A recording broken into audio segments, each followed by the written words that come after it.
Spade Detective Agency. Me, sweetheart. Sam, a man named $5 Frankie called up and said he's putting $2 in your name on a sure thing at some track or other. Well, that's nice to hear. I don't think it is at all. You know I don't approve of your gambling, Sam. Effie, you do some things I disapprove of, but do I snipe at you? Well, no, but... No buts about it. And besides, I didn't place the bet. It was placed for me. I don't care. It's the principle of the thing I don't like. Well, suppose I put it this way, Effie. That $2 bet on a sure thing was more than just a money bet. It was a gamble on the inherent goodness of the human soul. Oh, Sam, you're just trying to confuse me. I am, but I'll straighten everything out to your satisfaction, I trust, when I appear at the office with a highly stylized and rather charming saga of horse players and the world they live in.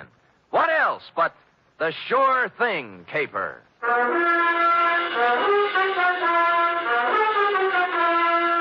NBC, William Spear, radio's outstanding producer, director of mystery and crime drama, brings you the greatest private detective of them all in The Adventures of Sam Spade. Effie? Yes, and I hope you always are at the wages I pay you. Oh, I'm glad you brought that up, Sam. When I pay them. I don't want to start an argument, but I do need some new clothes. Oh? You want me to put up a good front, don't you? I will rephrase my answer. Yes. Well?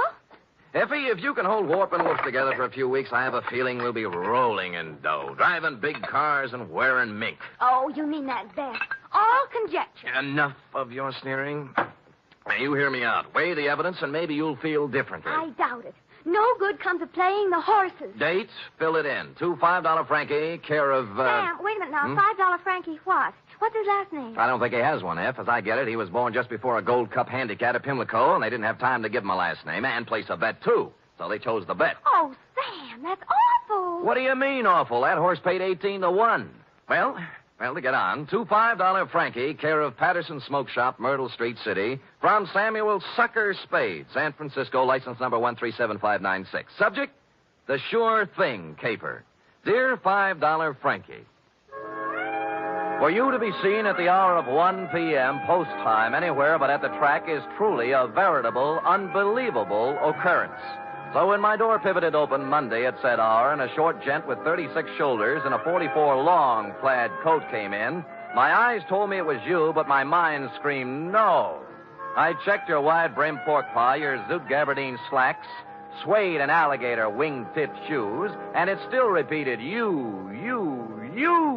Sammy, do not look as if you have just lamped a ghost. It is I, $5 Frankie. But at this hour, Frankie, what is it? Your watch broken? Did you lose your way? You sleepwalking? What? No, Sam. I am in complete possession of my faculties. Good. And I came here with the full knowledge of my intellect. Uh-huh. I even see through the crystal of my timepiece that it is 1 o'clock, the hour from which they break from the barrier. That's right. But I have not been drinking, and as for sleepwalking, that is strictly for gents with unhappy marital relationships. All right, Frankie, I'm forced to agree with you that you're standing in front of me instead of the $5 window. Now, what's the dope? Well, ordinarily, I do not resort to hiring a strong arm to consummate my business dealings. Naturally. There being a full supply of such muscles lying around the back room of Patterson's Smoke Shop. Loose? But when the job calls for both tact and muscle, I am forced to roam far abroad in search of the same. You mean you have a job for me? A real honest-to-Seabiscuit job that'll pay money? With the ordinary Seamus, I might try to offer a little paddock chatter, you know? Yes. But with you, Sammy, I will tender coin of the realm. Good. I will pay you, of course, in $5 bills, as is my wont. In advance? 10, 20, 30, 40, 50. 10 times 5. Figures. Now, do you veritably consider yourself in my employ? I am veritably in the race, Frankie. Good. Now, Sammy, leave it to be understood by both parties that I am not touting you off on any sour deals. Uh-huh. A rather curious situation has arisen, and I will explain it to you candidly, as they say in certain novels which I have not read. Well, most novels lose so much in the translation. True. Yeah. My narrative begins yesterday, to be exact. Mm-hmm. Yesterday, their heels and toes into the back room of Patterson's Smoke Shop, a gent whose face was once as familiar to me as my own. By name, said gent?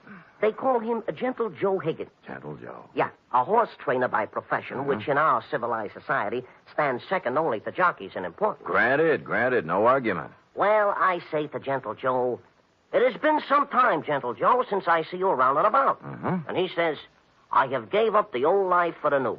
as I no longer am welcome at the track since a certain embarrassing incident 5 years ago. What incident was that, Frankie? A horse doping job, the illegal type, Oh. which depresses me to relate. You know? So I will not. Ethics. Yeah. Yeah. Well, Gentle Joe looks a little worse for the wear, his clothing being literally shabby. Mm-hmm. Oh, I figure a touch, and I am preparing a story that will wring tears from a tax collector even. But Gentle Joe does not mention the word touch. Aha. Oh.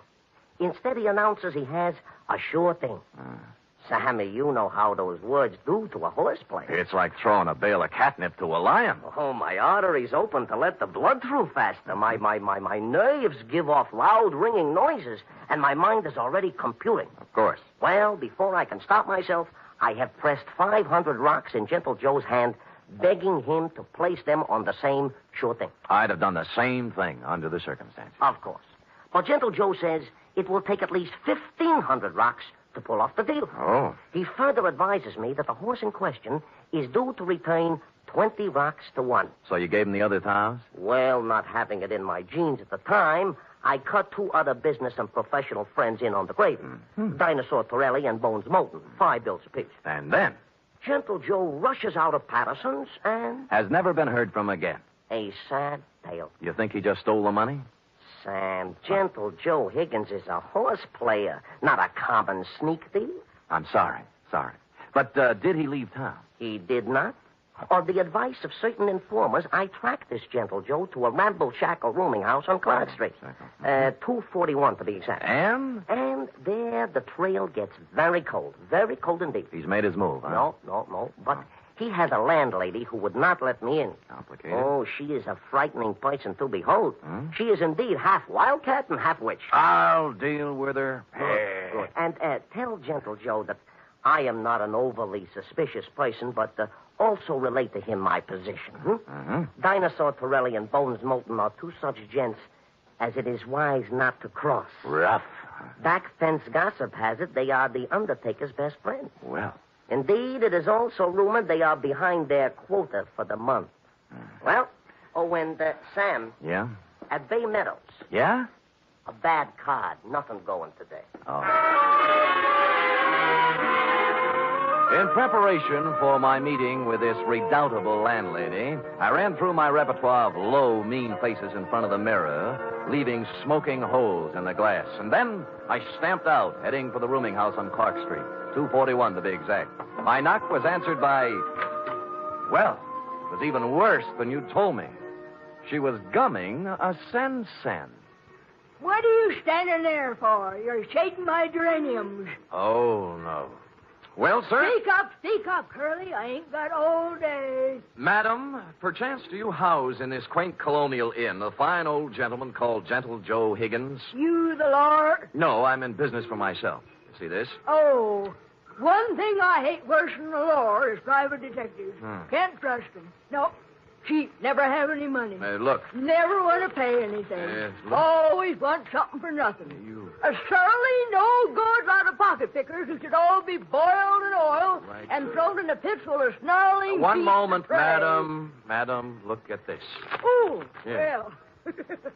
That's the kind of crinkling I'd like to hear. I thought you would. Wouldn't mind having a mattress stuffed full of that green paper. It is a pleasure, distinctly, to be able to present it to such a charming, witty, and gay woman, I guess, as yourself. Now, Come in, Bright Eyes. Yes. Now, where did you say Gentle Joe could be located? Second door to the left.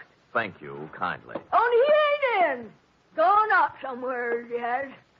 Your timing, madam, and I should add Defarge, was a little sadistic. Now, give me my 5 back. You ain't heard my proposition yet. I've heard enough. Madam, you have acted in a very hateful manner. Another 5, I'll let you wait in his room. Madam, you are a Dresden doll, no matter what anybody says. Get on the taller wave, you lot, and let's go. Let's have a ball. Once in Gentle Joe's room, I closed the door, thus separating myself from that Skid Row bankhead. While I was waiting, I cased the room. Spartan. A bed, a chair, a dresser, a racing form, some worn clothes, various mementos, and pictures of his better days at the track. I was studying an old print of Equipoise when Gentle Joe turned up. Yes, she was a great stretch runner, wasn't she? Yes, indeed. 1 mile and 1:41 and 5th, and hardly damp at the end. Well, yes. Now, don't look upset, Mr. Spade. Fanny told me that you were a detective waiting for her. Oh, she's a swell kid. Yeah, Fanny's impetuous, but a good sort, yeah. Keeps the right people out and lets the wrong ones in.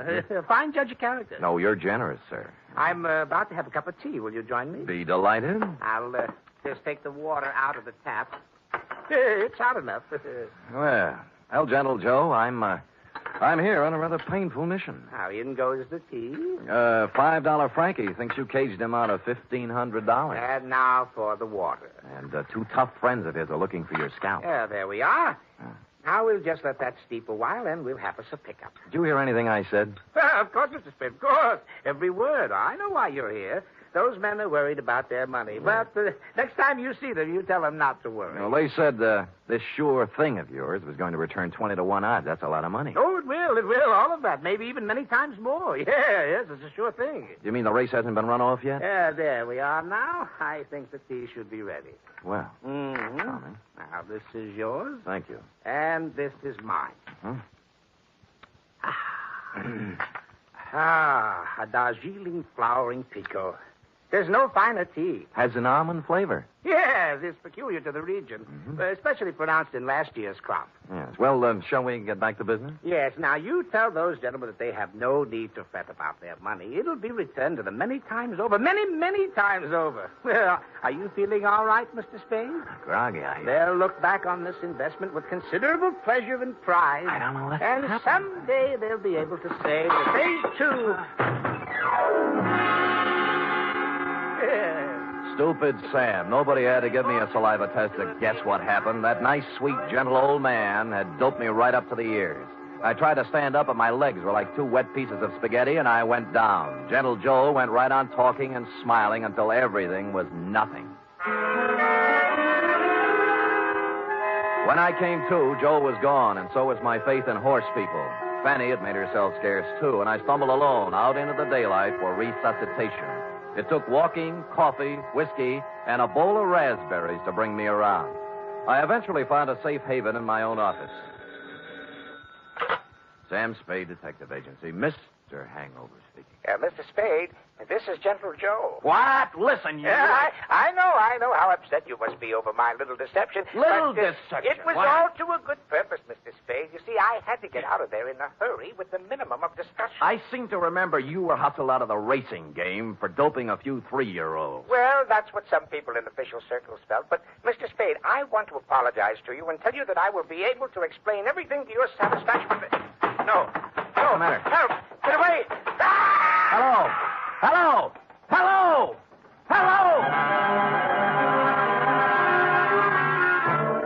Somebody put the phone back on the hook, so I hung up and dialed a friend at the telephone exchange. She quickly traced the number. The call came from the Sunset Stables out near Bay Meadows.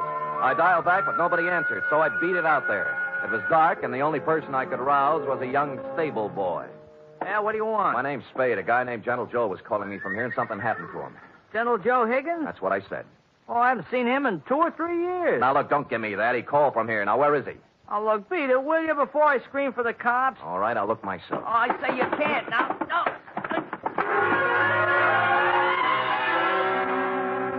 But I did. There were 2 phones inside the stables, both hanging on posts. The second one had the number the phone company had given me, and although someone had tried to cover it up with sawdust, on the floor, under the phone, were 3 tea bags, and somebody had done a lot of bleeding. Looked like Gentle Joe's parlay had run out.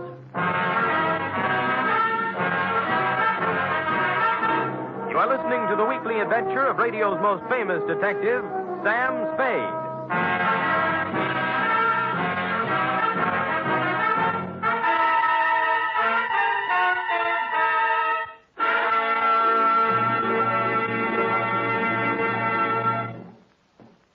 3 chimes mean good times on NBC.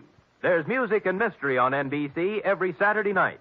For music tomorrow, your hit parade brings you the top tunes in the land as selected by you and presented by Raymond Scott's Orchestra, Snooky Lanston, and Eileen Wilson. For mystery tomorrow, Herbert Marshall stars as the man called X. In all the strange and far-off places of the world, wherever there is intrigue, danger, and romance, there you will find the man called X. Hear him tomorrow night.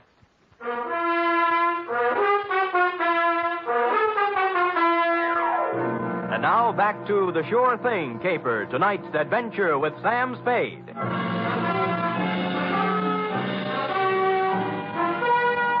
I collared the stable boy and questioned him about the blood under the phone and about what could have happened to Gentle Joe Higgins. Nothing.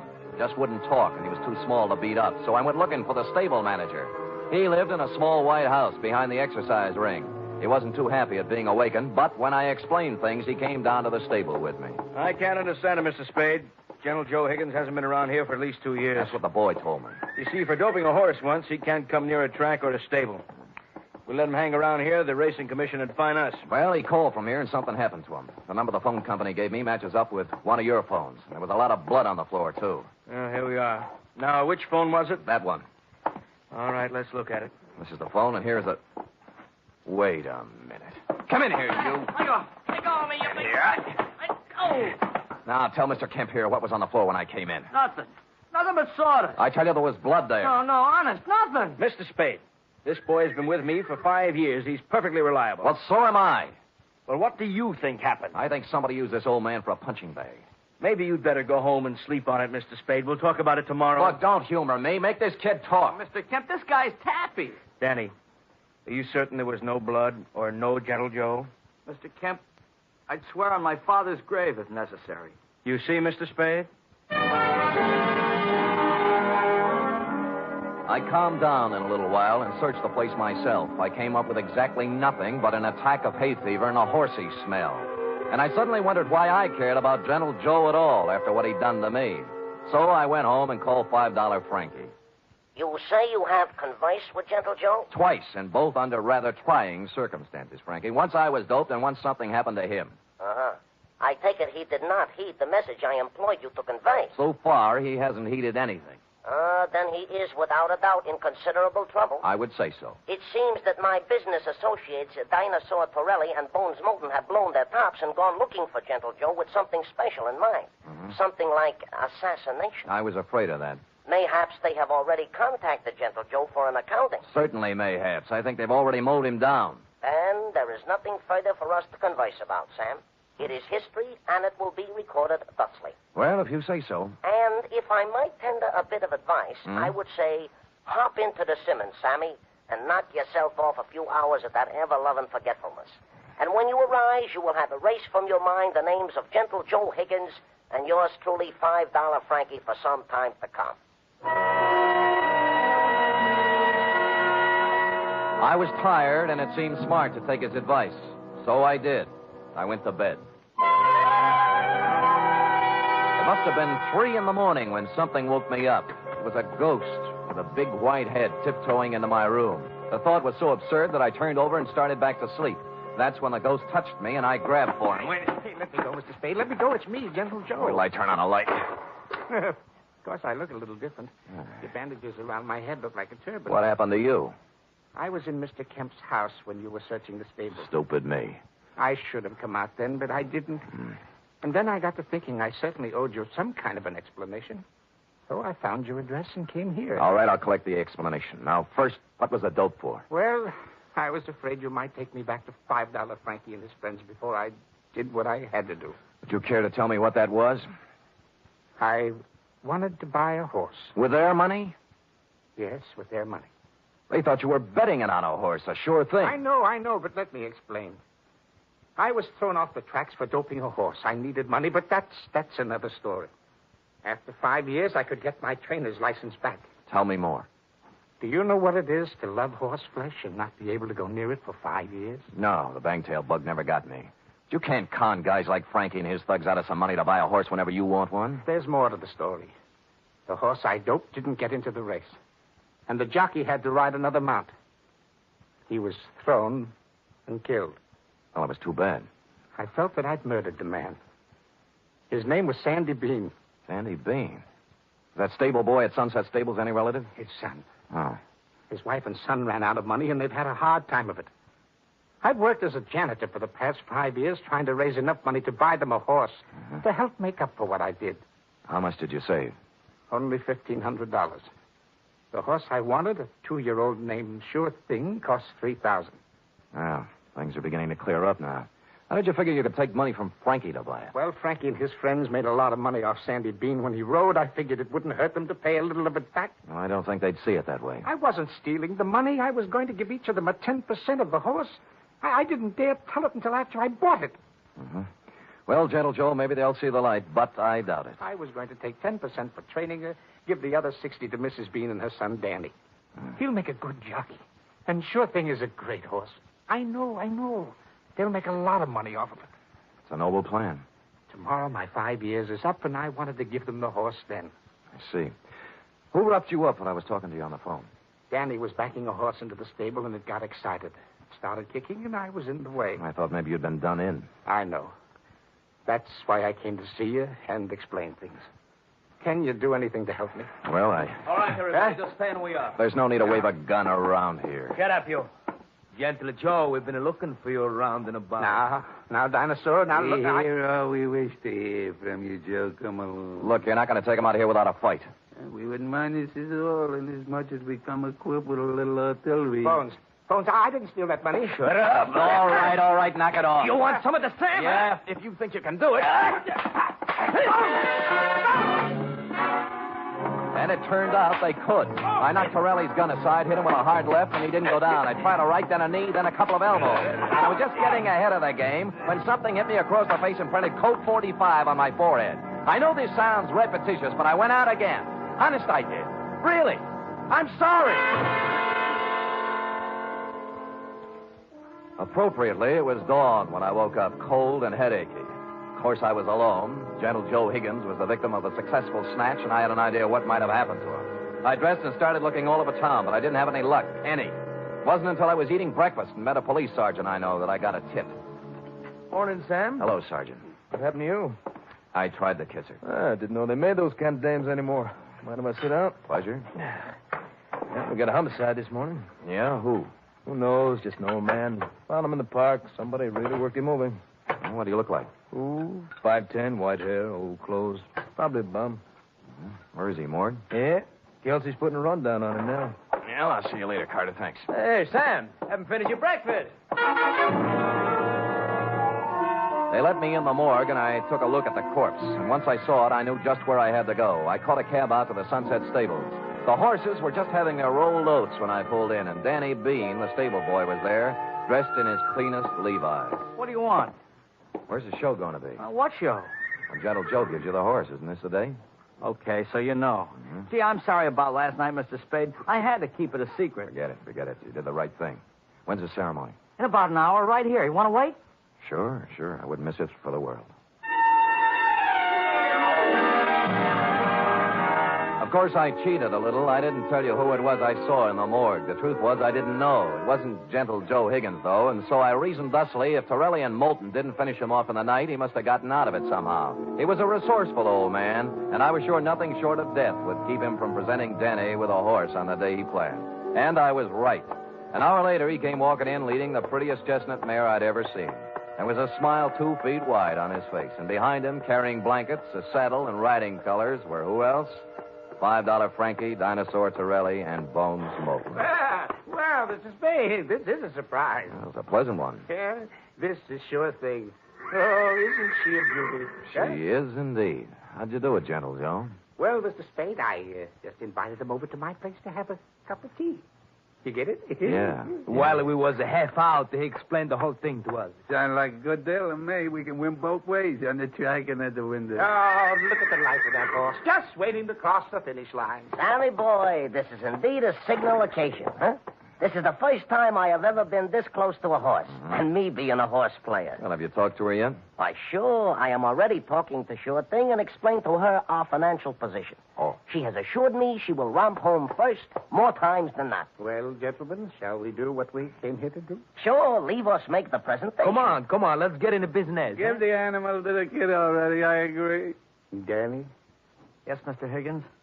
Danny, the four of us are giving you this horse, Sure Thing, in memory of your father, the late, great Sandy Bean. Thank you. Thank you, sir. She's a beauty, isn't she? I feel like I was just born. Ride her well, son. Rather well.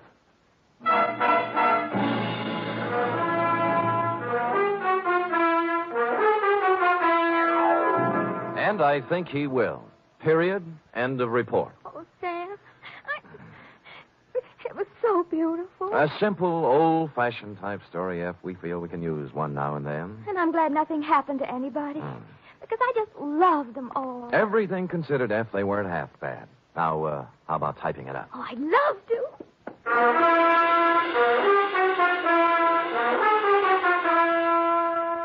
Three chimes mean good times on NBC. There's music and fun in the air tomorrow evening, styled to suit your Saturday night of merriment. Dennis Day brings you songs and comedy in his charming, boyish manner, and then Judy Canova gets together with her frolicsome friends for Mountain Melody and Mayhem, followed by Grand Ole Opry with singing MC Red Foley and his gang. It's a Saturday night of fun designed for you. Here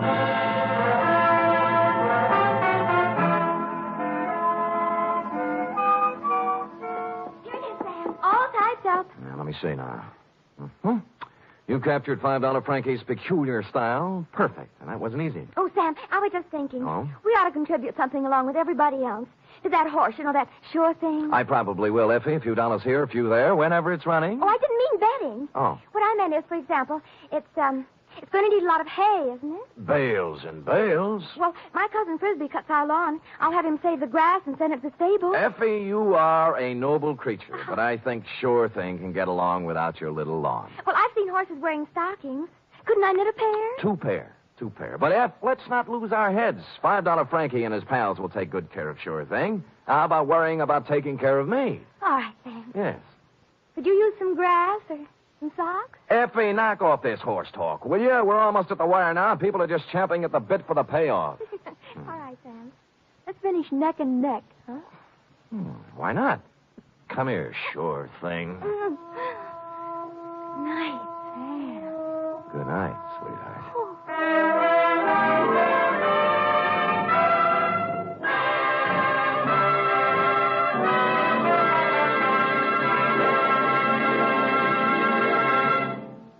The Adventures of Sam Spade are produced, edited, and directed by William Spear. Sam Spade was played by Stephen Dunn. Lorene Tuttle is Effie. Wally Mayer was Gentle Joe. Script for tonight's adventure by John Michael Hayes. Musical scoring by Lud Gluskin, conducted by Robert Armbruster.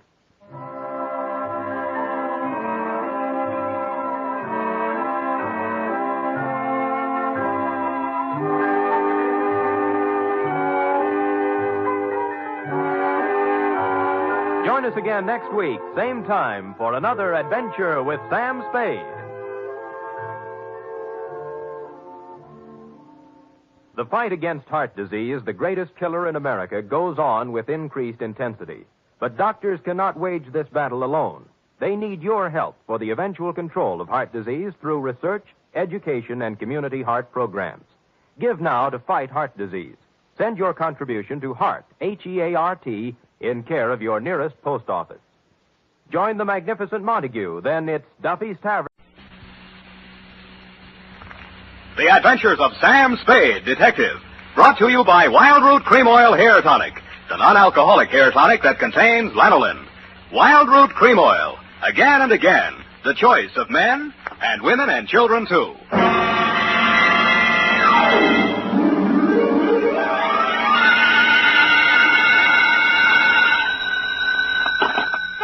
Detective vacancy. Very important, sweetheart. Write this down. Yes, Sam. I have pencil and paper ready. Ingredients, colon. Punctuation or ingredients, Sam? Both. Well, what is it, Sam? A recipe. 1 pound of fennel. Oh, that's liquid measure, Sam. You put that in later. Cross out funnel? Not funnel, fennel. It is not liquid. It grows at fairly pines. Fairly what, Sam? 1 root of St. John's wort. Whose wart? Not wart, wart. Oh, what? Don't interrupt. Some newt size, a couple pounds ought to be enough. 1 ounce of bat's wool, 1 adder fork, that is not a utensil, 1 fillet of finny snake, some lizard's legs, 1 hemlock root digged in the dark. Directions. In the poisoned entrails throw toad that under cold stone days and nights hast 31. And if anyone drops in for trick-or-treat, Effie, leave him have it. Oh, Sam, now I get it. Halloween. It's a witch's brew. You were only fooling me. That's what you think, sweetheart. Get out your cauldron, your poison pen, and your book of malefactions. I'll be right dictate my report on the fairly bright caper, or I should have stood in bed and ducked for apples.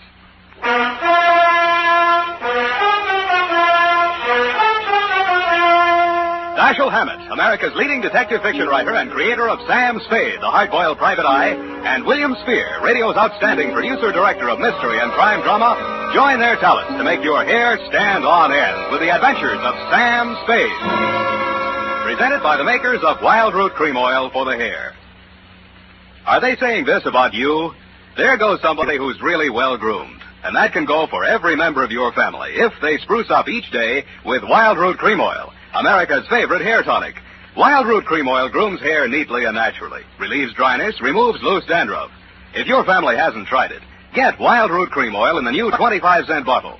You'll see why Wild Root Cream Oil hair tonic is, again and again, the choice of men and women and children, too. And now, with Howard Duff starring as Spade, Wild Root brings to the air the greatest private detective of them all in the adventures of Sam Spade.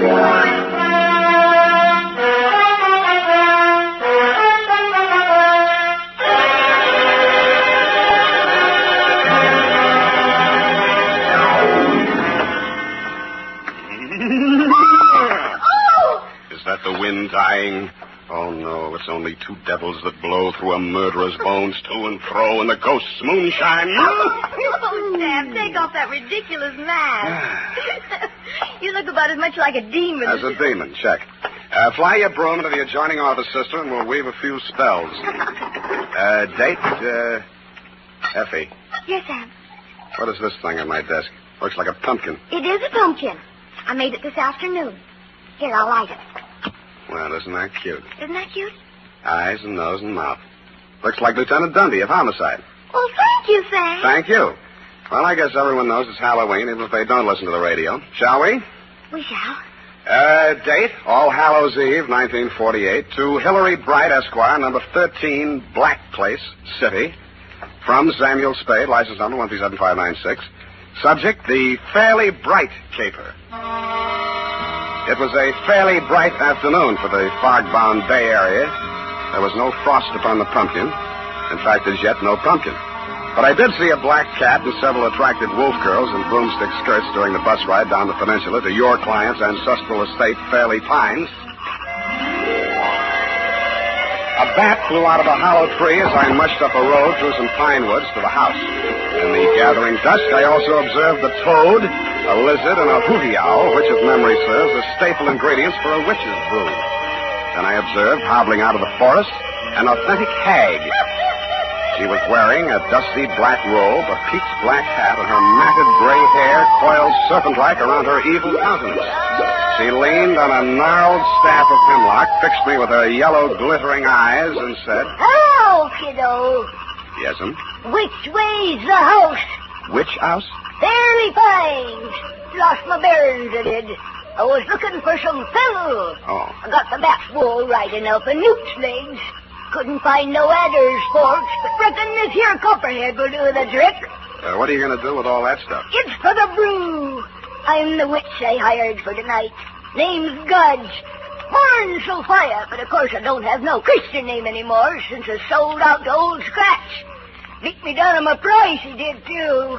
Look at that wart on my nose. What nose? Huh? The house is up that way. Mind if I walk along with you, pretty boy? I don't like girls. Huh? No, not at all, ma'am. No need to be afeared. With the scroungy fee they're paying me, I'll be lucky if I give them a whiff of brimstone. Not so close, please. But I did promise one manifestation and the scream of a soul in torment at the witching hour. Yeah. Fiddle, fiddle, aye, fiddle. Ready or not, shoot! Who is that? What's your hurry, sir? Where do I find Mr. Hillary Bright?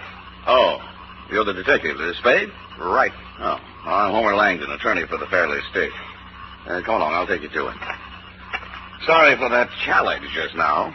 Been hearing strange noises around the grounds. You notice anything peculiar as you came up the road? Well, there was an old lady. I use the term loosely. Looking for Fenwell? Yeah. That's the witch. Mr. Bright hired her for the party tonight. Takes her work kind of seriously, doesn't she? Well, you know how it is. Seasonal work. What does she do between Halloweens? Claims she hibernates.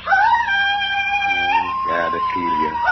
Mrs. Fairley, Spade. She's eccentric. Don't let her know. Check. Oh, here I am, Homer. What was it you wanted? Oh, it's the man from the catering. No, Ophelia. This is Mr. Spade, the detective that Mr. Bright employed. Oh, well, about that recipe for the aspic. Cook says she's never heard of putting fennel and lizard's claws in a tomato aspic. And Mr. Bright says hemlock is poison. You've got it mixed up, Ophelia. That's the recipe for the witch's brew. Well, anyway, the grocer says he doesn't stock them, so you'll have to garnish it with parsley. Ophelia, he's not the caterer. He's the detective. Oh! Well, keep your eye on those pumpkins. Mice, you know. Mice? You know, mice. Pumpkins? Where is that witch? I've got to tell her about the parsley. Oh, witch!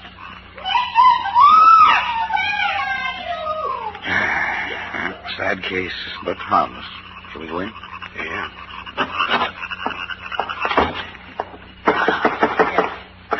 Watch his jawbone, Wilma. Oh, you've already broken his neck. Oh, why don't you hire an assistant? I don't like hanging him in the house anyway. We don't even know who he is. What are they up to now? Halloween comes but once a year. Oh, it's a skeleton, part of the decoration. Hillary. Oh, yes, Wilma. I couldn't find the witch, but here's the detective. Ah, well, you can have the witch. I'll take him. Oh, watch what you're doing, Wilma. The ladder. Sorry. This just about completes the arrangements. Oh, this is Miss Wilma Fairley, for whom I'm managing this nauseous ball, Sam Spade. Hillary. Is that any way to speak about a girl's fifth engagement party? Forgive me if I'm guilty of understatement. Oh, fix that wire, Wilma. The top of Frankenstein's head's caving in. And look at that. The bolts are coming out of his neck already. Oh, well, come along, Spade. And I'll tell you how you fit into this mess. See you at the party, Sam. In here, Spade. Privacy. I don't think we're quite alone, are we? 99%. This is Fairley fiancé number 5. Ralph Cram by name. Oh, wake up, Ralph. Oh, don't bother. He started the party a little early? Before lunch. But can you blame him? If I weren't a teetotaler, I'd be out staggering around the woods with that witch. Uh-huh. Now, what exactly is my assignment, Mr. Bright? I want you to be present at this miserable party tonight and pretend to have a good time. Why didn't you hire an actor? This is a new kind of masquerade ball. Even I have a unique problem here. A Halloween party combined with a party announcing the engagement of a socially prominent young woman. Well, naturally, the press will be on hand. They always are at my parties. But I doubt if any of the invited guests will show up. That's where you come in. You're one of the uninvited guests. I don't get it. Well, it's very simply this. I have a reputation to maintain. I'm sure you have better things to do than read the society page, so I'll explain. I believe some ill-informed columnists have referred to me as the male Elsa Maxwell. That's not true. She is the male Hillary Bright. Female, that is. Anyway, you're a professional party giver, is that it? Exactly. What's the matter with Wilma? Why won't anybody come to her party? Because everyone on the guest list is either a relative or a friend of some poor swain she has jilted on the very steps of the altar. Oh, now I get it. Exactly. Now, as to the party. Masquerade. Natch. What else can you have on Halloween? Figures. Yes. If anyone came, they'd probably be dressed as witches or pumpkins, which is dull enough in itself. But the Fairleys and their immediate circle will undoubtedly trot out their moth-eaten Beaux-Arts costumes. Old Langdon is Louis XIV. Wilma and her mother trying to look like Greek goddesses and some old drapes from a Fanchon and Marco idea. What about the boyfriend here? Well, you can see how hideous it's all going to be. And Life magazine has promised to cover it. Well, I simply had to do something. What about the boyfriend? I think it's the party idea of the year. 20 uninvited guests who will come as themselves. Who's my date, the witch? Oh, isn't she priceless?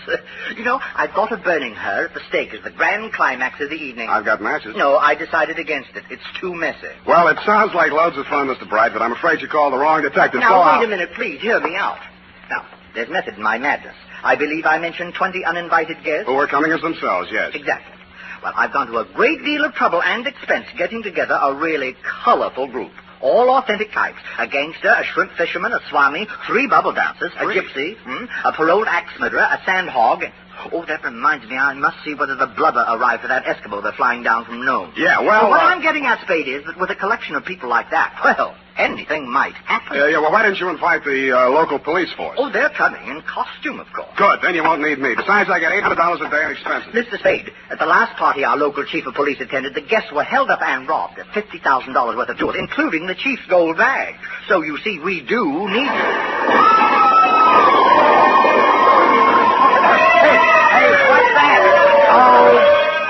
to sleep, Ralph. It's only the guests arriving. I get $1,000 a day.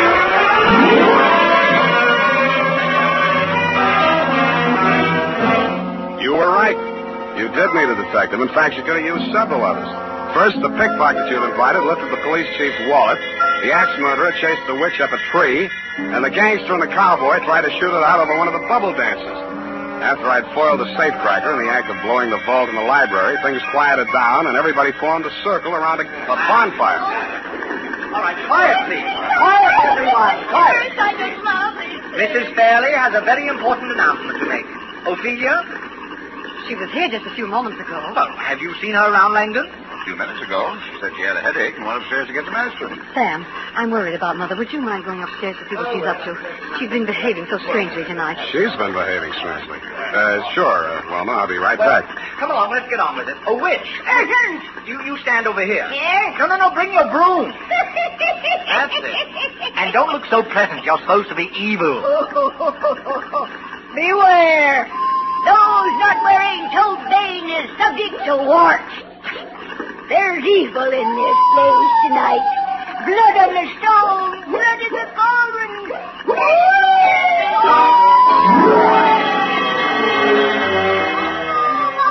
I hated to miss the manifestation, and I hoped I'd get back in time for the scream of the soul in torment, the witch had roused earlier in the evening.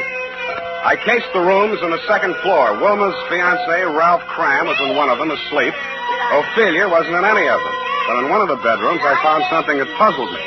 A rope made out of bed sheets dangled out of the window, but the window was closed. I walked over and opened it. The witch was still at it.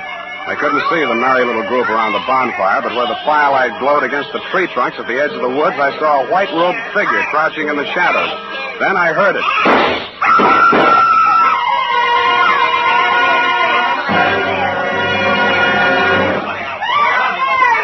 Hurt them all in the house. Run a hand. Don't let any of them get away. Right, Chief. All right, folks, you'll have to step inside. Come on. It's Wilma, Spade. She's dead. Somebody shot her. She was sprawled on her face at the foot of a big pine tree at the edge of the clearing. A single slug had entered her body just below her left shoulder blade.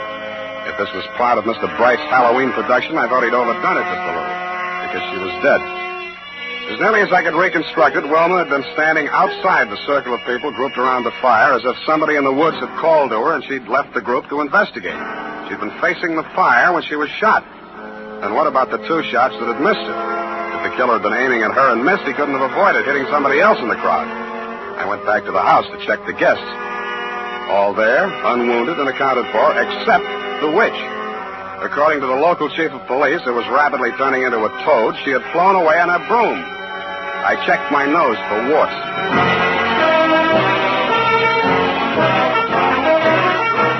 The makers of Wild Root Cream Oil are presenting the weekly Sunday adventure of Dashiell Hammett's famous private detective, Sam Spade.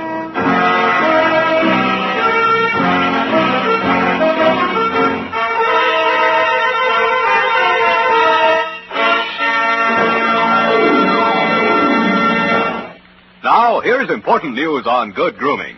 If you want the well-groomed look that helps you get ahead, socially and on the job, listen. Recently, thousands of people from coast to coast who bought Wild Root Cream Oil for the first time were asked, how does Wild Root Cream Oil compare with the hair tonic you previously used? The results were amazing. Better than 4 out of 5 who replied said they preferred Wild Root Cream Oil. Remember, non-alcoholic Wild Root Cream Oil contains lanolin.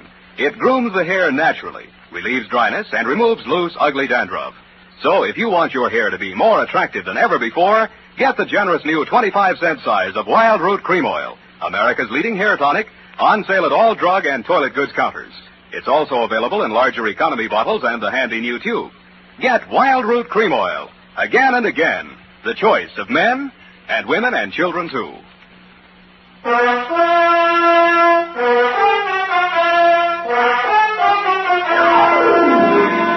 And now, back to the Fairly Bright Caper. Tonight's adventure with Sam Spade.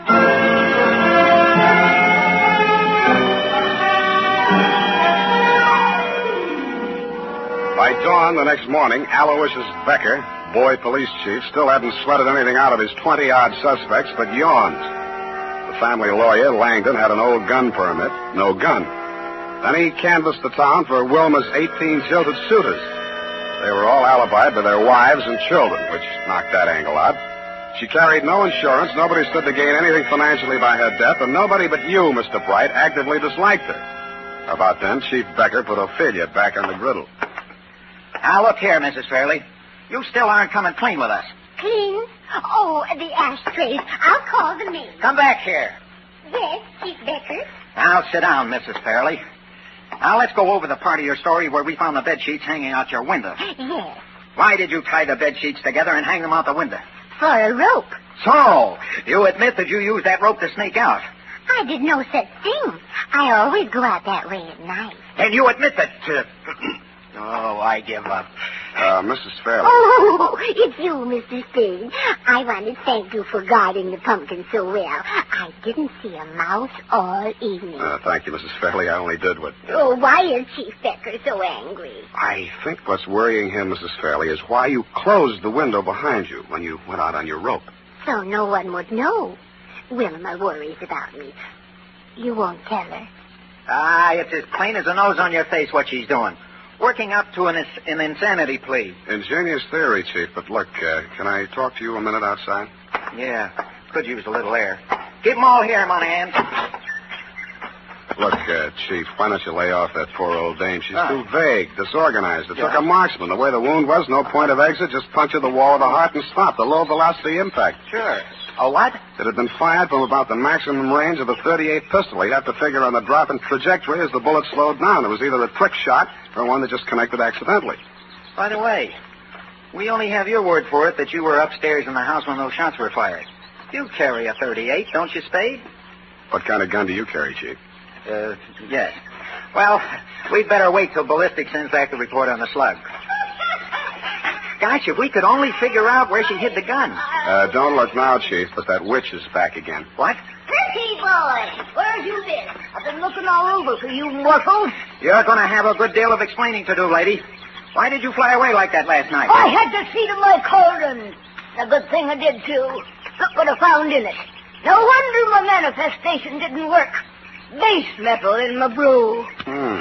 38 caliber, too. 3 bullets fired. Gee, that settles it. You're under arrest. Who, me? Yes. No, her. Oh, no, you don't. I'll put a star on you, I will. I'll turn you into a toad. Look, Chief, where's that gun permit you took out of Langdon's room? Oh, I forgot about that. Here, it's in my pocket. Let's see that serial number. Well? They match. It's Langdon's gun. Boy, oh, boy, then it's settled. That's what you think, boy, oh, boy. Don't forget, he's a lawyer.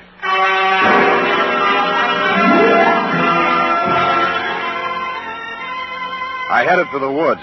I found the spot where I'd seen the figure in white crouching just before the shots were fired. A little way back in the woods, I found footprints. French heeled, short, mincing stride. Following along behind them was another set, flat soles, long, manly stride. The mannish footprints followed the feminine footprints almost to the clearing and then stopped. The feminine footprints went on straight to the spot where Wilma had fallen. I knew that no woman had been over this trail since the murder except the witch, who probably had cloven hoofs. Her cauldron had vanished, but the fire was still smoldering. I kicked through the ashes. I didn't know what I was looking for, but I found it. I raked it out with a stick and prodded it. The blackened outer layers crumbled away. It had been a raging bonfire, but there are few things harder to burn than a telephone book. The middle pages were yellowed from the heat and seared around the edges, but they were still intact. There was a hole punched in the middle of each page. Feminine footprints right up to the X that marked the spot in a phone book through which a bullet had been fired. I had a hunch the ballistics report would prove that Langdon's gun did not fire the fatal bullet.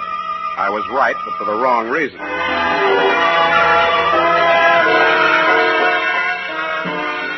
Yeah, you can't get around it, Chief. Ballistics don't lie. You can see here. You don't even need a magnifying glass. Take a look there.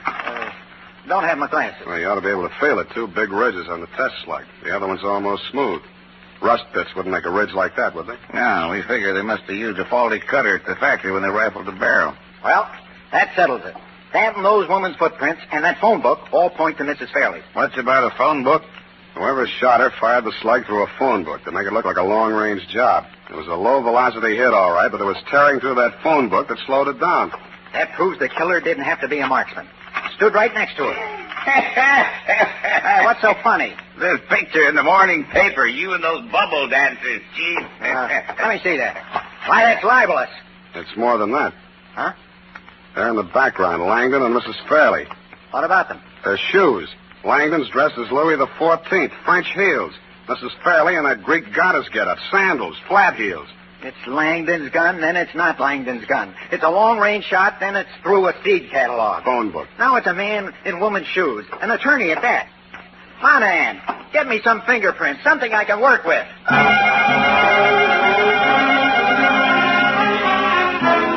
I didn't blame the chief. My somersaulting clues were getting me busy, too. So far, Langdon, like the good lawyer he was, had kept his mouth shut, which meant nothing one way or the other. That was smart.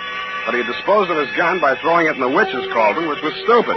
A, because it was sure to be found, and B, because there was no reason for hiding it anyway. But two stupids sometimes make a smart. If he wanted it to be found, he must have had a story ready in case he had to talk. If I were in that spot, my story would have been that I fired those shots into the woods after the fleeing killer. But I didn't know how I would explain the fact that only 3 shots were heard, one of which killed Wilma. Then I thought of those 2 ridges on that test slug. 2 ridges, 2 shots into the woods. This time I did know what I was looking for. They were buried deep in the soft trunk of a pine tree near the ground. I dropped to my knees and dug. I got the first one out and was looking at it. It was a misshapen hunk of worthless lead. Something embedded in the side of it glittered in the sun like a diamond. In fact, it was a diamond. And it stopped glittering. Something behind me had come between it and the sun. I flopped on my side and rolled over. I grabbed his legs and tripped him. Then I saw his face. It was Langdon. I was halfway to my feet when his foot caught me where it hurt and my legs doubled up. I tried to keep moving and get my gun out at the same time. He was on his feet again before I was, so I fired without aiming from flat on my back. He only scorched his coat, but it stopped in a second. He swung his gun up, and I got ready to jump him. But I didn't have to. A pointed black hat rose up out of the brush behind him. Something flashed in the sun, and he collapsed. Put a spell on him, I did. With this here magic wand. Blown instrument to you, Sonny. Thank you, Mrs. Wicks. Guard his handle, son, which is my profession. Boy, that was a close call. Put the cuffs on him, Monahan. Hey, what are you doing? Oh, no, Monahan, not Spade. Langdon there. Been following him since I found out he was wearing women's shoes. Well, that settles it, eh, Spade? Yeah, but you'll need this. What is it? A jeweled bullet. A slug with a diamond set in it. Come on, hero. It's the master clue of this caper. Oh, yeah, the master clue. You better come along, too, lady, for questioning. Huh? We'll book her for vagrancy if we need it. Oh, no, you don't. I'll turn you into a toad. You don't believe me, do you? Hoppy toad, warty and green. Feel anything? Well, on second thought, I reckon she's harmless, poor old soul. So, indeed. Ain't got any. I sold out to Old Scratch 30 years ago come next Halloween. See you then, Sonny. Go home and gargle.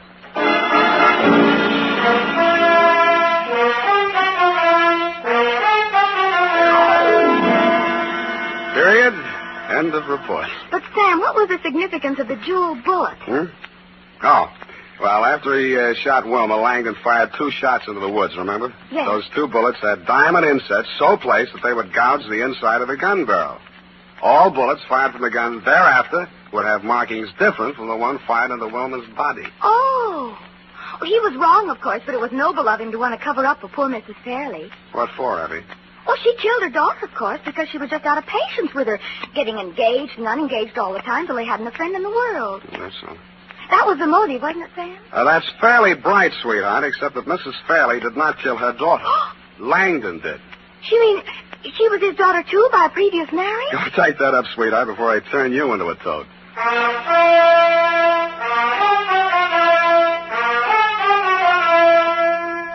And now, listen to this. For here's a good tip. Spruce up right, spruce up now with Wild Root Cream Oil Hair Tonic. Wild Root Cream Oil grooms your hair neatly and naturally, relieves dryness, removes loose dandruff. Get the 25-cent Get Acquainted bottle or the large economy size. And ask your barber for a professional application of Wild Root Cream Oil Hair Tonic. Again and again, the choice of men and women and children, too. Well, here it is, Sam. Of course, you know best, but Mrs. Fairley was the only one with a motive. And that Mr. Bright was secretly in love with her and wanted to marry her himself. So he killed her. That was fairly bright. Oh, her fiancé. What happened to him? He woke up and went home. Oh, well, I guess he didn't have a motive. Pay attention, sweetheart. Langdon, as trustee of the Fairley estate, had embezzled large sums of money, which he would have to account for under the community property law if she got married. She got married? He had already broken up many of her romances, but when the old lady went soft in the head, he decided to end the danger once and for all. He could explain matters any way he wanted to, and there'd be nobody to contradict him. Are you listening yet? Sam, what does she do between Halloween? The witch? Mm-hmm. Oh, she's the squeak in the door on Inner Sanctum. Oh, Sam.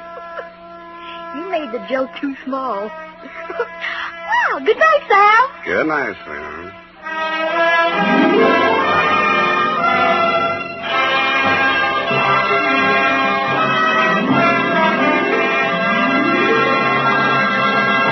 The Adventures of Sam Spade, Dashiell Hammett's famous private detective, are produced and directed by William Spear. Sam Spade is played by Howard Duff. Lorene Tuttle is Effie. The Adventures of Sam Spade are written for radio by Bob Tallman and Gil Dowd. Musical direction by Lud Gluskin with score composed by Renee Garrigang. Join us again next Sunday when author Dashiell Hammett and producer William Spear join forces for another adventure with Sam Spade. Brought to you by Wild Root Cream Oil. Again and again, the choice of men and women and children, too. This is Dick Joy reminding you to get Wild Root Cream Oil, Charlie. It keeps your hair in trim. You see, it's non-alcoholic, Charlie. It's made with Susan Lanolin. You better get Wild Root Cream Oil, Charlie. Start using it today. You'll find that you will have a tough time, Charlie. Keeping all the gals away. Hiya, Baldy. Get Wild Root right away. This is CBS, where 99 million people gather every week, the Columbia Broadcasting System.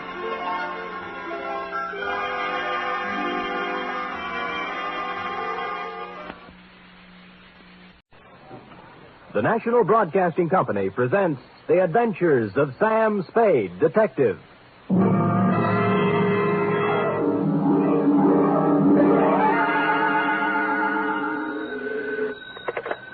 Detective Agency? Miss Perrine? Who did you think it was, Sam? Not a Harry? You don't know what a hot guess that is, Cherub. Really, Sam? Mm-hmm. You think I'm the femme fatale type? In a black velvet gown with a veil? What chance would I have? Sam, you've given me new heart. Deservedly so, Wonder Girl. And in femme fatale, you have hit upon what might be called the keynote of the saga, which even now I am itching to tell you. A saga? More, a tale, Effie, well calculated to keep you in...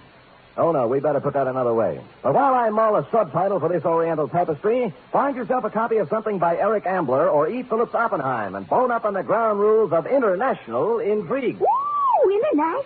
Ooh, yes. The next 39 steps you hear will be me walking up to the door in my black Homburg and velvet collar, with my pockets bulging with plans for submarines, supersonic airplanes, and secret fortifications, and my tongue a wag with a report which will echo around the embassies of the world as the Cloak and Dagger Caper.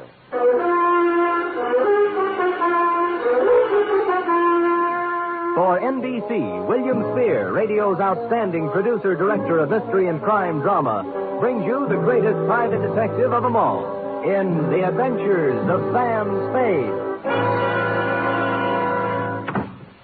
Sam? Who else? Sam, I thought you were kidding. About what? The black Homburg and velvet-colored overcoat. Yeah. But underneath the overcoat, Same old Sam. With the same old suit and the same old shreds. Who did it this time? Thereby hangs the tale. Huh? It's hanging out the back of your trousers, Sam. What? Your shirt tail. Well, better keep the coat on. Jawaharlal won't mind. Who? Jawaharlal Barra. It's his coat. We'll go into that right now. You ready? Yes, sir. To Jawaharlal Barra. Jawaharlal, uh-huh. Well, speaking. From Samuel Spade, license number 127596. Subject? The Cloak and Dagger Caper. Dear Jawaharlal. I'd been out Friday night until 4 a.m. watching wedding presents. So when Saturday turned up rainy, I did the mad, impulsive thing and decided to stay home. I plugged the phone, built a fire and a tall drink, invited Freddie, the neighbor's cat, in for a short milk, put my feet up and my head down, and reached for a magazine. A picture of peace to our Al. Freddie lay on the coffee table, purred, and busied himself spinning the hand-rubbed Lazy Susan my unpredictable Aunt Adelaide gave me for Christmas. The magazine turned out to be Time, with a picture of an austere Asiatic gentleman on the cover. 2 pages, and I had the kind of headache you can only get from reading the news these days, so I turned it in on a slick pulp with a breathless yarn about an international gumshoe and a satin-lined cloak who kept running into women with bosoms full of papers.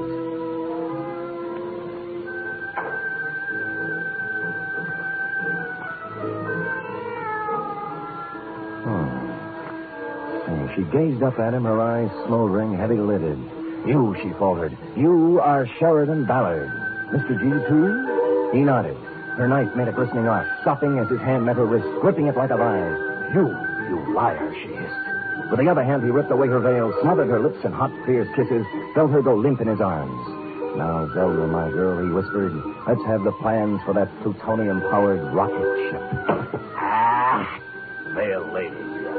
Mr. Spade? Huh? Well.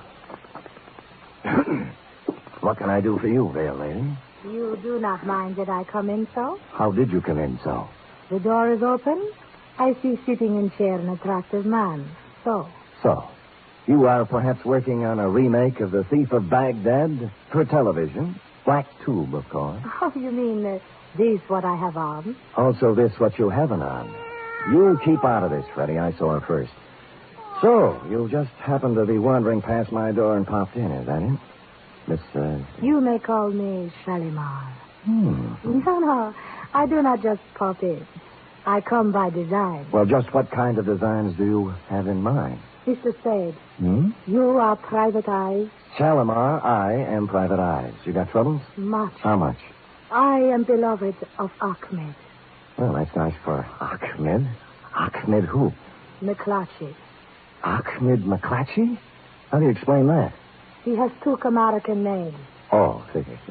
You are a friend of Ahmed, too? Never heard of him. Oh, perhaps, Mr. Spade, perhaps you forget. Ahmed McClatchy? No. No? Never forget a face. What's the matter with Ahmed? Hashish. Dope? Much. He has the wild dream, the night horse, the what you call hallucination. You have told others of Ahmed's visit to you? I have told no one of Ahmed's visit to me for the simple reason that he... Hold. Huh? Do not pile upon one falsehood another. Ahmed has to you paid a visit, this I know. Oh? Now, if you will be so kindly, I will join you in drink. Now, wait a minute. Why don't we... Sure. You do not want to talk with Shalimar? Well, I just think we ought to clear up this misunderstanding. Now? What do you have?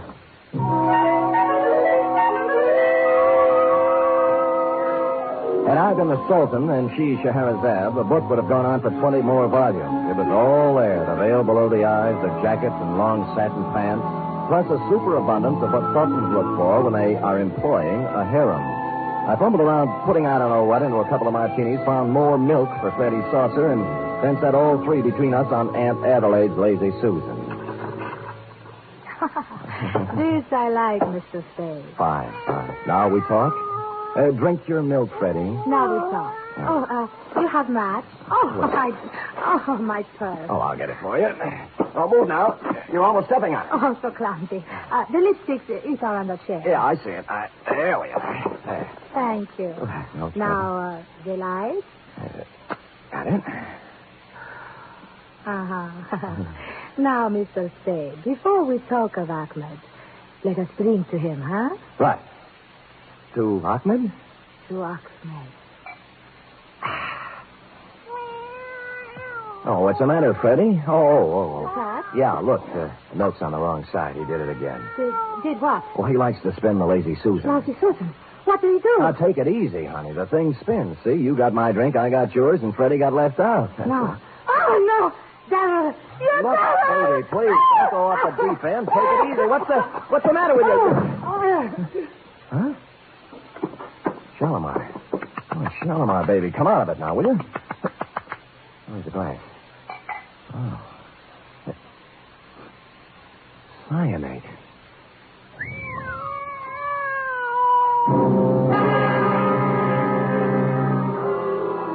So that took care of Shalimar.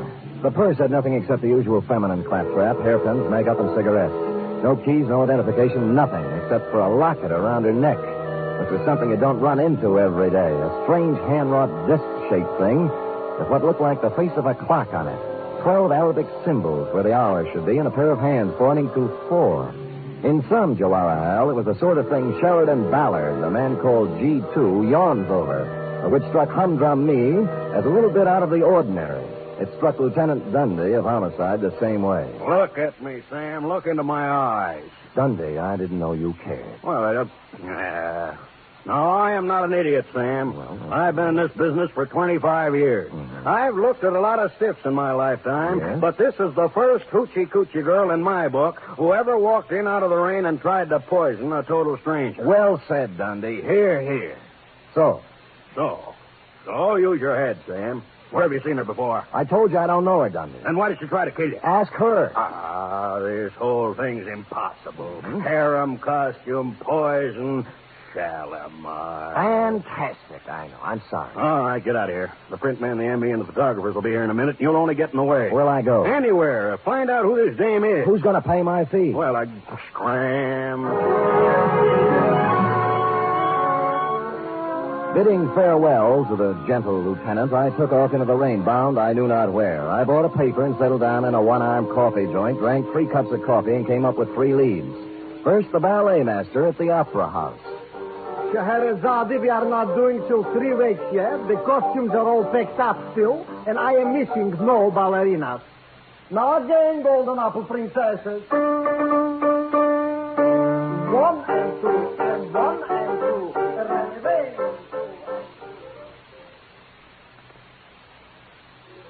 As she wiggles and waggles, she shimmies and shakes. You never saw anything like this, folks. So hurry. Direct from a Turkish harem, little Fatima, the girl with the double-jointed... Jack. Yeah, Jack? You sure she's in there, Jack? Wait a minute, Jack. Yeah, she's in there, man. Thanks, man. All right, folks, step in a little closer. She shakes. Sorry, but can't help you a bit. This here Turkish bat is 100% stag. Homeward bound, I was walking down Grant Avenue when I passed a little shop near Pine Street. Gold lettering on one corner of the window spelled out, Hachadurian J. Pappas, importer, curios. How do you do, sir? Hachadurian J. Pappas? You get the pleasure. What's the J for? Never mind, kiddo. You can pronounce it. I accept your apology. Now, will you take a look at this? Huh? Oh, locket, huh? Uh-huh. Yes, locket it is. Where do you get this locket, sir? I found it. I thought you might recognize it. Hey, I think I do. Good. You know, it's strange you should have come here. And yet not so strange either, if you want to look on it. Well, which is it? Sure. I'm perhaps the only fellow in town who might have dealt in this kind of stuff, yes? He's quite genuine. Oh, you mean you sold this? Probably. Sure. Who to? I'm trying to remember. A girl? A girl. Or was it a fella? A young fella? Or old fella? Well, that leaves only one more category. Huh? An old woman. Oh, you know her then? No, I don't know her, no. You know, I wish I could remember to whom I sold it to. Yes. It's been such a long time, you know. Of course, I can look it up and call you, Sport. Good. Here's my card. Oh, Sam Sport. Well, if you want to look at it. You said it's genuine, huh? Oh, sure. Secret Society medallion. 16th century. It's from the Indian state of Kashmir. Kashmir? Sure, kiddo. Kashmir. What's the matter with you? Don't you understand English?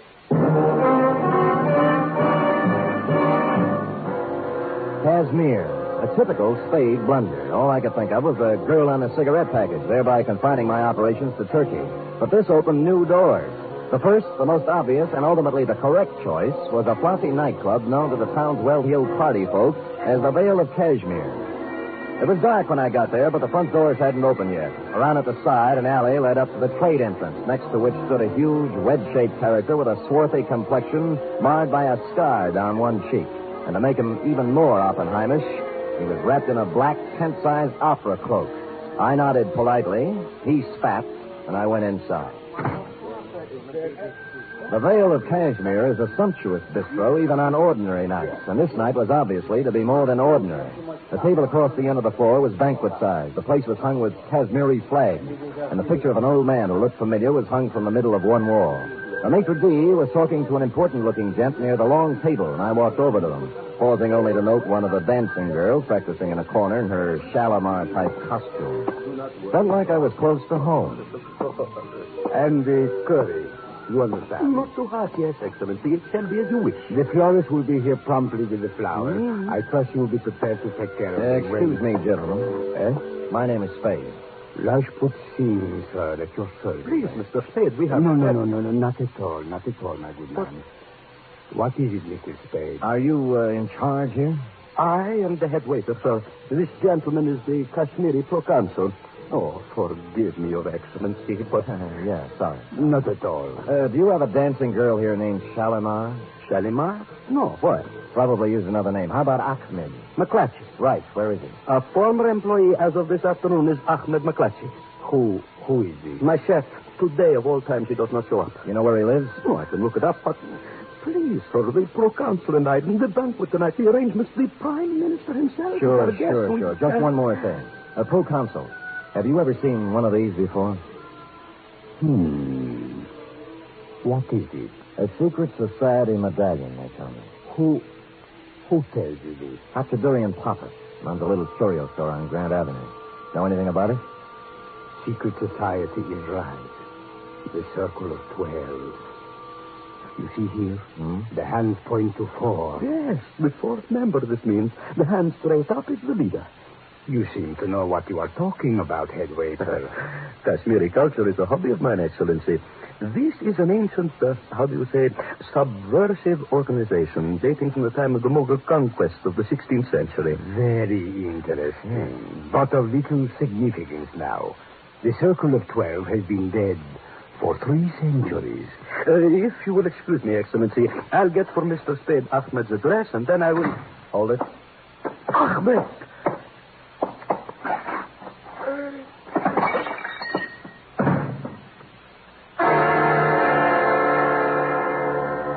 Just made it to the table, swept the sugar bowl off it, and followed it to the deck. When I saw the dagger in his back, I grabbed my gun and set sail for the alley, looking for the cloak that went with it, but he was gone.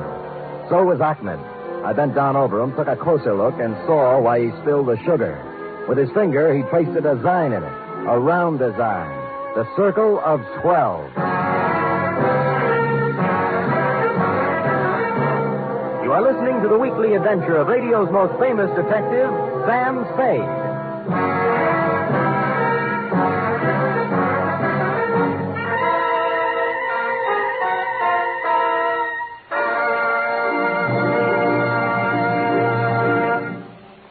There's a bright newcomer to your NBC Sunday lineup starting this Sunday. It's Mr. and Mrs. Blandings. Now you can follow the further delightful adventures of the beleaguered Blandings in their famous dream house every Sunday. Starring as Mr. and Mrs. Blandings will be Cary Grant and his charming wife, Betsy Drake. Mr. and Mrs. Blandings is followed over most of these NBC stations by The Big Show. And this Sunday, hostess Tallulah Bankhead will present such bright stars as Fred Allen, Judy Holliday, Patrice Munsell, Gypsy Rose Lee, Vaughn Monroe, and many, many more. The chimes are your invitation.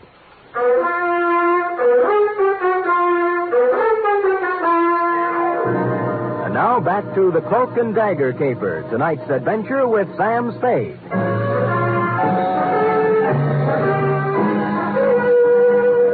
Well, Joanna, all the ingredients of a first-class international goulash were here. The cloak, the dagger, the man with a scar on his face, the lady with a veil over hers, and 2 corpses. By now, Dundee had completed activities with corpse number 1 at my apartment, so I hustled him down to the Vale of Cashmere and put him to work on number 2.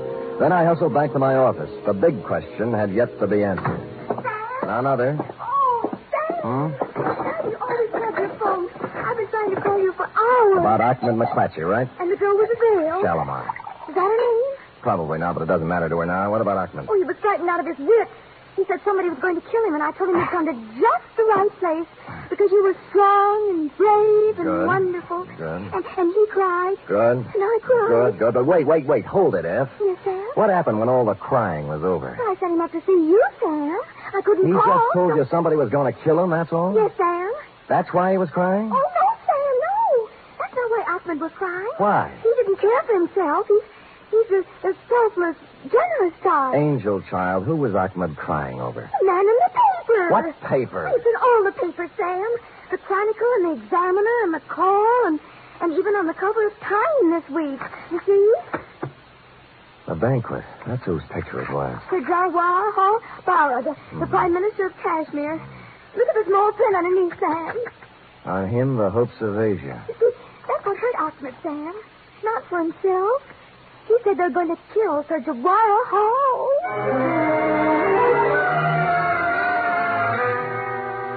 Two paragraphs later, my taciturn secretary let slip the information that Shalimar had arrived at the office 5 minutes after Ahmed left and departed for my home and hearth loaded for bear. The hullabaloo over you, Jawahar, was due to the fact that you were at this moment arriving on the steamer Pacifica, en route to Washington with, as the article put it, the destiny of the Middle East in your briefcase. 10 minutes later, I was fighting my way through the mob at Pier 42. Not just a mob, mind you, but an assortment of bands, a Hindu delegation, the full membership of the Sanskrit Society at the University of California with a huge banner reading, Jawahar, we're with you, and an overripe soprano on a pedestal singing, Pale Hands I Love. I struggled through this to the curb just in time to see you pull away in your special limousine, then climbed over some more backs to a phone book. Pale hands I love you.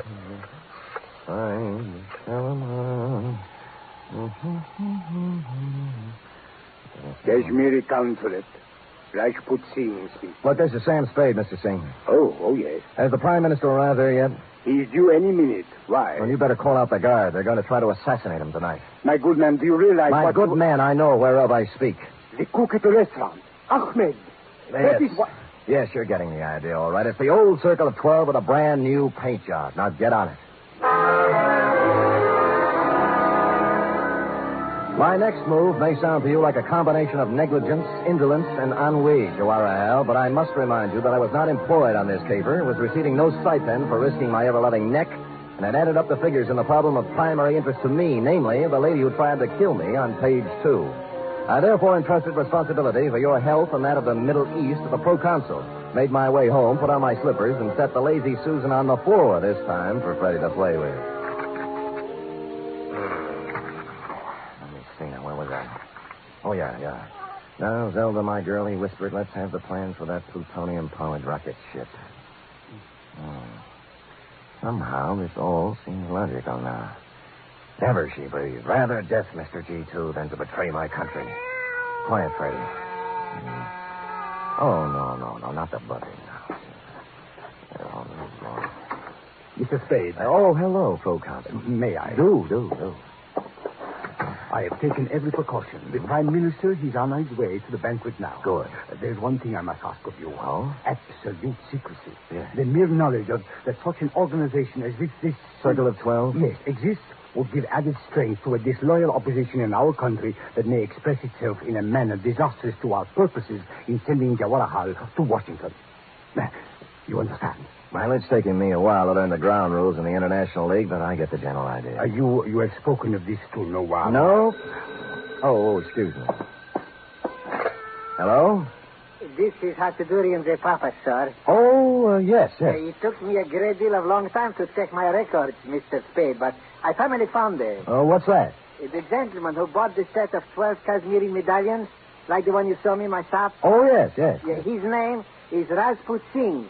A foreigner fella, I think. He's the Kashmiri proconsul here. Oh, well, gosh, thanks, Dorothy. This is Hajidurian the Papa, sir. I found it just now. Look, Dorothy, after all you've done for Alice, the least she could do is thank you. And you can tell her that from me. Now, bye, honey. So long, kiddo. Silly kid. Silly. Let's see now, where were we? You had just given me your assurance you would maintain strictest secrecy in this unfortunate matter. Oh, yes, sir. Now, I must go. They're expecting me at the banquet. Thank you again, sir. Not at all. Your service to our country and the world will find expression, I hope, on some later day. Good night. Good night. Freddie, please, not now. Down the phone. Well, cloak and dagger in the flesh. Going modern on me with that gun, eh? Put down the phone. What if I told you I'd already made the call? I say you were lying. The line is tapped outside. You figure the angle's hefty. In my business, I have to. When's it coming off? For the Prime Minister, any minute. For you, right now. Oh. He's got you fooled, too, huh? They're right there. Who? Rashford. You're a fall guy, you know, doing the heavy stuff. If it kicks back, you get it, and the other 10 laugh. You think you could talk me out of it, huh? Why, that's the last thing in my mind. I'd never...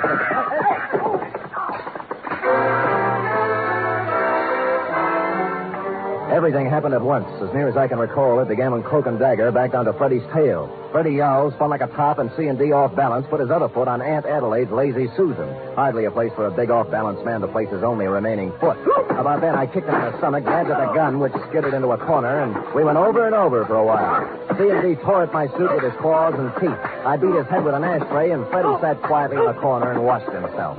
At length, tiring of the ashtray, I beat his head on the radiator. And dear Cloak and Dagger gave it up with a long, unhappy sigh.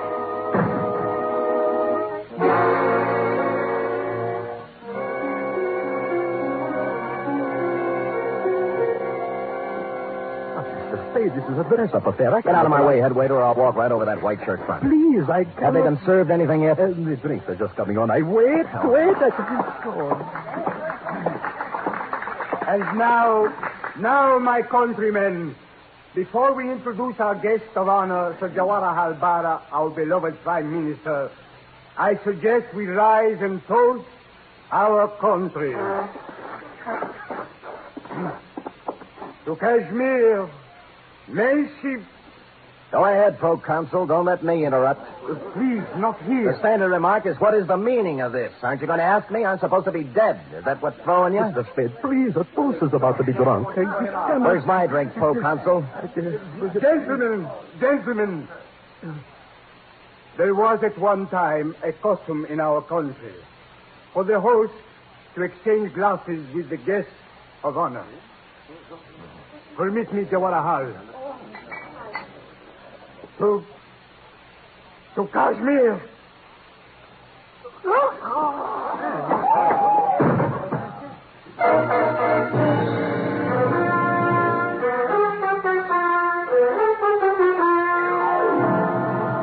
And the moral of this story, if there is one, is when danger threatens, don't hire a bodyguard, buy a cat and a lazy Susan. Period. End of report. Oh, Sam.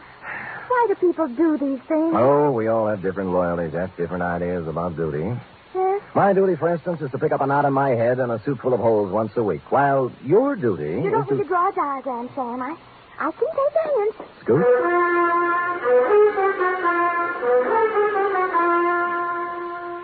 Three chimes mean good times on NBC. This Sunday, Theater Guild on the Air presents a light, laughable, lovable comedy. It's The Fortune Hunter, and it stars Gene Crane and John Lund. You're invited Sunday to another outstanding one-hour production by Theater Guild on the Air.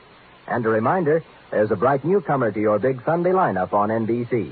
Mr. and Mrs. Blanding, starring Cary Grant and Betsy Drake.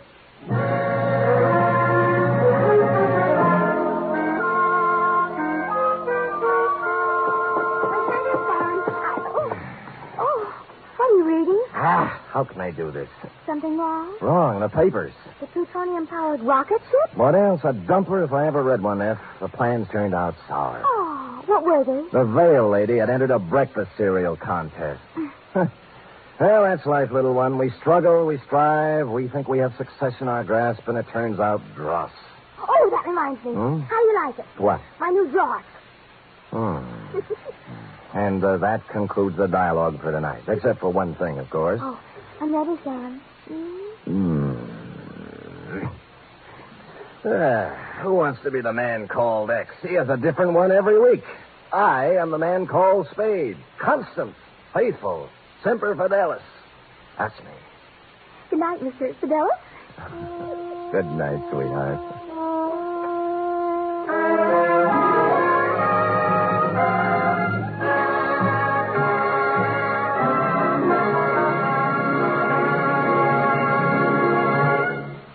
The Adventures of Sam Spade are produced, edited, and directed by William Spear. Sam Spade was played by Stephen Dunn.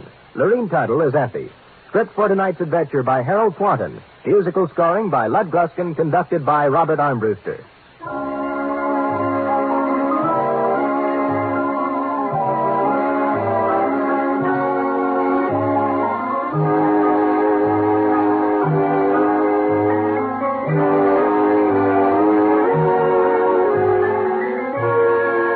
Join us again next week, same time, for another adventure with Sam Spade. The Magnificent Montague next, then it's Duffy's Tavern on NBC.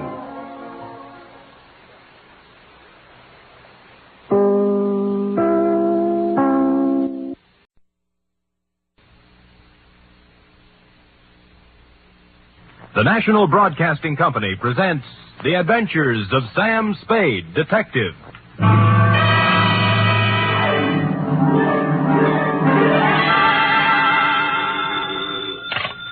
Detective Agency. Me, sweetheart. How was your vacation, Sam? Who said it was a vacation? Well, I thought you said you were going skiing for a weekend. With me, F, it's always work.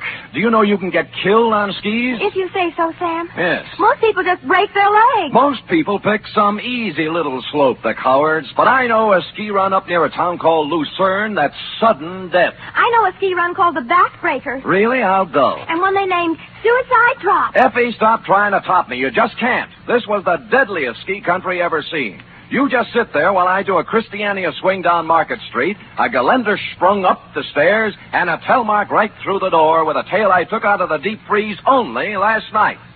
The Chateau McLeod caper.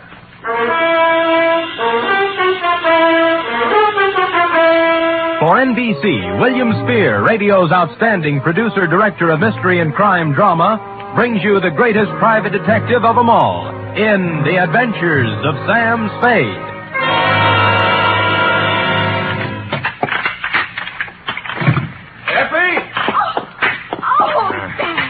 Take off those skis. I just wanted to prove I could do it. I did a herringbone up the stairs. And those clothes. I'll just bet you've rented all those things, Sam. You were never in the snow country at all. So, you don't believe me, huh? Well, here, Doubting Effie, I brought you proof. And don't tell me I rented this. A snowball. Yes. Sam! A real snowball. Yes, I brought back 2 of them in a thermos box. Where's the other one? I threw it at a policeman. It was freezy, soaked with water and iced. Oh, Sam, you're wonderful. I can't believe that you had trouble this weekend. Oh, no? You cut that snowball open and you'll find a blood-stained bullet inside of it. And behind the bullet lies a tale. Ready? I'm always ready, Sam. Yes. Date, fill it M2, Sierra County Sheriff's Office, Lucerne, California. From Samuel Spade, San Francisco, license number 1375596. Subject, the Chateau McLeod caper. Dear Sheriff, you run a neat little county up there at Sierra, and I hate to be snide, but when my train steamed into the cold mountain air of your lovely little village of Lucerne, I knew the chill of death was afoot. It had to be.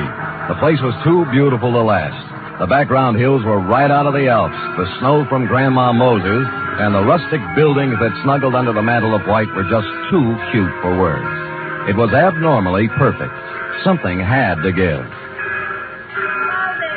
Well, you were the only young man who got off the train. Are you from McLeod? Well, I'm supposed to find a Chateau McLeod. Oh, what do you know? I got the right man on the first try. Good. Rufus sent me down to pick you up. You could pick me up almost any time. Well, that took a little chill off the day. Shall we go? Ooh, mush. Mush.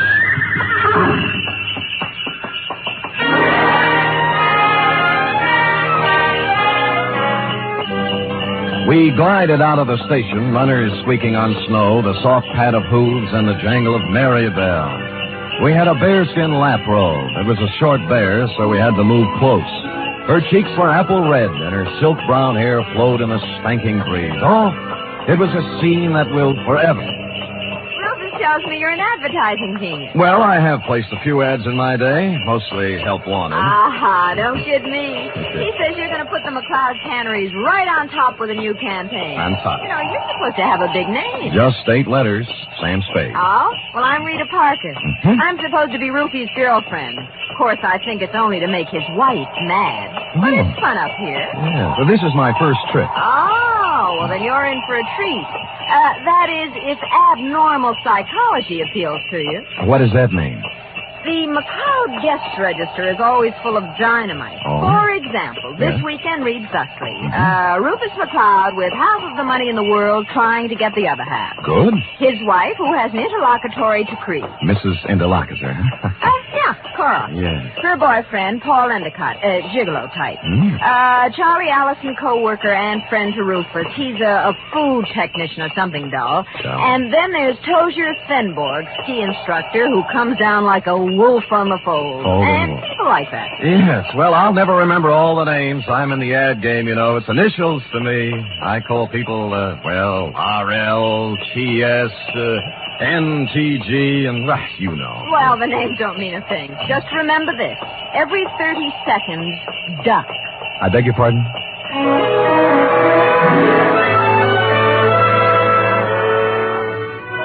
The McLeod estate was 8 miles out of town, and it seemed we were there in no time at all. Rita Parker hustled the Alpine buckboard and mare into a stable while I went up to the chateau to meet my employer, Rufus McLeod. It was more of a Swiss chalet, you know, where the second floor is larger than the first, and I guarantee that no one in Switzerland could have afforded this chalet, even with the second floor the same size as the first. I walked in and found Rufus, big and red-faced, standing in front of a fireplace that could easily have roasted a brace of oxen, rump to rump. Of course, you're Sam Spade. I am, Mr. McLeod. You came at an opportune time. There's no one around to overhear our conversation. I suppose you wonder why I hired a detective for a place like this. Well, not especially. I go where the people go, and the money. You'll be paid well for your time and trouble. I must be quick. In essence, this is my situation. Yes. Earlier this week, I received an anonymous letter saying that if I invited the guest list I'd planned for this weekend, there might be serious trouble. Here's the letter. Keep it to yourself. It's a Los Angeles postmark. I see. Well, we might start by tracing down this typewriter through an L.A. detective agency. Every one of my charming guests is from Los Angeles. One of them wrote it, if you ask me. Very likely. I want to know who wrote it, if I can, but more than that, I wonder what serious trouble the writer is referring to. The girl you sent to pick me up said you had a very volatile group of people assembled. Yeah, perhaps they're high-strung individuals, but they're civilized.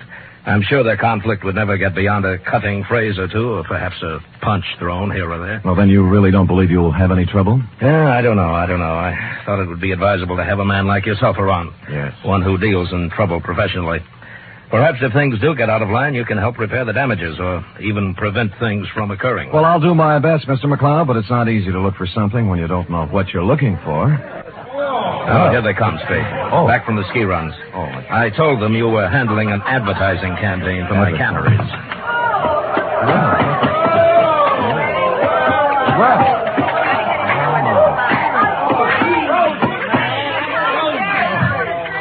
Well.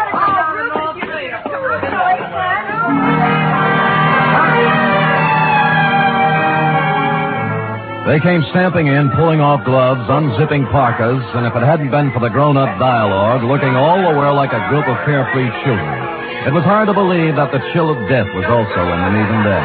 I couldn't keep my eyes off one of the particular members of the group, Mossberg ski boots, Chinese vermilion downhill pants, and a candy-striped parka, which she now pulled over her lovely head. The sweater she wore underneath was, I'm sure, designed for someone much smaller. A dachshund, perhaps? Is this the advertising man you've been telling me about, Rube? Oh, Mr. Samuel Spade, my half-wife, Cora. Half? Well, how do you do? Glad you came, Sam. We can always use another sport in the crowd. Hey, everybody, shut up! Introducing the incomparable, fabulous Mr. Samuel Spade. Hiya, Sam. I'll give me the fast, Sam. Me, Paul Endicott, Rita Parker, Charlie Allison, Tozier Fenborg. Charlie's the one who doesn't ski. I'll take snowshoes any day. I can't get anywhere in snowshoes. You've heard, perhaps, of the tortoise and the hare? Rufus, ring for some drinks. Tom and Jerry's, hot toddies, coffee, large subs. We're having hot buttered rum. The stuff's warming in the kitchen. Well, get it up, get it up. Right away, Cora. And as for the rest of you, ready? A one, a what? two, a three. What? Oh, yeah. Old Main, shout till the rafters ring. Stand and drink a toast once again. Let every loyal Maine man sing, oh, do-de-do-de-do. They took up the song with a gusto, lifting imaginary drinks into the air, and it was all very jolly. For a party that was supposed to be fraught with danger, this one certainly started out in just the opposite direction. The drinks came and things got even merrier.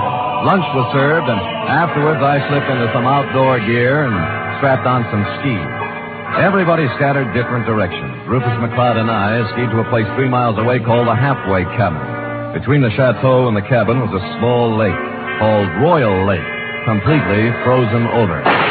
Rufus stood in front of the cabin, firing a .30-30 at a target set up down in the woods to the east. What do you see through the glasses, Spade? 2 bullseyes and nothing outside of the 8-ring. That's great offhand shooting at this range and standing on skis. Well, I can do much better than that. Watch this. See that silver tip on that big Norwegian fur over there? Yeah? I'll cut it off. Hey, look out! What? Well, he came swooping out of nowhere, Spade. I swear he did. Well, I think you hit him. Who is it? It's Paul Endicott. No, he's up. Good. There's Cora with him. Well, you told me nobody was supposed to be skiing in that area. Yeah, they're not. Well, here he comes, and he looks plenty mad. What do I care about him? He's just after Cora for the money I give her, that's all. You're going to kill me, you stupid fool. You weren't supposed to be skiing there, Endicott, and it was an accident. Well, that was no accident. All right. Knock off the punches. You keep out, or I'll throw one at you. Oh, that I'd love. Paul, now stop it. And the rest of you, quit acting like children. Your boyfriend threw a sucker punch at me, Cora, and even if he is my guest, there's a limit to hospitality. I don't call one punch an even trade for a 30-30 bullet. You weren't hit, so don't start crying. Rufus, I have the feeling you wouldn't mind if you were hit. You wouldn't mind at all. Paul, I've just decided I don't like you without a mustache.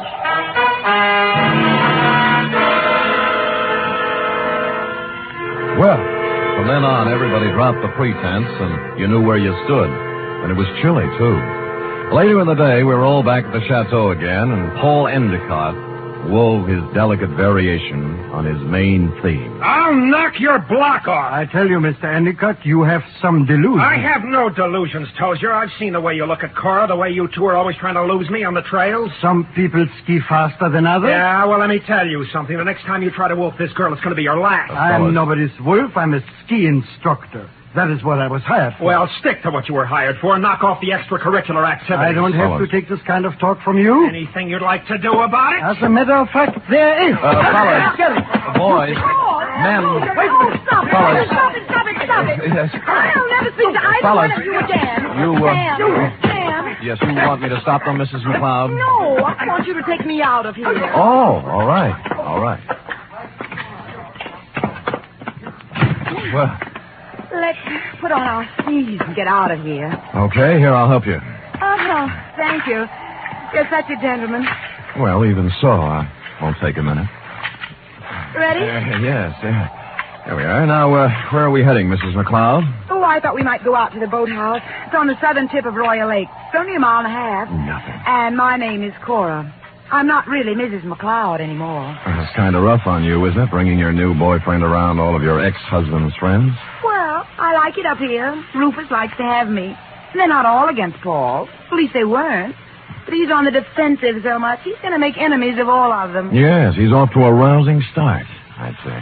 Do you know something, Sam? I don't care about Paul Endicott, really. Or Rufus McCloud, or Tozier Spenborg, or anybody. I just care about Cora McCloud. Well, now, that's a good, honest answer. You know, most people wouldn't be that frank. But, Sam... Yeah? I haven't known you long. Well, I like your style. Style? I could care about you.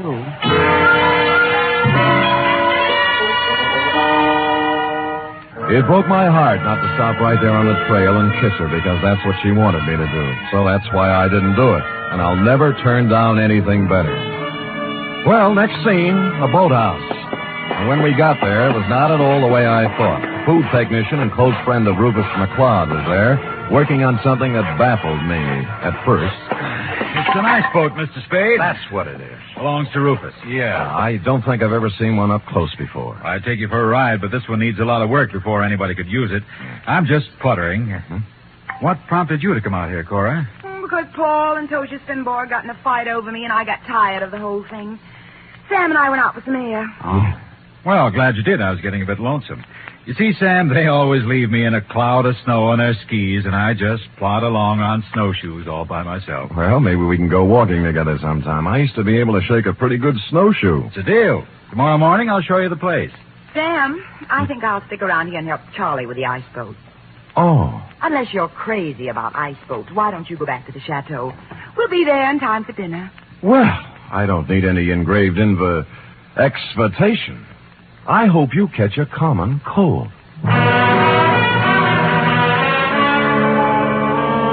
The trouble with that girl was that she only wanted one man at a time around her. Back at the chateau, there was no one but the cook, the Marjorie Main part. Too tall.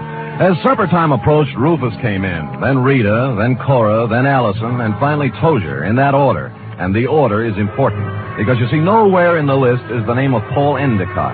He didn't come in for supper, nor for the next 3 hours. It was dark by then, and Rufus McLeod was worried about Endicott. So we fanned out in a searching party. I was alone when I found him. He was lying in the snow, 300 yards west of the halfway cabin.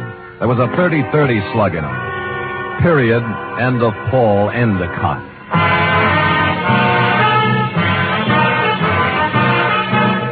You are listening to the weekly adventure of radio's most famous detective, Sam Spade.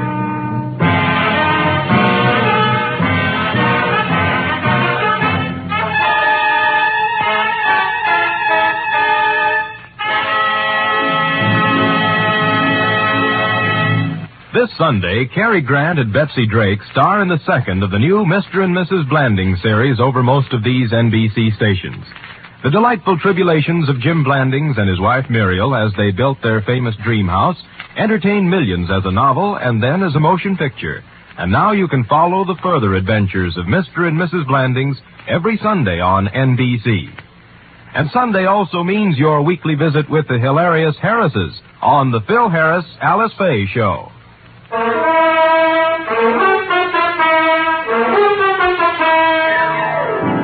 And now back to the Chateau McLeod caper, tonight's adventure with Sam Spade.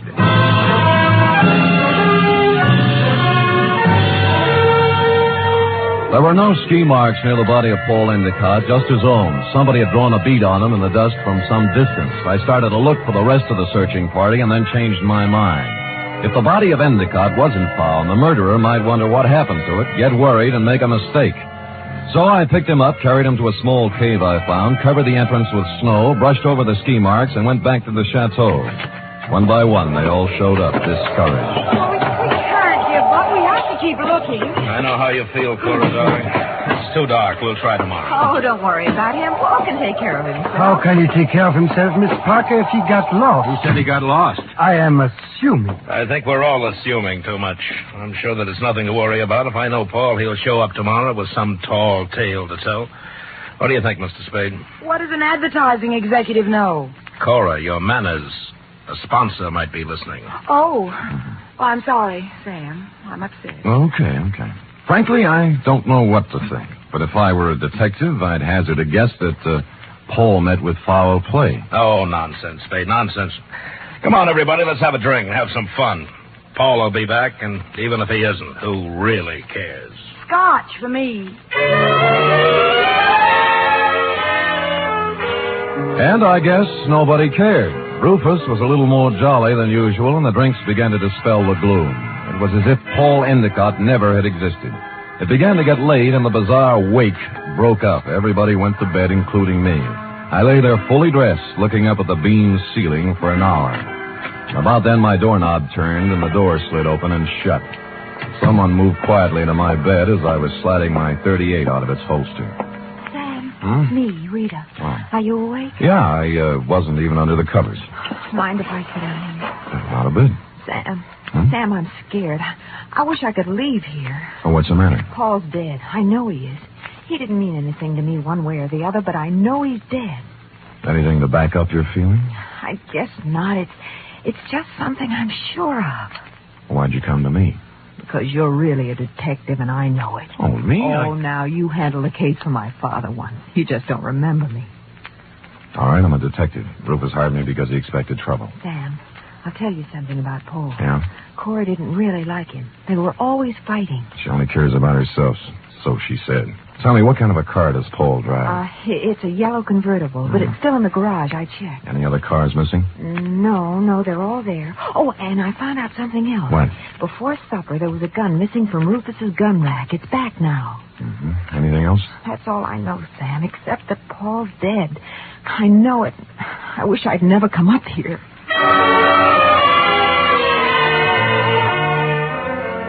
After she left, I dressed for outdoors and climbed through the bedroom window. It was still and quiet, and it was a quarter moon when I skied away from the chateau. I wanted to look the land over myself before the next day, when the clues, if any, were trampled into the snow. When I passed the northern tip of Royal Lake on the trail to the halfway cabin, I saw a new set of ski tracks heading into the woods where I'd found Endicott's body. I followed them, and they went right to the cave where I'd hidden him. He was gone. I was standing there, pondering this, when I thought I saw something move in the trees to the west of me. I stood stock still. That was a mistake. A bullet splintered a tree next to me, and I shoved off as fast as I could. There was no second shot. I circled around in the trees trying to catch sight of someone. Nothing. I kept in the shadows and made for the halfway cabin. It was dark and quiet, at least until I opened the door. I tried, but he had the advantage of surprise and some kind of a club. I ended up on the floor with someone sitting on my chest. All right, I have your gun. You make one wrong move, Spade, and I'll use it. It's got bullets in it and a hair trigger, so be careful. We could use a little light. As you see, there's Paul Endicott's body. Yeah. How did you find him, Tozier? You're only putting a noose around your neck. You're a very perceiving man, Mr. Spade. How do you figure I did it? I talk better on my feet. Just remember the gun. If you didn't kill him, how else would you know where the body was? Because I know this country like the back of my hand. He had to be somewhere. You are the killer, Mr. Spade. Me? Why, I do not know. You found the body before anyone else could. Hid it, then clumsily tried to hide your tracks. Don't be silly. Why would I come back? A murderer always worries about his crime. Did he forget something? Was something left undone? It's natural. It sounds good, except it isn't true. You couldn't pin it on me in a month of Sundays. But somebody might just tie it on to you. That's what you think. Do you know what I'm going to do now? I wouldn't want to guess.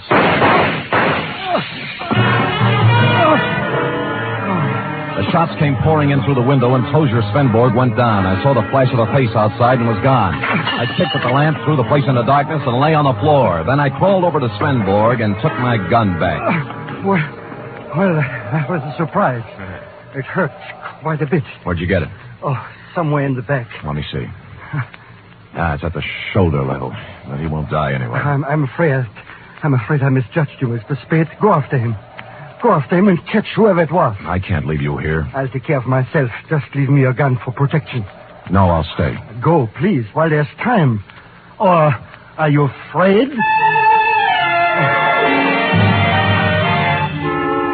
I was, but I gave him my gun and left. Outside, there were many ski tracks, but a fresh set led left from the halfway cabin down. They went right to the edge of Royal Lake and then stopped. There were no marks of ski poles on the ice, so I followed the shoreline, looking for some kind of a clue. It wasn't until I reached the southern tip of Royal Lake that my effort was rewarded. Leading up from the ice were a set of footprints, then a set of ski marks. They led to the boathouse. Inside, I found two interesting items. One, a dismantled ice boat with fresh ice on the runners. Two, a pair of skis with snow in the grooves. I made my way along the beaten path back to the chateau, circled it once, found interesting item number 3, and went in. Well, what were you doing up, Spade? Did you hear the shots, too? Yeah, I thought I'd look around. It's cold.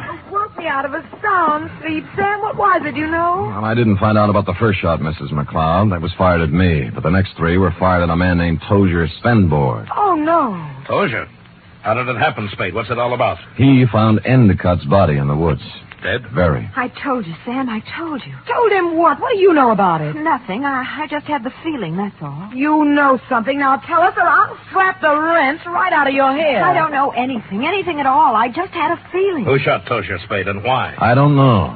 I was standing with him in the halfway cabin. Somebody shot through the window. Didn't you see them? Don't you know who it was? I was too busy ducking to look.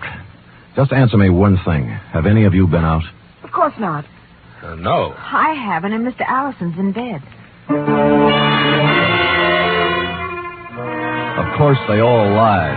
McLeod's shirt was stained with sweat. He'd been moving fast somewhere. The ski pants sticking out from under Cora's robe were wet, and Rita Parker was now dressed when she wasn't before. I was trying to figure out something to say when Charlie Allison came out from his bedroom, rubbing sleep out of his eyes and pulling a robe on. What's going on here? What's all the excitement about? They found Paul, dead. And somebody shot Tozier. No. Where is Tozier? In the halfway cabin. Well, let's get him to a doctor. I'll call one from town. Why don't you go up and get Tozier? I'll have a car ready and we'll take him right into the Lucerne Hospital. Wait a minute. What about the murderer? Who did the shooting? Nobody's getting out of my sight. It had to be one of us. Why, Cora? Oh, it wasn't just anybody. We're the only ones left walking. Why don't you ask Sam? He's the detective. Detective? Yes, I hired him because somebody sent me an anonymous letter saying there'd be trouble. You knew there was going to be trouble, Rufus. Somebody else knew. Then why did you let people come up here? What's the big idea? Did you do? Wait a minute. Spade, what did you find out? Well, if you'll all wait here a minute, I'll tell you. When I circled the chateau before I came in, I'd seen footprints leading to a window, not mine. That meant somebody else used the back way in and out, too. I wanted to find out whose window it was, and of course, while I was looking, I remember the apparently dismantled ice boat and the fact that a set of skis were in the boathouse. It took me about a minute to find the right room, but somebody knew it. All right, Spade, stand where you are. Allison, you might be a great food technician, but you're a lousy killer. Yeah, well, at least he didn't get her. Neither will you.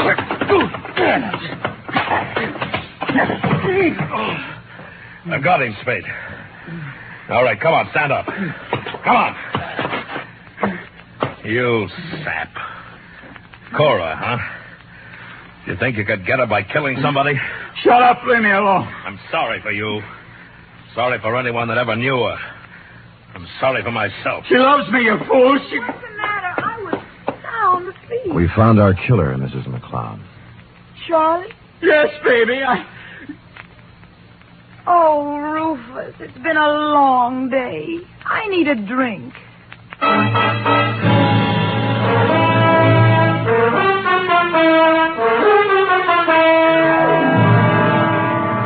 And that goes to show you how cold it can get in the snow country. F. Period. End of report. Sam, why would a man do anything like that? When he knew he couldn't get away with it? Because he was stupid, Effie. People must have told him 1,000,000 times if they told him once, crime just doesn't pay. No. Yeah. Now, go type that up, will you? Go on, scamper, scamper. Oof.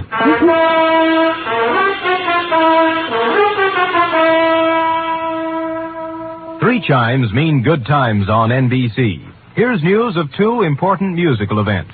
This Saturday, Arturo Toscanini begins a new Saturday series of concerts with the NBC Symphony. And for his premiere, the celebrated maestro Toscanini will present a special hour-and-a-half performance of Verdi's Requiem. And beginning next Monday, you can hear the first in a new series by the Boston Pops Orchestra.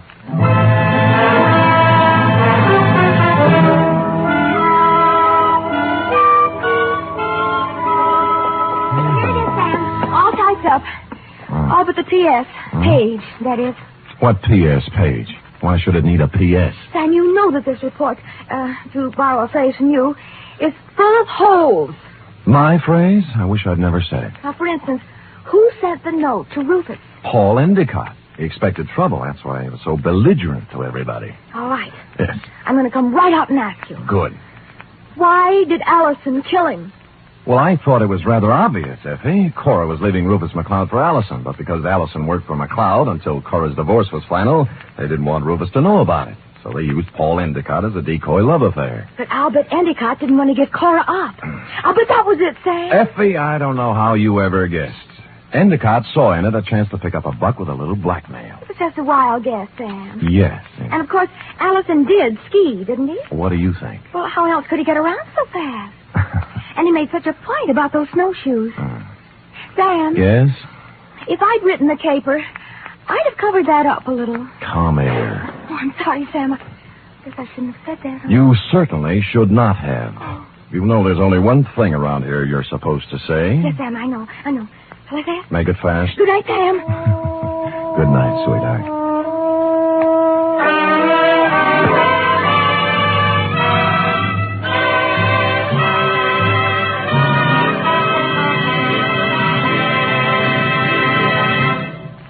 The Adventures of Sam Spade are produced, edited, and directed by William Spear. Sam Spade was played by Stephen Dunn. Lorene Tuttle is Effie.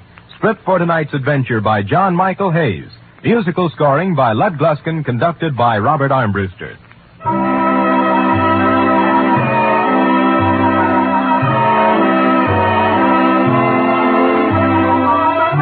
Join us again next week, same time, for another adventure with Sam Spade. Do you keep an appointment book? In 1950, 30,000 people kept an appointment they hadn't bargained for with infantile paralysis. And 4 out of 5 of these were helped with March of Dimes money. We must go on helping, yet we also must be prepared for what may come in this year. March of Dimes is your way of fighting infantile paralysis. Give all you can to your local March of Dimes headquarters. Join the 1951 March of Dimes today. The Magnificent Montague next, then it's Duffy's Tavern on NBC.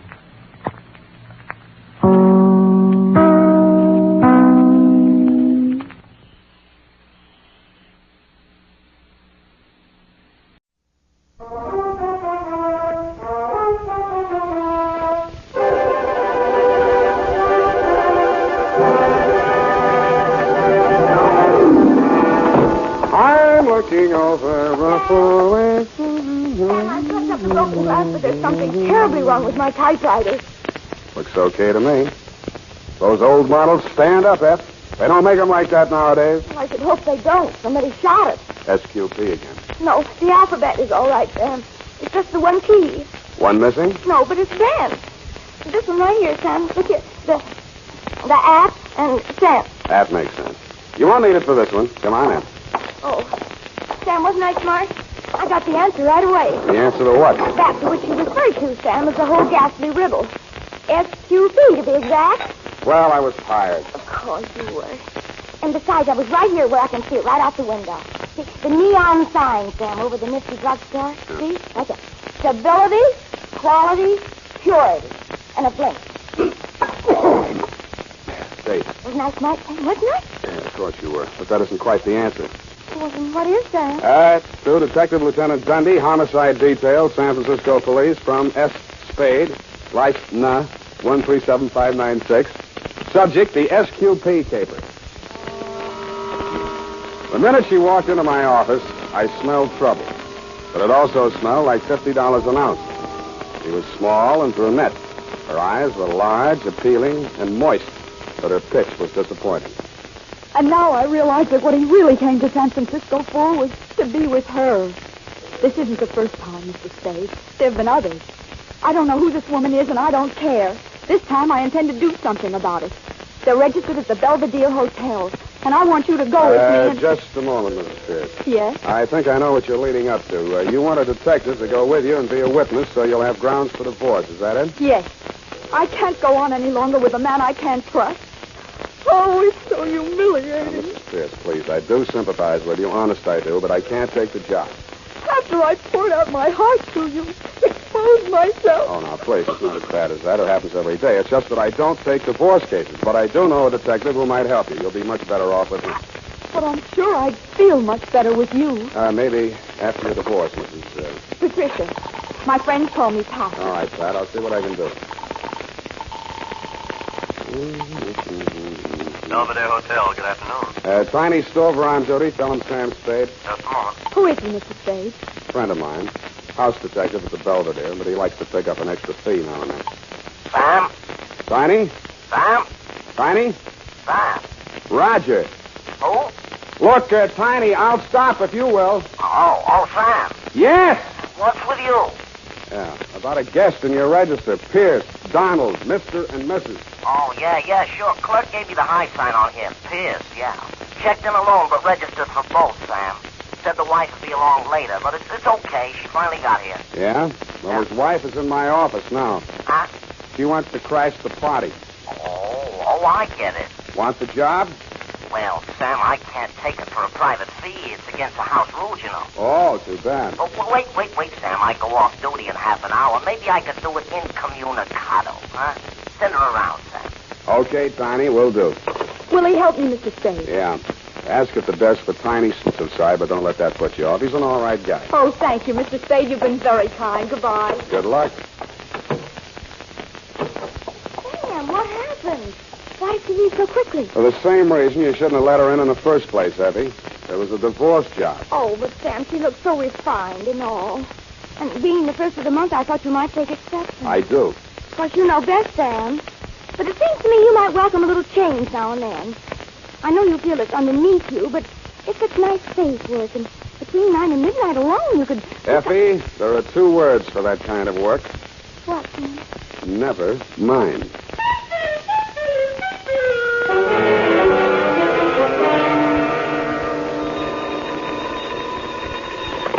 Sam Spade Detective Agency.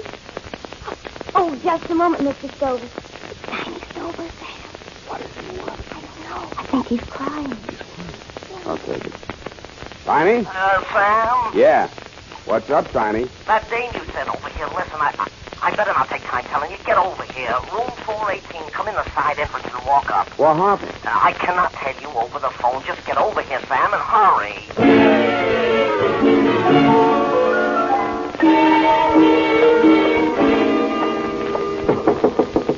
It's me, Tiny. Sam, open up. Come in, Sam. Sort of ease in, will you? He's lying in the way of the door. The first thing I saw as I squeezed through the narrow crack of the door was the brunette that had visited my office that afternoon. She was handcuffed to a chair, and a gag had been stuffed into her mouth. Tiny's frightened eyes shifted uneasily from her to the body on the floor. What kind of a caper is this? You'd better tell me, Tiny, what happened. Who handcuffed her to the chair? I did. We broke in just like it says in the book, only there was no dame here, just him. He starts to jump the wife, and I grab him. The next thing I know, he's got my gun. I try to twist it out of his hand. The next thing I know, bang. He's right where he's laying now, and he's dead. Next thing I know, the dame is grabbing for the phone and screaming that I murdered him. That's when I decided I'd better shut her up for a while so you and me can compare notes on this thing. Well, first we better get some notes to compare. Now, listen, Pat, I'm going to pull this gag out of your mouth, but if you start screaming, it's going right back in. Get it? All right. Now let me out of these handcuffs. We'll get around to that. Now, first, I want to put you straight on something. I know that Tiny here went into this on the level, which is more than I know about you. So if there are any angles in this cable besides the story you told in my office, let's have them now before the cops get here. All right. I lied to you. I never saw this man before in my life. Shut up, Tiny. Go on. I was hired by a man named Christopher. He advertised for a photographer. He said he specialized in photographs for legal evidence, and this man Lombard's wife she wanted a divorce. I didn't want to do it at first, but the pay was good, and he said it was good experience for newspaper work, which is what I want to do. So I took it. Why didn't you tell me that in my office? Those were his instructions. He said that's the way they did it. And any detective would understand. And I was sure you did when you wouldn't take the job. Hey, wait a minute. I don't get it, Sam. Is she some nut or something, or is she just dumb? I guess I'm just dumb. No comment. Let's get some facts. Your name? Patricia Vane. My friends call me Pat. That part of my story was true. I studied photography at Berkeley. And... Yeah. Now, this guy that hired you. Well, he has an office in the Fidelity Building, where all the divorce lawyers are. Full name? Calvin Christopher. It says on his office door, Public Relations Counsel. That's room 842 in the back. You ain't swallow, Miss Yarn, are you, Spade? Fine, go sit down. I didn't say nothing. Check. Now, Pat, is this your story? You and Tiny came in here together. Lombard jumped you. Tiny grabbed him. There was a scuffle, and a gun went off. Yes. I just opened my purse to take my camera out. Where's the camera? I don't know. In the excitement. Oh, that looks like it over there. Over there by the phone. Be careful, there's some exposed film in it. It might have a clue. What did you shoot? Oh, some fishing boats. And one I sneaked of Mr. Christopher himself. And some action shots of what just happened here. Do you think the police will confiscate my camera? No, I will. I saw it first. Hey, Sam, where you going? I'm going to do some fishing. Sam, you can't leave me holding the bag. You got me into this. You want to get out, don't you? Yeah, but... Okay, keep me in the clear. You'll have somebody working for you.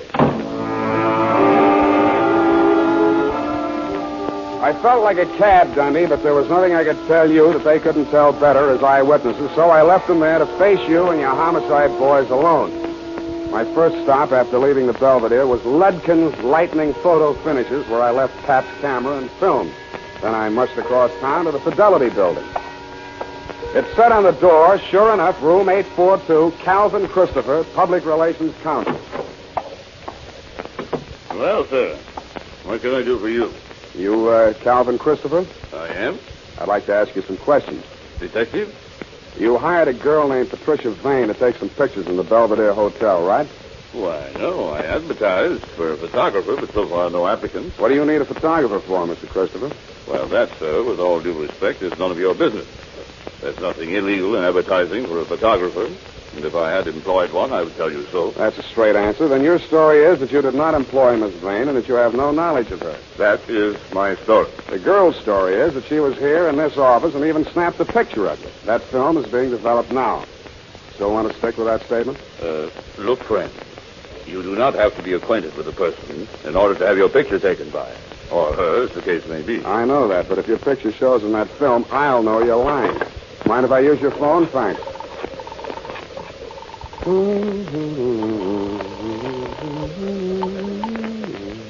Mr. Hyde. Lieutenant Dundee. Dundee, Sam Spade. That girl you're holding in the Pierce death, Hotel Belvedere? What girl, Sam? Who's Pierce? Tiny Stover gave you the rumble. He did, didn't he? Not yet, Sam. Well, you're getting it now, stiff in room 418. Gunshot. I'll meet you there.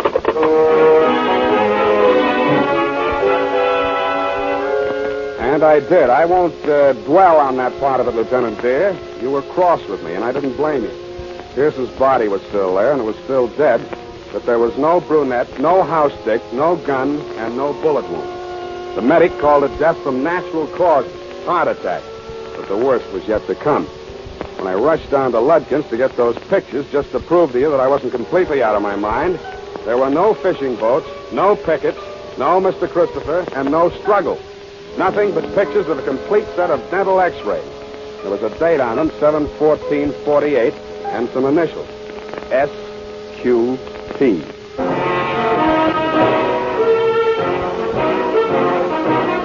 The United States Armed Forces Radio Service is presenting the weekly adventure of Dashiell Hammett's famous private detective, Sam Spade.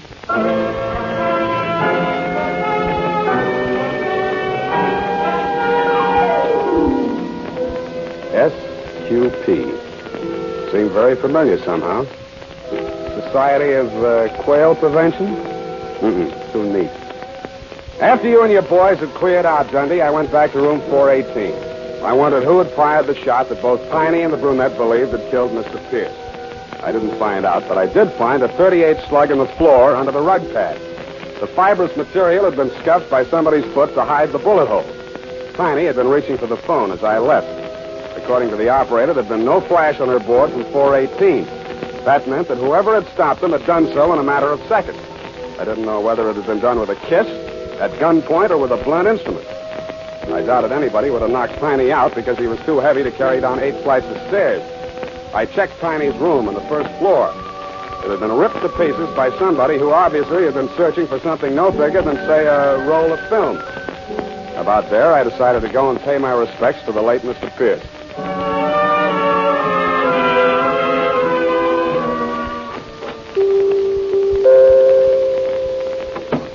Good evening, sir.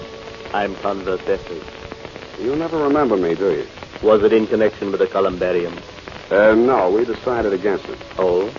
Which was your dear departed? Pierce. Donald Pierce. Late afternoon pickup at the Belvedere. Oh, dear, he's still on the slab. He's not quite ready to be viewed. Would you like to see the floral tributes? They're truly lovely. Who made the arrangement? Mrs. P. A truly lovely tribute. Small but perfect. A heart-shaped wreath with their initials intertwined. D.P. from S.P. P.S., that isn't S.Q.P. No, sir. The middle initial is usually omitted. That is, if desired, in the 3250 figures. Of course, I'll Joseph. By Jove, I do remember you. The detective, Mr. Spade. Good heavens. Foul play in regard to our Mr. P? I'm not sure, Mr. Etheridge, but maybe you can help. These x-rays. Could you check and see if they're his? Why, surely. Oh, dental x-rays. Needn't spend the time. No use? No teeth. A completely dentured subject. For a good 10 years, I would say. Oh, pardon me. Something, madam. I'm Sandra Pierce. I've come to Oh, see about yes, the ring. if you'll just wait. Do you know Mr. Spade? Oh, they told me at the hotel. Very fortunate that you're here, Mr. Spade. Well, I'll go and see how things are backstage. I'll see you later. Oh, these awful things that people must go through when death comes. No, it's not pleasant. Were you married long? 2 years. We were married in prison, you know. What? I suppose it shouldn't be a surprise to me. We both knew it could happen at any time. You mean he'd been sick quite a while? Yes, coronary effusion. Heart trouble, huh? And you agree that's what killed him? I agree that... Do you have any reason to think otherwise, Mr. Spade? Well, I think you know more about it than I do. His physical condition? Let's start with yours. How are your teeth? I don't understand. These your x-rays? What? Oh, heavens, no, this is a man's mouth. Where did you get these? What are they supposed to mean? I think they mean blackmail. Teeth and fingerprints are two of the best identity clinches. These initials, SQP, could be Sandra something Pierce. They yours? No. Do the initials SQP mean anything to you? Well, only I thought, of course, the prison. The what? San Quentin prison. San Quentin. Oh, I've been stupid. That's what you meant, married in prison. Of course, I thought you knew. Donald was head of the prison dental laboratory there for 11 years.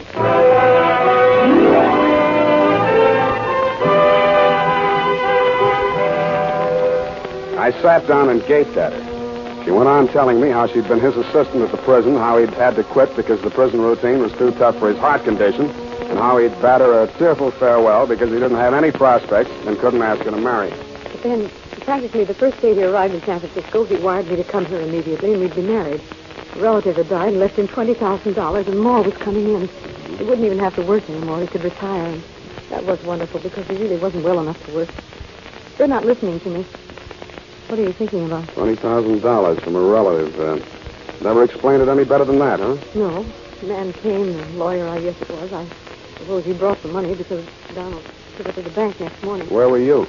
Donald sent me out of the room, but I was afraid to go too far away. He was so excited, and he was feeling these angina pains.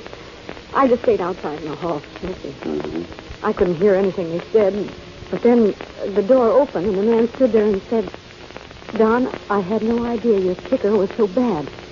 Someday somebody's going to say boo to you, and you'll drop dead. That's what I figured, Mrs. Pierce. I think your husband was murdered. He was literally frightened to death.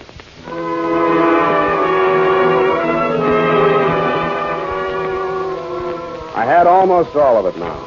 Just a name and a number were missing, and I thought I might have them in my office under SQP. There was a light showing in my outer office as I came down the hall. It went out as I turned the doorknob. Stop right where you are. I've got a gun. That you, Pat? Oh, it's you, Sam. You were so long, I thought you'd never... Hey, don't do that. Here. Come on, honey, don't give up like that. Here. Drink this. What happened? Oh, I'm so tired. My ankle, I think I broke it. I jumped out of the car. Let's see. I think it's just a sprain. Christopher's car? We were in the back. He slowed down on the ramp. There was something stuffed in my mouth. I couldn't make a sound. What's funny? I'm sorry, baby. You seem to have spent the entire day bound and gagged. I'm sorry. Go on. Oh, after you left us in that awful hotel room, he came in, and he was furious. Wanted to know why we had spoiled everything by letting the gun go off, even though Mr. Stover explained that it was only accidental. Yeah? And then he started laughing and said he was only fooling, and he would take charge. So Mr. Stover left. And then Mr. Christopher held a gun on me and took me down the hall to another room. He pushed me in there, and then he tied me to a chair and put the gag in me. I'm sorry, honey. So he let you cool off in there until it got dark enough and late enough to get you downstairs and in the car without attracting too much attention. You say he was heading over the bridge to Oakland, huh? Yeah. Why are you shouting so? I guess I'm just excited. And I was, but not over Pat's story. It was something I'd just seen. The shadow of a man against the frosted glass of my office door. I went on talking, I hope loud enough for him to hear every word I said. Pat, I don't know how to tell you this. It's going to make you feel bad, but sooner or later you'll have to know about it. This guy named Calvin Christopher, that isn't his right name, and in just a minute I think I'll have that too. He gave you a phony pitch about a photography assignment to help somebody get a divorce. But what he had in mind from the beginning was to use you as a murder weapon. Me? A murder weapon? You and whichever detective happened to go there with you. You see, Pierce was a blackmailer. He'd been a dentist at San Quentin, and who did he run into one day here in San Francisco but an escaped con whose teeth he had worked on, and of whom, by happy chance, he had a complete set of dental x-rays. This con bought the x-rays from him for $20,000. He's still at large and thinks he's safe now that Pierce is dead. But what he doesn't know is that Pierce took snapshots of the x-rays before he turned the originals over. The cameras got switched, and I have the x-rays right here. Look at them, sweetheart. What are you... Get down, lie flat.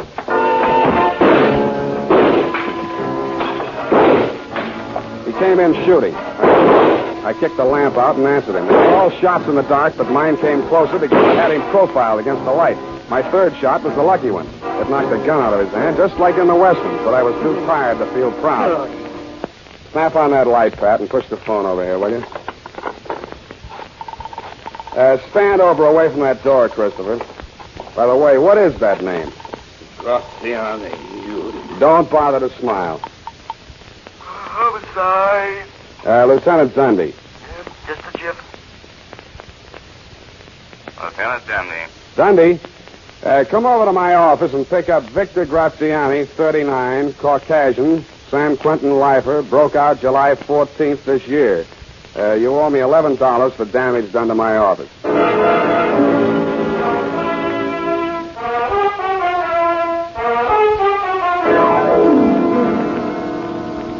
Period.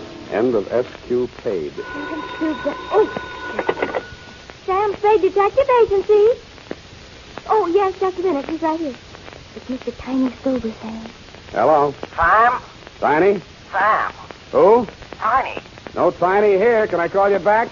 Sam. Ain't you interested in what happened to me? I got a clue, Sam. What were those initials again? SQP. That's it, SQP. I'm here now. Where? Seymour Kelly's pool room. Seymour Kelly's pool room? Yeah. Look, Tiny, don't even you realize that Kelly isn't spelled with a Q? Since when, Sam? Kelly is without a Q. Oh, no, Sam. I think you must be wrong. He's chalking up now. His shot's coming up. Good night, Tiny. Sam? Tiny, I'd like to go around again with you, but this airtime costs plenty. As you'll know if you ever get your own radio show, which, if you did, would be sponsored by the makers of SP Stupid Pills. Hey, Sam, you should have seen it. Seymour just made a 3-cushion shot with the handcuffs on. You should have seen it. Sam? Good night, honestly, Tiny. Anything for me, Sam? Just go type that up, sweetheart, and have it back in exactly 34 seconds. I'm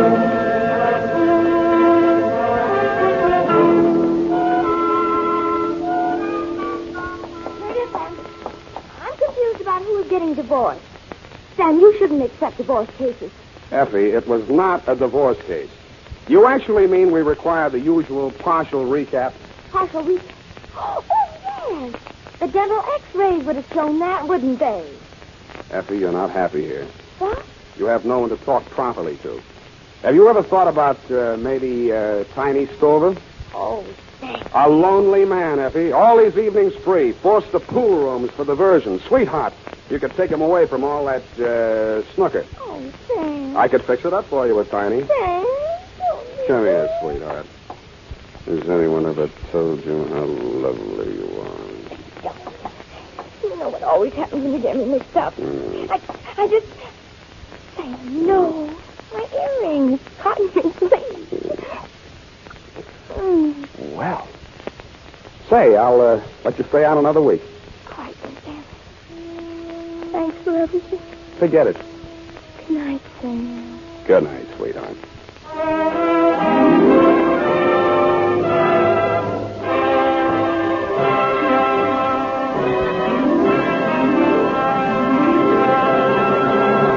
The Adventures of Sam Spade, Dashiell Hammett's famous private detective, are produced and directed by William Spear.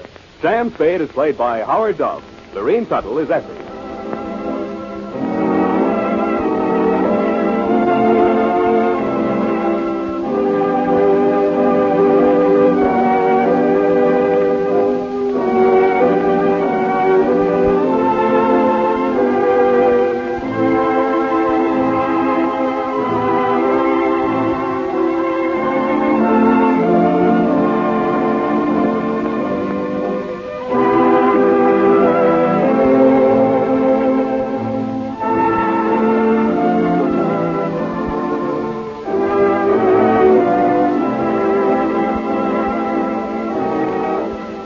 The Adventures of Sam Spade, Private Detective, is a presentation of the United States Armed Forces Radio Service, the voice of information and education.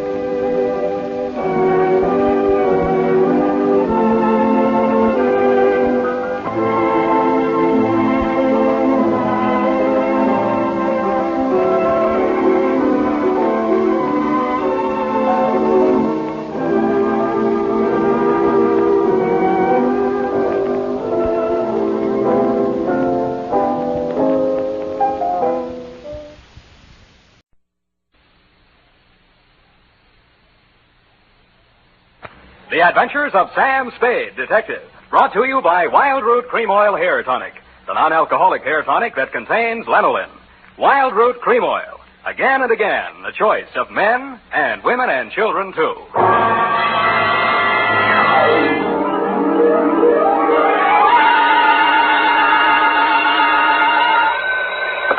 Sam Spade Detective Agency? Hey, sweetheart. Oh, Sam, I'm so glad you called. Why? I don't know. I always am. Was it a good case, Sam? I didn't like it. Where are you? Morgue, San Mateo. Oh, was somebody killed? Yes. And, well, do you know who did it? Yep. That's good. No, that's bad. Bad? Believe it or not, F, I wish I didn't know who killed who. I don't understand. Oh, Sam, you sound so downhearted. Well, I'm sorry. I'll try to loosen up. Stay where you are, sweetheart. I'll be right down to dictate my report on the champion caper.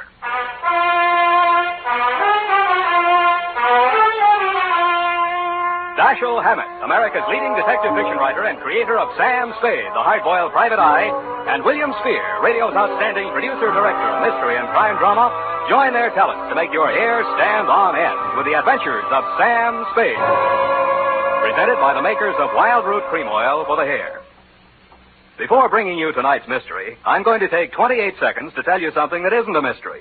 It's no mystery why so many millions of men, women, and children have well-groomed hair these days when America's favorite hair tonic, Wild Root Cream Oil, costs so little.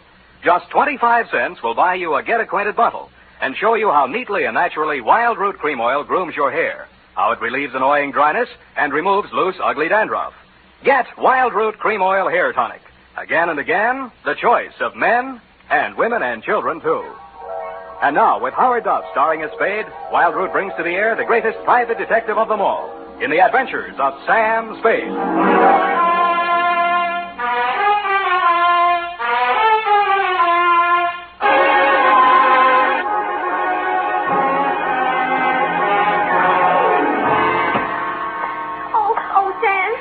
I read the afternoon paper. I don't understand it either. Stop that. Really, after all this time, you'd think I'd be acclimatized to all kinds of human storms. I've got my pencil already. I'm myself again. I'm ready, Sam. Sam, date? Date August 7th, 1949. To whom, Sam? Jack Manelli. To Detective Lieutenant Manelli, Homicide Detail, San Mateo Police. From Samuel Spade, license number 1375996. Subject. Are you listening, Sam? Subject, the champion caper. Dear Manelli. You were there for the end of it, and I was there for the start of it, which is in the reception office of Elliot Champion's brokerage house in San Mateo, and where I first met Mildred Champion. Remember that old salve, how a woman in love is always beautiful? When I went in, I had no idea she was in love and no idea she was beautiful. Not because she'd lately been crying, but her sallow face without makeup, framed in a wisp of blonde hair, wasn't flattered by the shapeless black dress, cotton stockings, and low-heeled shoes she was wearing. Certainly not the going idea of beauty. Nor did her conversation reveal anything to indicate love. Oh, yes. May I help you? Mr. Elliot Champion, my name's Spade. Spade. S-P-A-D-E? You don't have to write it. He's expecting me. Your business, Mr. Spade? Private. I have to have a little more than that, I'm afraid. Oh, is this hot here? Mr. Champion can't stand fresh air. Obvious. That's what makes it so warm in here. I'm sorry. Yeah, it is hot. Just flip the switch and tell him I'm here. Well, what is it, Mildred? I was just going out. Mr. Spade is here. Says you're expecting him. But I don't find him listed in your appointment book. Don't be an idiot. Send him in. Send him in. You may go in now, Mr. Spade. He always like that? He's nice today. Sorry, Mildred. That's your name, isn't it? His office is the first on the right. Don't bother. I'll find it. Thank you. I'll just go to lunch. Mr. Champion? Well, don't just stand there. Come in and shut the door. What I have to discuss with you is private. I don't want that snoopy niece of mine listening to our conversation. She's out to lunch now. But does she listen in often? All the time. Why? She didn't know who I was. I outsmarted her there. I called you from the drugstore on the corner. I don't want anyone to know who you are, why you're here. Oh, now, where did I put that lighter? Behind the inkwell. Oh, yeah. I'm a dangerous man to play games with. Joseph's found that out once, and if he keeps this business up, he's going to find it out again.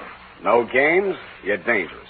Say, are you mocking me, Spade? Just wondering what you're talking about. I just told you. You got ears, haven't you? Joe Josephs is back in town, and I'm not going to fool around with him. Mildred told me you were nice today. Oh, she did she? Well, Mildred talks too much. That's what's the matter with her. She talks too much. And you'd fire her, only she's your niece, and you'd have to pay somebody else 3 times what you pay her to take everything she has to take. Get out of my office. Oh, no. Wait a minute, Spade. Oh, it's just hot, I guess. Who has turned on the heat? It's Joe Josephs. He was released from San Quentin this week. And I've been receiving telephone calls from him telling me to beware and to watch out and a lot of other nonsense. What was he doing at San Quentin? 2 to 5 on an embezzling count. He's an ungrateful scoundrel, that's what he is.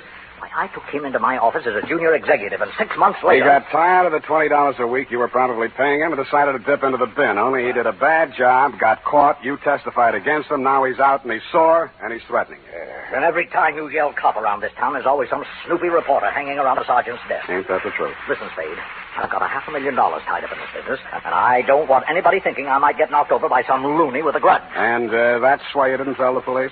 Don't you believe me? It'll do for now. You'll think of something better. Now, see here, impertinence is one thing... 25 a day and... No.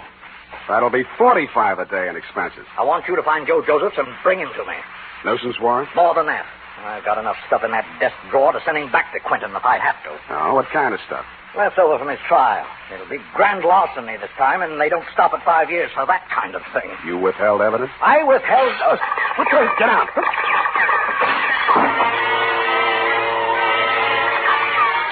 My back was only 8 feet from the window, and it came through from the other building across the court. The silencer either ruined the marksman's aim, or he was just a bad shot, because out of 6 tries, he didn't connect with a thing but the desk lamp and a wastebasket. By that time, Champion and I were both on the floor, Champion on top of me. I kicked out to get loose, and he kicked me back. I gave that up and twisted around for my gun. Across the court, a window was open about 6 inches, one corner of which was full of a dark-sleeved hand and a gun arm. I fired at it from what is known as number 6 position. It's him!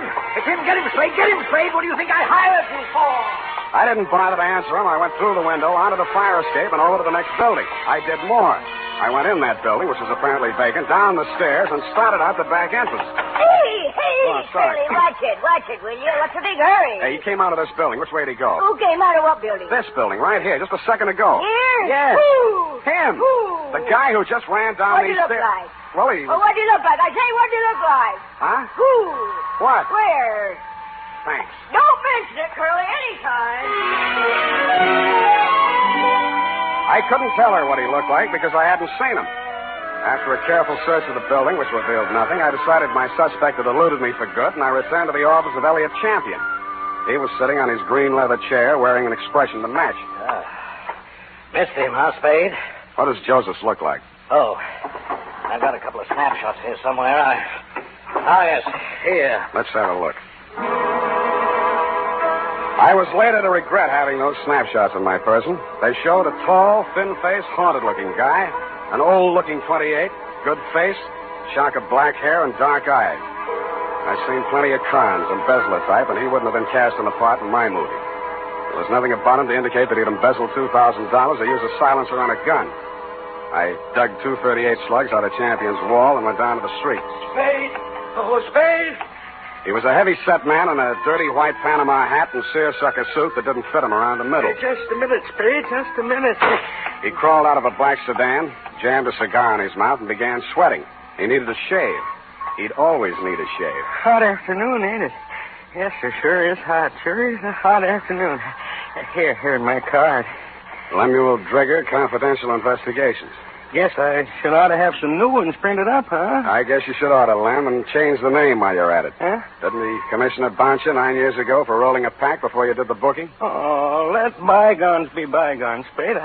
I'm in business for myself now. How's business, Lem? Punt. Try another racket, Lem.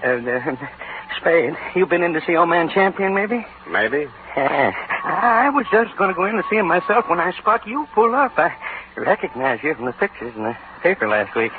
I figure maybe you and me ought to talk. What did you figure you and me maybe ought to talk about, Lem? Oh, you make it tough for a guy, Spade. We're in the same business, you know. What you gonna see him about? So long, Lem. Hey, wait a minute. I'm an old gumboot, huh? A fat old gumboot who couldn't get a trick as a housekeeper or tailing a punk. Is that it? Okay, Spade, okay. You're full of vinegar now, but just you keep my card. You'll want to see Lem Drigger before it's all tied up. You'll want to see me. Screw, Lem. But he was right. I did want to see him because when I got down to the Chronicle office and looked up a morgue on the Joe Joseph trial, the first thing that jumped out at me was the name Lemuel Drigger. Lemuel Drigger, private detective who had been employed when Mr. Champion had become suspicious of Joseph's account irregularities, and who, together with Mr. Champion, caught Joseph's red-handed, and who willingly offered his testimony the same at the trial which convicted Joe Joseph to San Quentin for 5 years. The file also gave the name of Joseph's lawyer, a man named Anthony Speezer. The phone book showed an apartment address on Geary. That you, Aggie? Hold on a minute. I was just trying to get dinner over before you showed up, but I guess I'm late tonight. Who are you? Mr. Speezer? That's right. My name's Spade. I'm a private investigator. I'm trying to locate a former client of yours, a man named Joseph. Come in, come in. I was expecting Aggie, but come in. Thanks. I always fix my own dinner, poached egg and half. Ulcers. Name Spade? Yeah. Want an egg? No thanks. I'm on duty. Mind if I finish? It's up to you. Who's your client, Spade? Elliot Champion. Joe Josephs is back in town, and he's been making telephone threats and throwing 38s around. 38, huh? Mm-hmm. You know where he is? Joe was a nice kid, but a calendar job. Born with one war going on, a depression on deck, and another war in the hole. Makes a difference. The calendar got him. Everything was against him at the trial, too. I couldn't do anything. He thought I let him down and told me so. He got real sore when they read the book at him. Threatened Champion and that private Dick, Lem Drigger. Drigger and everybody else. Said he was railroaded. You were his attorney? I know, but he didn't have a chance in a million of beating that rap. He thought I ratted when I took the guilty plea in court's mercy, all for a lousy $2,000. Well, he's done his time and he's out now. He hasn't gotten in touch with you? Nope. No threats? Nope. Have a write to you from prison? Nope. Any idea where he'd be in town? Nope. Is it possible he has a mother? Nope. Then I guess I leave you to Aggie. We play records. Aggie used to be a violinist. Well, it's up to her. Spade. Spade. Yeah? If you find Joe, tell him where I live. I'd like to see him. Why? I don't know. Maybe I just want to see what 5 years in the pen does to a kid like that. Yeah. I'll bet you do.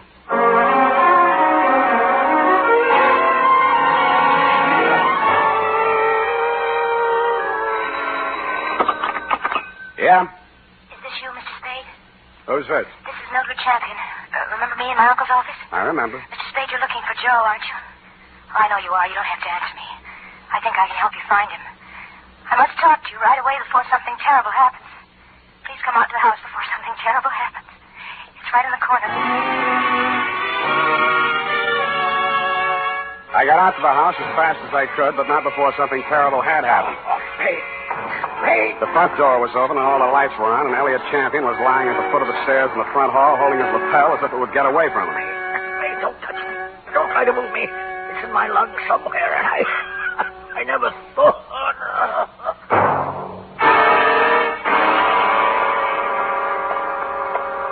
It didn't look like there'd be much use, but I beat it up the stairs to the hall phone to call emergency ambulance. Hello? What the? This is Joe. So you hired a private eye to look me up, huh? Well, he'll never find me, but I'll find you. Yeah, Mr. Champion, I'll be seeing you real soon. I didn't get it then, but I got it a second later. I grabbed for the banister, missed, and hit the top railing. A pair of hands held me up long enough to go through my pockets and then let me go, and that's the last thing I remember.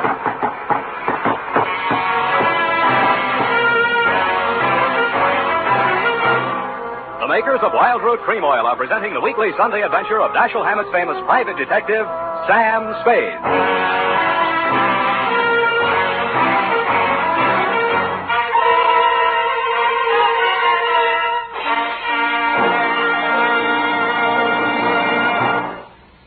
Now, here's important news on good grooming.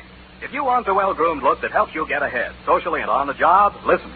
Recently, thousands of people from coast to coast who bought Wild Root Cream Oil for the first time were asked, how does Wild Root Cream Oil compare with the hair tonic you previously used?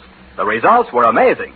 Better than 4 out of 5 who replied said they preferred Wild Root Cream Oil. Remember, non-alcoholic Wild Root Cream Oil contains lanolin. It grooms the hair naturally, relieves dryness, and removes loose, ugly dandruff. So if you want your hair to be more attractive than ever before, get the generous new 25-cent size of Wild Root Cream Oil, America's leading hair tonic, on sale at all drug and toilet goods counters. It's also available in larger economy bottles and the handy new tube. By the way, smart girls use Wild Root Cream Oil, too, and mothers say it's grand for training children's hair. Get Wild Root Cream Oil. Again and again, the choice of men and women and children, too.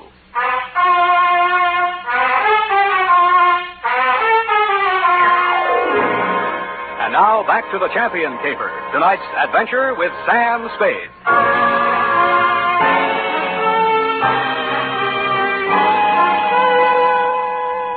The neighbors had complained of gunshots, which was fortunate for me. I still might have been lying at the bottom of those stairs in Champion's house, Lieutenant, if you hadn't walked in, applied first aid, asked me my name, and listened to my story.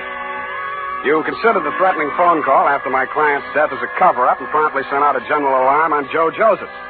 I took an aspirin and a taxicab for home. Halfway uptown, I discovered the pictures of Joe Josephs were missing from my wallet. And that is why I was absent at the medical examiner's inquest this morning. Instead of going home, I went out to San Mateo, jimmied the lock of Champion's office, and violated City Ordinance number 352D. My dead client's desk revealed one important item.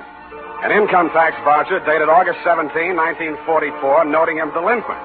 Then I found another important item, same for 1943. His secretary's desk was even more interesting.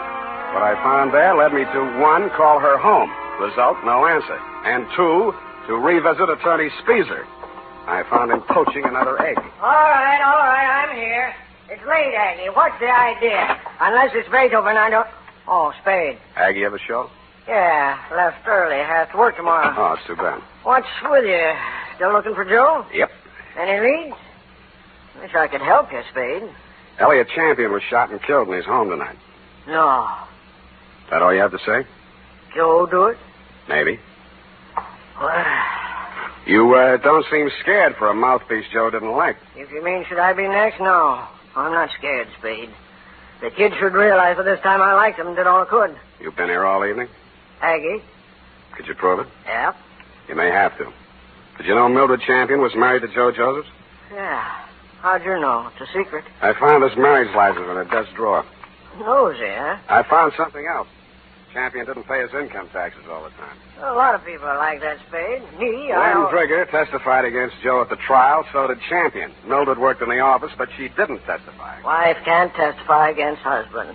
Real good story, Spade. But what about Joe? Champion had something on Lem Drigger, and Drigger had something on Champion. Joe's in between. You tell me, huh? Huh?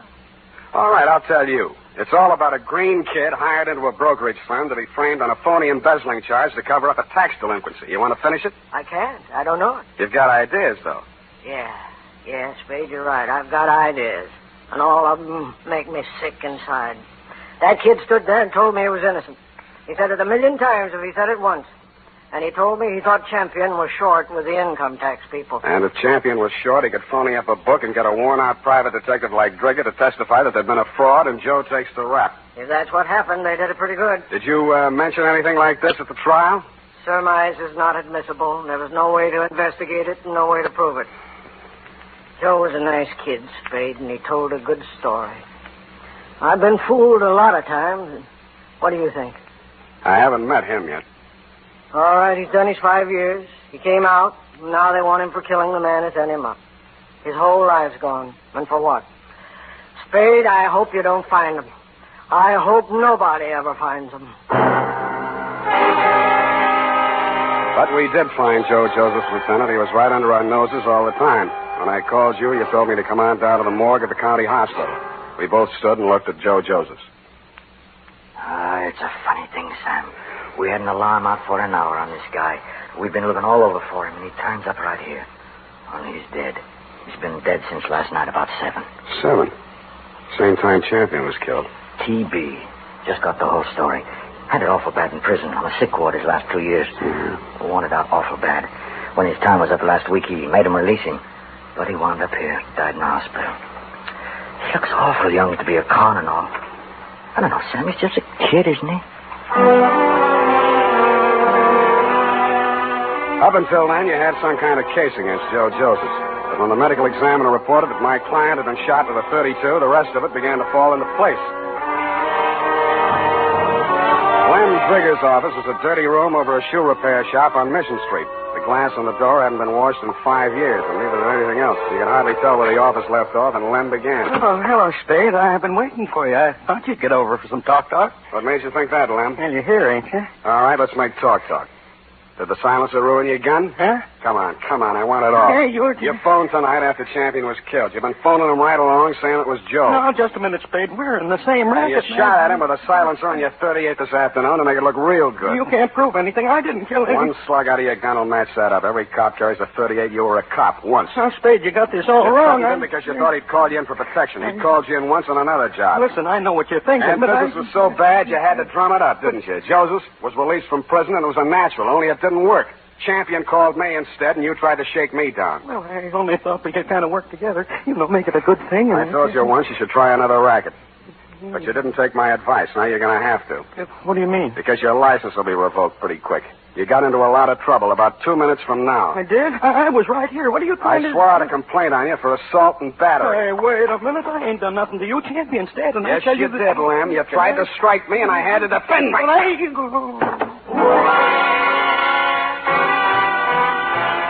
And I did make out a complaint, Lieutenant. I phoned your office, and 2 of your men were on the way out to pick him up when I heard a footstep outside the door. I knew who was there and what she was there for, and I did the only thing I could think of at the moment. And it was lucky I did it. Her own .32 was in her hand when she came in the door. She looked at me, and Lem's smoking gun in my hand, looked at him, stretched out on the floor, then she looked back at me, and the gun fell from her hand, and she began to cry. Hello, Mildred. I wanted to do it. I came here to do it. I know. Why? Why did you? To stop you. Why? My bullets went into the ceiling. He's just knocked out. No, he ought to be dead. Dead. No. Not anymore, Mildred. You tricked me. You knew I was coming here. And you know he should die. You know it. That won't bring Joe back. How many real tramps have you met in your life, Mr. Spade? Lots. And some who just thought they were. Well, you met the genuine product yesterday. My uncle, for example. He stole money from himself and made it look like Joe did it. I know about that. And this one? Why didn't you let me kill him, too? Why? Easy. When I went over to see him in the hospital the first time, I knew he was dying. He had that look in his eyes. Helpless. And he knew what they'd done to him, and he couldn't do anything about it. But you figured that you could. So you killed your uncle when you found out Joe died, and you came here to kill Lem. They killed him. They killed Joe, and they sent him to prison. 5 years I waited for him to get out of that awful place. I waited to hold him in my arms and tell him it was all over. 5 years I waited to help him forget his hate, my hate. 5 years I loved him so much every day. Oh, easy. And then he came back to me the way he did. Those pictures were all I had left of him after 5 years of waiting, loving him. Now he's dead. What can you or I or anybody do about what they've done to him? Look at me, Mr. Spade. Go ahead, look at me. I'm not what you'd call beautiful. I'm not even very pretty. Nobody would ever look at me twice. Well, Joe looked at me. And he loved me. Now he's dead. And I'm dead inside. I'm dead inside, and I'll be glad when I'm dead outside.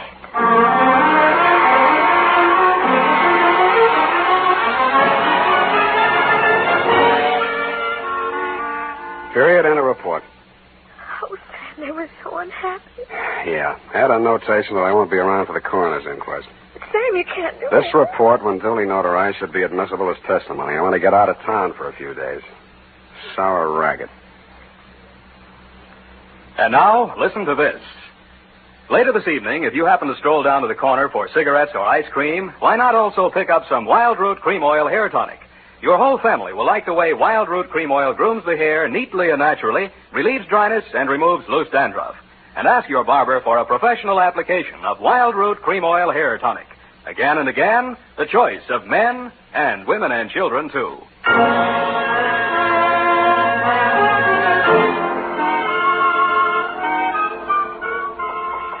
Sam. Didn't make any mistakes. Of course you didn't.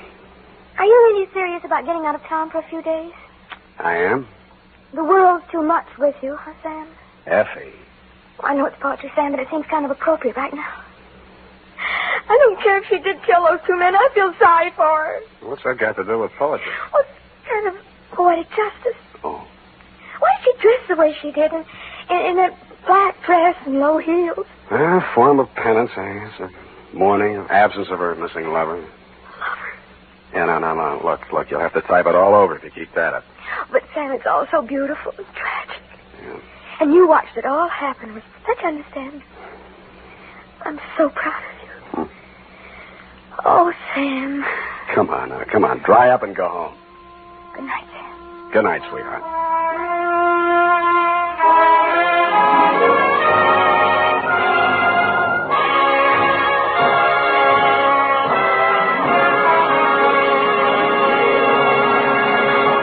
The Adventures of Sam Spade, Dashiell Hammett's famous private detective, are produced and directed by William Spear. Sam Spade is played by Howard Duff. Lorene Tuttle is Effie. Tonight's adventure with Sam Spade was written for radio by E. Jack Newman. Music was directed by Lud Gluskin, with score composed by Renee and Pierre Garrigang. Join us again next Sunday when author Dashiell Hammett and producer William Spear join forces for another adventure with Sam Spade. Brought to you by Wild Root Cream Oil. Again and again, the choice of men and women and children, too. This is Dick Joy reminding you to get Wild Root Cream Oil, Charlie. It keeps your hair in trim.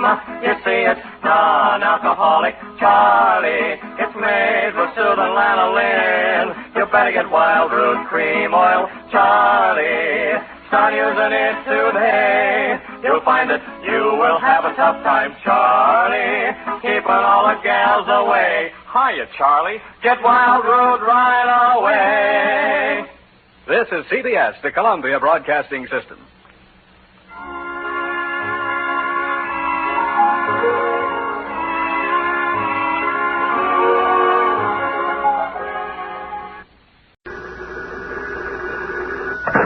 Sam Spade Detective Agency. It's me, F. Is Carlos Salceda, the Mexican consul, called? No, Sam. Well, he will. Tell him it's not what we thought it was. To hold everything, I'll get to him as soon as I can. Yes, Sam, you sound so tired. Are you all right? Oh, I am and I'm not. There were too many windmills to chase, too much language I didn't understand, and much too much venganza, which is Spanish for vendetta, which is English for vengeance. In any language, it's dynamite with a short fuse. Then you knew what it was all about all along, Sam.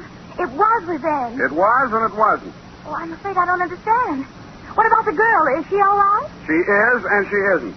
I am confused. Exactly par for the course. But don't worry, F. It'll straighten out like starch spaghetti when I come down to say it with flowers, dictating, as I will, my report of fury and ferment on the red amapola caper. Amapola, my pretty little poppy. Oh, Sam. That's as off key as I'll be today. Mr. Salcido called. I told him what you told me to tell him. For more I couldn't ask, yes? He understood what you meant perfectly. I don't understand a thing. You will. You know, I may have to trade this stuff in for tequila. No messing around there, straight to the point. A virtue some people might do well to cultivate. Just tell me one thing, Sam. Was it a sour cake? Let's not tarry F to the point, remember? Pad ready. Pencil poised. Knees crossed. Yes, Sam. Skirt a little bit higher.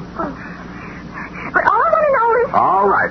Date, fill it in. To Detective Lieutenant Kelsey, Homicide Detail, San Francisco Police. From Samuel Spade, license number 17596. Subject, the red amapola caper. The following is, as you requested, a detailed account of the 31 hours, 16 minutes I spent on the case of Armando Rios and daughter. I trust it will answer all your questions, solve your commissioner problems, and enable you to speedily dispatch your duty as one of the city's finest. May heaven help our city. So come back with me to 3 p.m. yesterday, the approximate time I stepped into my office and saw, standing nervously by the window, a Mexican girl in her early 20s. Her clothes, though neat and clean, were rummage sale specials which had seen better days. Her bare legs were too thin, her features too drawn. But the midnight color of her hair and the largeness of her eyes told me she could have been beautiful if things had gone another way. I'm glad you have come. I couldn't have waited much longer. Oh, I'm sorry. I didn't know you were here. My name is Andrea Rios. I would like to hire you. Mm-hmm. But I do not have much money. Well, much money may not be needed, Miss Rios. What is it you want? Your time, Mr. Spade. You see, if you accept this job, I must have all of your time from now until tomorrow morning. If you cannot accept, you must tell me now so I can get someone else. I see. I can only pay $30. I know it is much to ask for $30, You but can ask for more for less. the job may be difficult for you. You will not be able to sleep. Well, I can make that up on somebody else's time. Then you will help. Yes, I think so. I would like to hear more about it. We will go to my father. You will learn more there.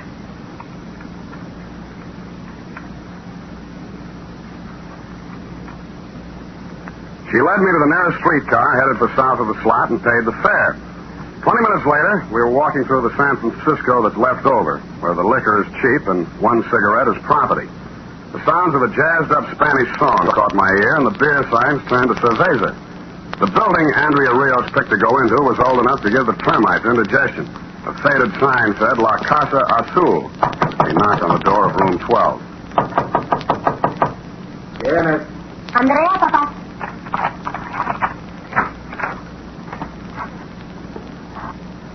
The weather-beaten face that stood in the doorway figured to be 60, but the age should have come from concern. He wore a black sweatshirt, pants to match, and a dirty white sailor's cap.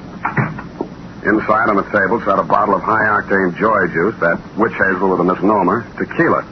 The lemon and salt stood alongside. On the bed lay a duffel bag with the block letters Santa Susana. Está el hombre, Papa. ¿Cómo se llama? Señor Spade, el detectivo. My father speaks no English. I see. ¿Tienes confianza en él? ¿Es honrado? He asks if you are an honest man. It's a question no man can answer with complete honesty. ¿Qué le has dicho, André? ¿Qué sabe? Nada, Papa. Siéntese, hombre. ¿Un traguito? My father says to sit down and have a drink.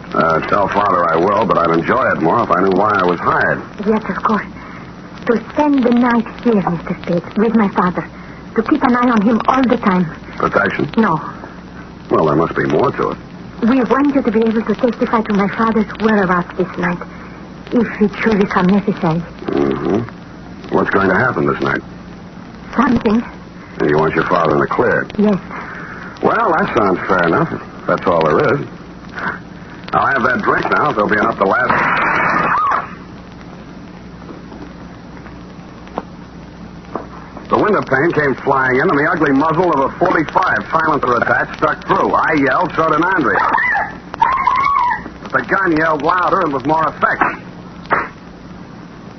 The bullet hit Andrea in the side. She lurched crazily, then folded in her father's arms. She began to mumble her name and cry. I jumped to the window. Pulling away was a black Buick sedan with driver unidentifiable. So were the license plates. They were covered tightly with a cloth. It was a pro job from beginning to end, and a clean getaway.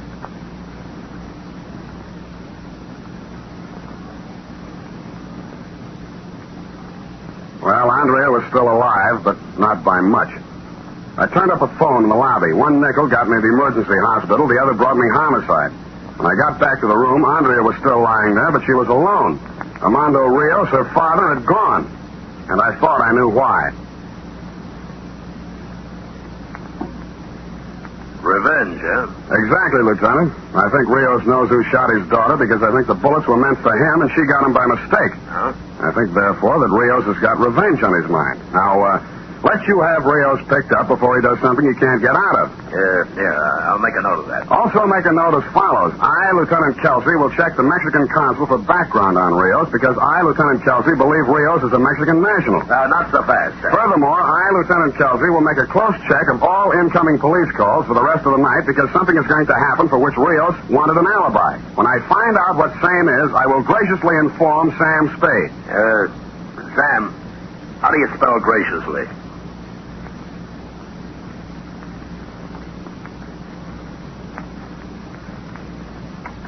I went to the offices of several Mexican-language newspapers, told them the story, and asked them to give a place of prominence to the fact that Andrea was alive, asking Armando Rios to go directly to the nearest police station and wait until contacted. I then went to the Maritime Service and queried about the Santa Susana. I was told it was a sport fishing vessel owned by its captain, J. Mortigan, with office in the Ocean Building on the Embarcadero. The nameplate on the Titian-haired secretary's desk said Janice Odell. Yes? Could I help you, please? I think so. This the office of the Santa Susana? Oh, you're planning a fishing trip. Well, then you've come to the right place. Santa Susana has excellent accommodations, is thoroughly outfitted for an extended cruise in the Bay of California, where, as you know, exist some of the greatest fishing waters in the world. If it's the same as you, miss, I'll do my fishing here. My name is Spade. I'm a private detective. I am trying to locate an Armando Rios. Rios? I said something? You know him? He's got a berth on the Santa Susana. Well, he has... At least he had. What's he done, Mr. Spade? Well, it's what he will do that bothers me. You say he had a berth. Would you explain, please? Just a moment, Mr. Spade. Captain Morgan, there's a private detective out here asking about Armando Rios. Rios? Well, send him in, Janice. Come on, move lively. In here, Mr. Spade. Thank you. My name's Morgan. Captain Morgan. I skipper the Santa Susana, the finest sport fishing vessel ever to touch salt water. Everybody's got a commercial. Miss Odell says you're asking about Rios. I am. I'm trying to locate. And so am I. I've got steam up and a dozen people waiting. Rios knows those Mexican fishing waters like no one I've met. And where is he? Jumped ship, if you ask me. Scampering around San Francisco or dead drunk in some infamous den from that cactus poison he drinks. If the storm's over, Captain, I'd like to ask you a few questions. Where does Rios room when he's in San Francisco? Stays right on the ship. Did you know he had a daughter? No. You don't have any idea, I suppose, why Rios jumped ship? It's a woman. That's my guess. It's always a woman. But that is just a guess. All right, Captain, I'll make a small-sized deal with you. If I find Rios, I'll notify you. If you find him first, notify me. I'll leave you my card.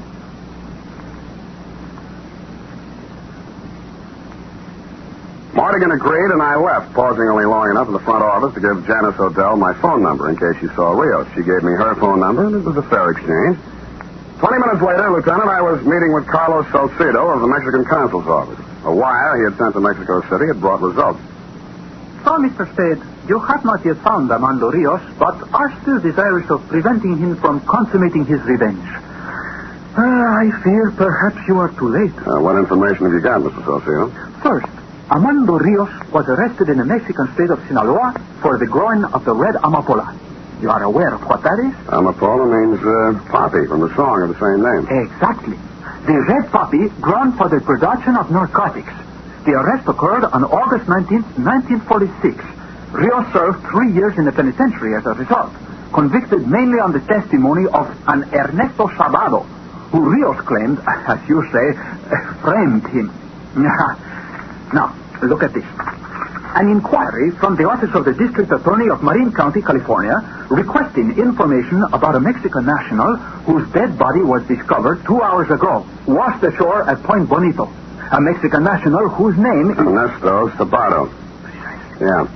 And you think perhaps Rios killed Sabado? A distinct possibility, Mr. Spade, since he had motive. Well, that's exactly why I don't think he did it. Rios knew Zapata was going to be killed sometime tonight. That's the reason Andrea hired me, so her father's whereabouts could be accounted for and so he could not be accused. No, Mr. Salcedo, I don't think Rios killed Zapata. Well, I hope you are right, for his sake and for his daughter's, who we both hope will get well. The one who killed Zapata is probably the same one who drives a black Buick sedan who took those pot shots at Rios and caught Andrea instead. The same one who Rios has now got a vendetta against. Venganza. However you say it, it's a sucker's play, but how do you stop him if you can't find him? Thank you, Mr. Salcedo.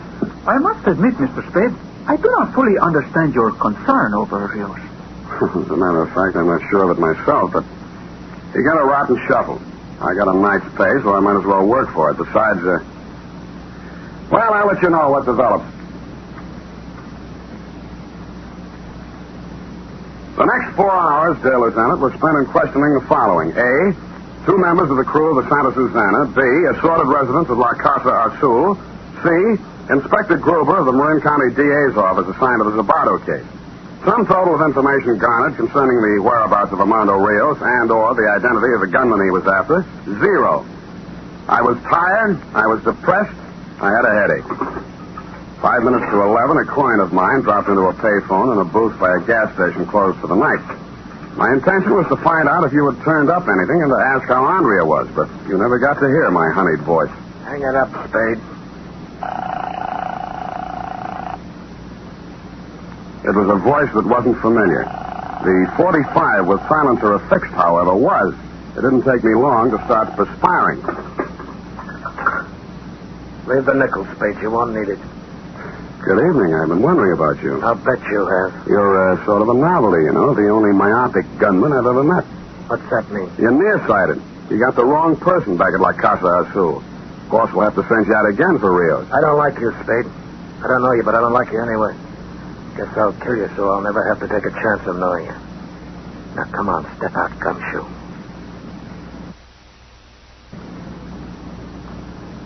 He urged me out of the phone booth up the street a few paces to the head of an alley with a blind end. There he parked himself in a fire plug. I wished him all sorts of bad luck, and he told me to start walking into the alley. Mine was small choice. But as I moved away from the gunzel toward the alley's end, my eyes searched for means of escape. All right, Spade. That's far enough. Now I'm going to pick your eyes out. Turn around. I stood frozen for a moment, then spun and looked. The gunzel had pitched onto the sidewalk, but the 45 was still in his hand. I moved up to him slowly with a maximum of caution and took a closer look. He was as dead as he could get. A knife in his back had done the job. That's when I looked up the street and saw a figure in fast retreat. It wore a black sweatshirt, pants to match, and a dirty white sailor cap. It looked very much like the venganza of Armando Rios was accomplished.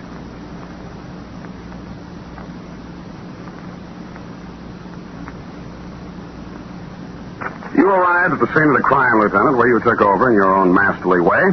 By the adroit maneuver of looking into the dead man's wallet, you uncovered the fact that he was a Los Angeles import named Max Raffer. You then examined the knife in his bag and discovered, as I had previously, the initials AR for Armando Rios cut into the handle. That, plus the fact that I and other witnesses had seen Armando Rios flee the scene, made it open and shut. Rios was now wanted for murder.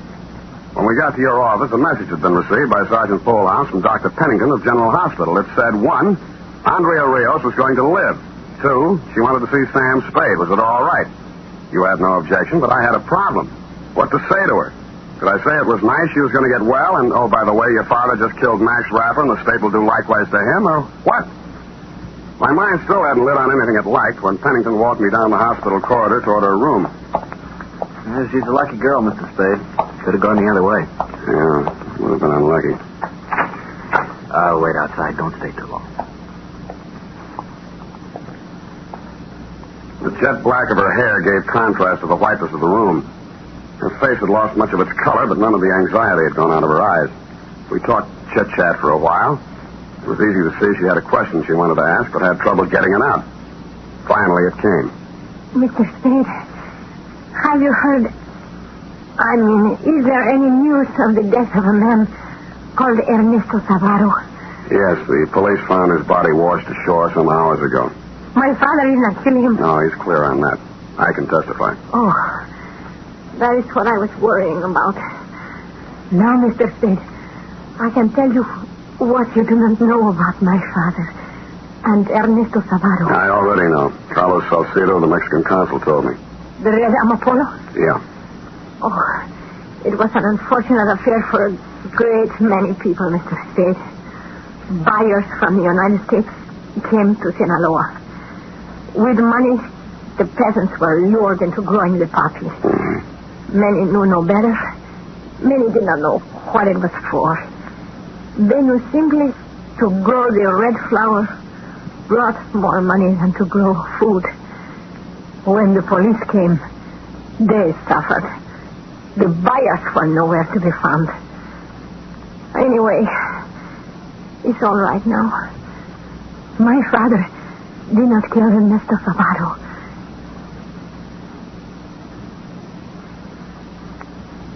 No, Lieutenant, she did not learn about Max Rapper's killing from me, or that her father was now a fugitive wanted for murder. I also didn't ask her some questions I could have asked, like, how did she know Zapato was going to be killed? Did Rapper do it, and why? Somehow it didn't matter. It had turned sour all the way down the line. And besides, Zapato was Inspector Gruber's problem, not mine. 20 minutes later, I walked into my apartment, uncorked a live one, and started at the top.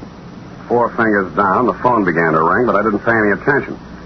The sky was just beginning to light up with morning, and I remember saying to myself I was still technically on the Rios case, but actually there was no case to be on.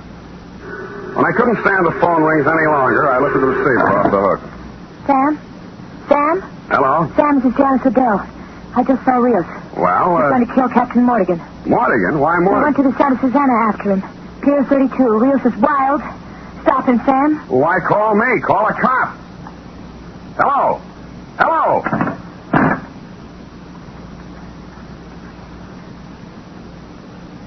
"12 minutes later, I was moving through the early fog of the waterfront looking for the Santa Susana. Black letters on a bobbing white bow led me to it, but no signs of life came from aboard ship. A quick tour had me believing it was deserted and that either Rios had caught up with Mortigan someplace else, for what reason I didn't know but could guess, or that Janice had given me wrong information. Moments later, however, in the boiler room, it was clear she hadn't. The furnace was open, coals were spread on the floor, and so was a dead Captain Mortigan. Slouched in a chair with his eyes closed and a daze was a worn-out Armando Rios. He should have been. He'd had a busy night. Rios? Se murió. Ah, wake up, Rios. Se murió. El capitán se murió, señor Spade. In any language, he's dead, if that's what you mean. You couldn't be any clearer. Es él. Es el hombre. Es su culpa que Andrea fue enterrado. Ahora está muerto. Y no he obtenido la venganza. Venganza. Too much venganza. You fixed it fine. Andrea's going to feel swell about it. Oh, what's the use? Come on, Rios. Hello. Hello. Who's down there? Kelsey? It's you, Sam. What are you doing here? Got a call from a girl named Belle or something. Odell. Oh, yeah. Is this Rios? Well, what have you got to say for yourself? You ready to sign a statement? He doesn't understand you, Kelsey. Oh, dummying up, huh? He doesn't speak English. Well, he won't get off that easily. We'll sweat it out of him. No lo hice. No lo maté al capitán. Yeah, that's what they all say. Wow, look at this. He's carrying a gun. Gun? Why would he use a knife if he had a gun? Don't ask me. I don't speak Spanish. Say, what's all this coal doing on the floor? It's messy. Looks bad in photographs. Yeah, well... Wait a minute. Lieutenant, you've done it again. I picked up a lump of the coal. There was a small hole bored into the center. Examination of others revealed the same thing. Curious, you'd say? Not so when you start thinking about 1, the red amapola, 2, the fact that Zapato's killing still remained unexplained, and 3, and bingo, narcotic smuggling. A phone book gave me an address on Jackson, and a rap on a door got me a quick reply. Oh, Sam. Mm-hmm. Good morning, Janice. I didn't wake you up, did I? Well, If so, you must sleep in your clothes, and that suitcase on the bed must make it kind of cramped. what are you doing here, Sam? Uh-huh. Heavy, all packed. Just going on a little vacation for a few days. Where to? Well, About a plane ticket on the dresser? Las Vegas. Hot there this time of the year. Of course, it's hot here, too, for some of us. What do you want? I want you to open your suitcase. I won't do it. Then I will. Sam, don't do it. Aha. Well, what's this, Janice? No, I've already guessed. How much worth? Zapato was killed by Rapper on Captain Mortigan's orders because he knew this was coming in on the Santa Susana and probably wanted a cut to keep his mouth shut. Rapper and Mortigan got theirs, not by Rios, but by you, so you could fall heir to this. Poor old Rios, old and wanted. He might have muffed his revenge, so you took no chances. Did them in yourself with Rios, you nice, fat, convenient pigeon. Sam. But the police are going to find it harder and harder to get a case against Rios, and easier to get one against you. These narcotics in your possession will go a long way. Sam, listen to me. As long as I've got a gun in my hand, I'll listen to you, baby. There's over $100,000 worth here, and I know where to unload it. Mm-hmm. And what's in it for me? Half. And something else. Yeah? Me. Uh-huh. That would seem to be worth considering, wouldn't it? Sam, a chance to make something out of yourself and not grub around for a few lousy bucks all your life. You're going to turn me over to the cops? Not just any old cop, Janice. I want something befitting your character. I'm going to turn you over to Lieutenant Kelsey. And that, Lieutenant, brings you up to date. Period. End of report. Oh, that awful girl. We'll talk about it later, F. But... Later. Go type it up.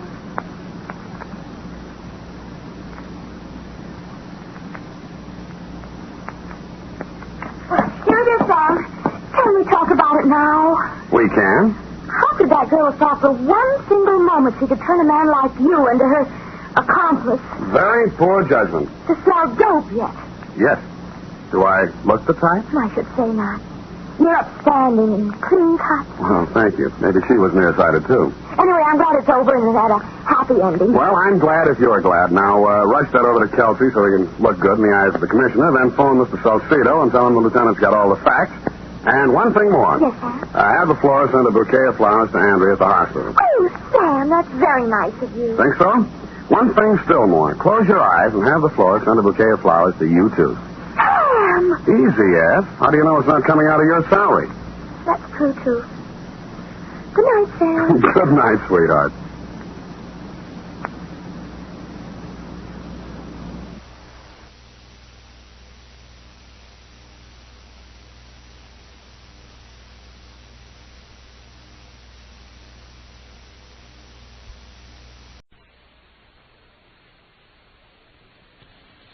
The hair-raising adventures of Sam Spade, detective. Brought to you by the makers of Wild Root Cream Oil for the hair.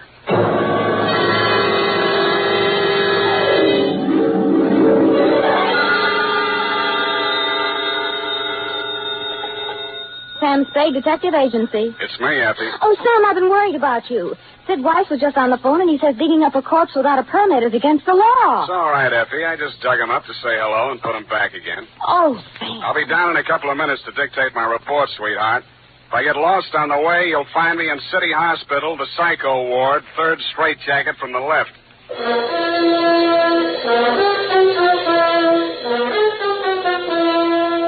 Dashiell Hammett, America's leading detective fiction writer and creator of Sam Spade, the hard-boiled private eye, and William Spear, radio's outstanding producer-director of mystery and crime drama, join their talents to make your hair stand on end with the adventures of Sam Spade. Presented each week by Wild Root Cream Oil, the non-alcoholic hair tonic that will put your hair back in place again, grooming it neatly, naturally, the way you want it. Fellas, if a girl can spend half an hour under a hot dryer in a beauty parlor to look her best for you, certainly you can spend half a minute sprucing up with Wild Root Cream Oil hair tonic to look your best for her. That's all it takes, and Wild Root Cream Oil grooms your hair neatly and naturally, the way girls like to see it. Besides, it relieves dryness and removes loose dandruff. There's not a drop of alcohol in Wild Root Cream Oil. It contains lanolin. So get the big economy-size bottle at your drug or toilet goods counter. And now, Wild Root brings to the air the greatest private detective of them all in The Adventures of Sam Spade.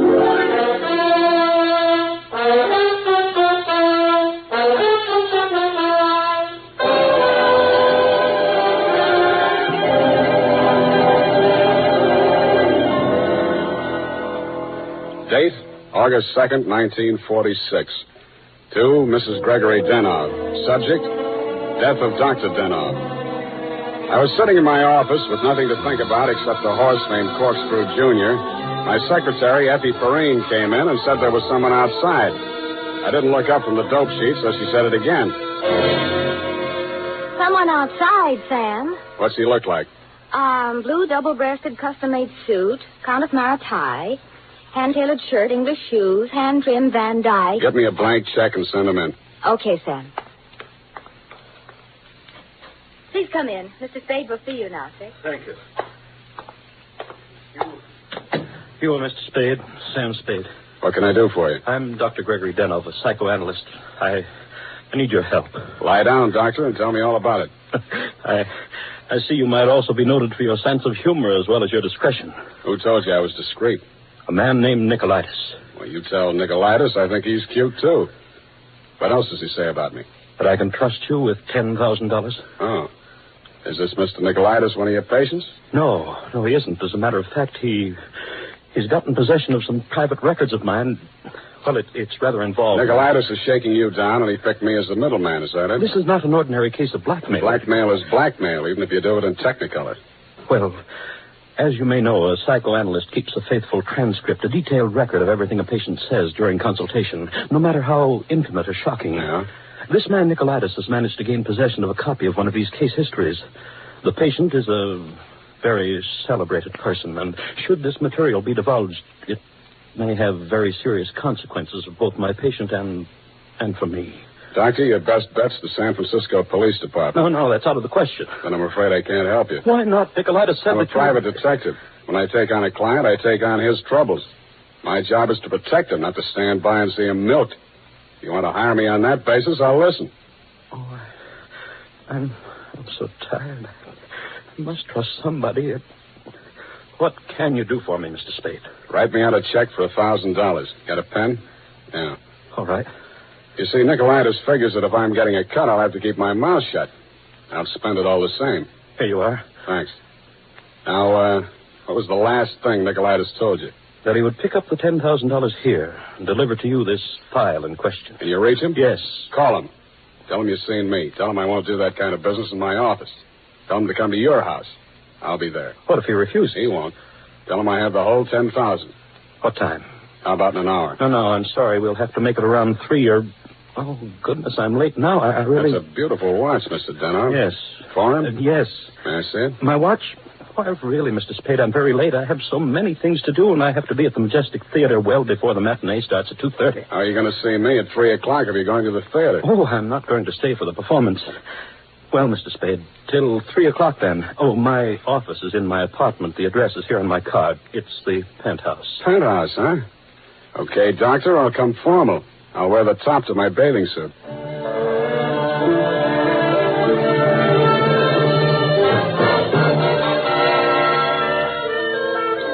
I left my office around 2:30 and started walking up Nob Hill. The Versailles Apartments, where Denov's place was, took up the whole 300 block, so I didn't have any trouble finding it. I stopped across the street for a minute to get my breath after the uphill climb, mopped my face, and started across. Just as I got to the middle of the street...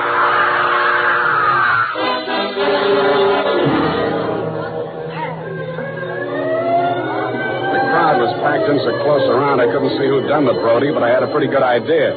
The cops had the sidewalk roped off and guards posted at the building entrance. It took me maybe 20 minutes to elbow my way through and show my credentials. Sergeant Levine had the front door, so they let me in. Lieutenant Dundee of Homicide met me at the door of the penthouse. Hiya, Sam. What do you want? I want to see Dr. Denov. The doctor's dead. Dead? Yeah. He's my client. They can't do this to me.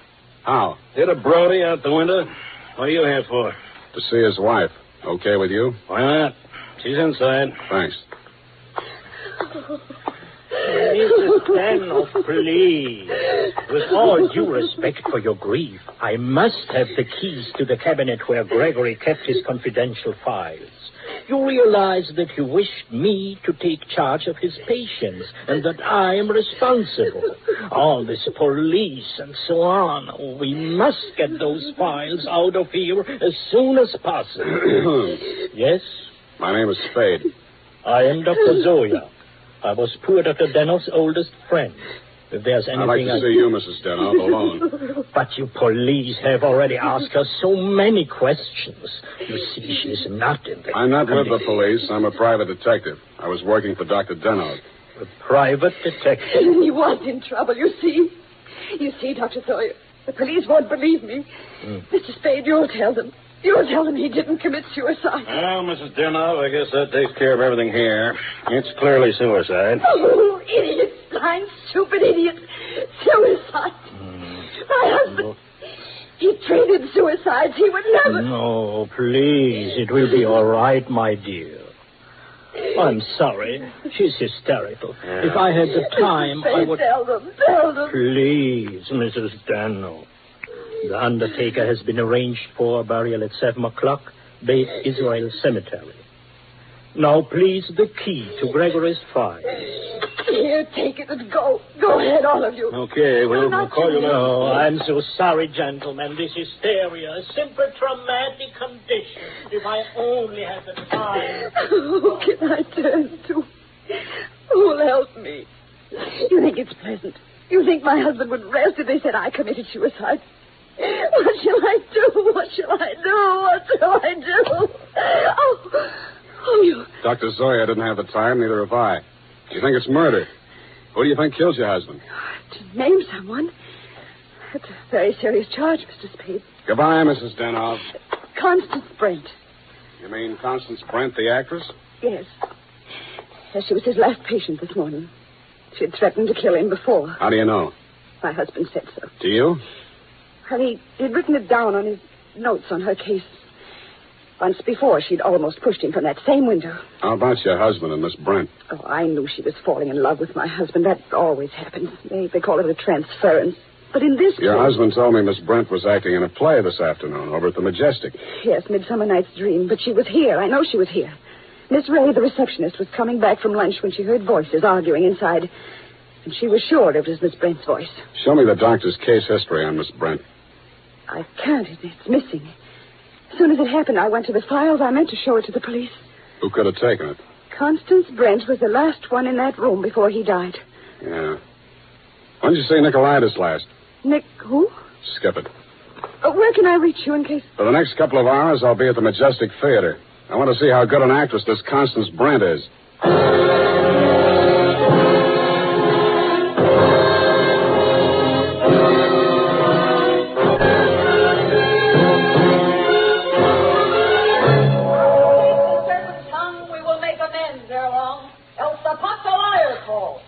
So good night unto you all.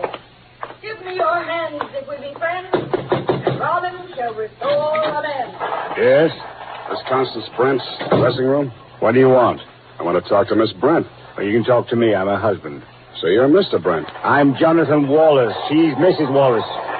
Now, what do you want with my wife? I've come to tell her that Dr. Denov is dead. Are you sure? You tried falling from a 12th floor window sometime. Well, that's the best news I've heard this year. I'm afraid it would be a shock for Constance. Maybe, maybe not. She was the last person to see him alive, as far as anybody can make out. Are you from the police? No, I'm from the insurance company. Claims investigator. What do you want to see Constance for? The policy wasn't made out to her, was it? No, made out to his widow. But she can't collect. Police say it was suicide. Oh, that settles it. This is the last time I take a Tanya. Stand around while Puck talks his head off. Who is this person? Darling, I'm afraid this is going to be a shock. This man is from an insurance company. Dr. Denov is dead. Oh, what a pity. What happened? The police say he jumped. His wife says he was pushed. She also says that you, Miss Brent, might have been the pusher. Oh, now really, it's too absurd. How like a wife. What time did your play start this afternoon, Miss Brent? Matinee at 2:30, always. Always. And the late lamented Dr. Denov jumped at 3 o'clock. I didn't say he did. Doesn't this news, shock you? But of course. Do you think good psychoanalysts are easy to find? Looks like your next doctor will have to start from scratch. Your case history seems to be missing from Dr. Denov's files. Missing? No. What is it? Has a man named Nicolaitis been in touch with you? I've never heard of him. Chances are you will. Does he have Dr. Denov's notes on my case? Could be. This is frightful. Hot reading, huh? You seem to know this person, Nicolaitis. Get that file for me, and I'll pay you well for it. Just a minute, my lovely Titania. We don't know who this man really is.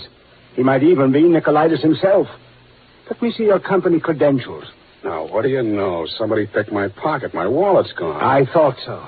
All right, you tell me who you are. I'll call the police. Oh, no, Jonathan. No police. Let's get off the merry-go-round. My name is Spade. You'll find me in the phone book under S. My office is open until 6 o'clock. And if a man answers, don't hang up. It'll be me.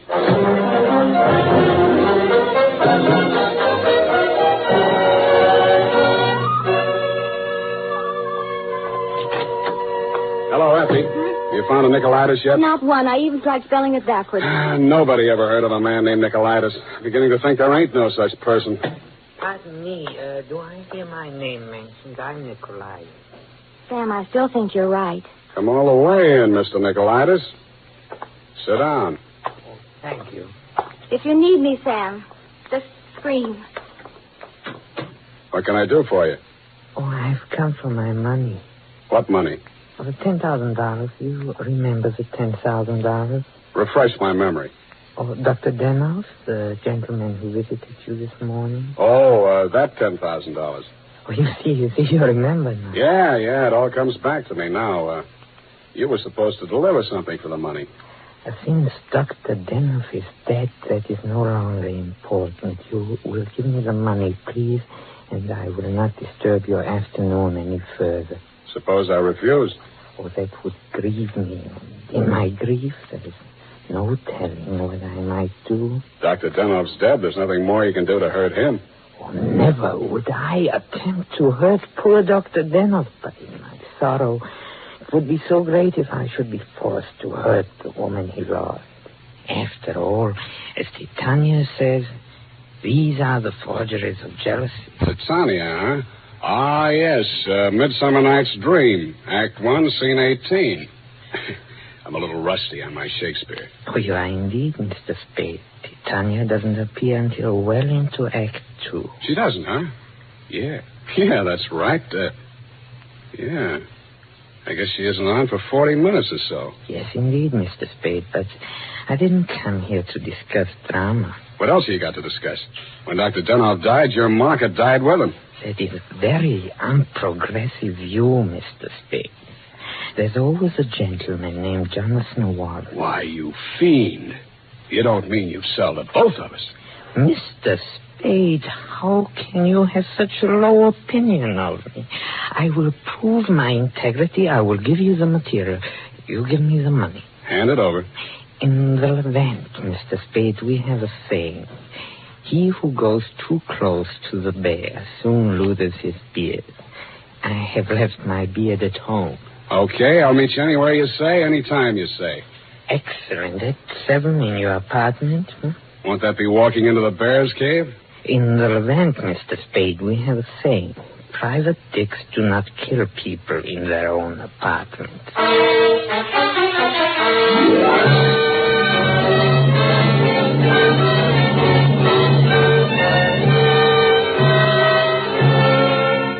It was then 6 p.m. I called Effie for messages. She told me that you had been phoning frantically, Mrs. Denhoff. I still had maybe 30 minutes before Nicolaitis was due at my apartment, so I breezed on up to your place on the hill. We had a very interesting chat. Remember, Mrs. Denhoff? Looking back on it, that was probably the most interesting conversation we had. Funny, I can't remember much of anything you said, but it was so cozy there in your place. And what with your clock being about 20 minutes slow, it must have been something like 7:30 before I left you. I grabbed a cab and told the hacky to step on it. I hoped Nicolaitis was still waiting at my apartment. He was.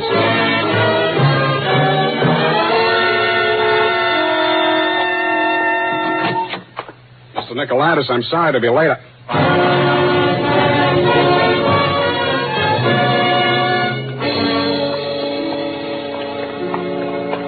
He was lying on my bathroom floor. The little guy was looking just about as natty as when he'd been in my office, except that the beautiful silk scarf he'd been wearing was twisted into a tight noose around his neck. Mr. Nicolaitis was a very dead blackmailer.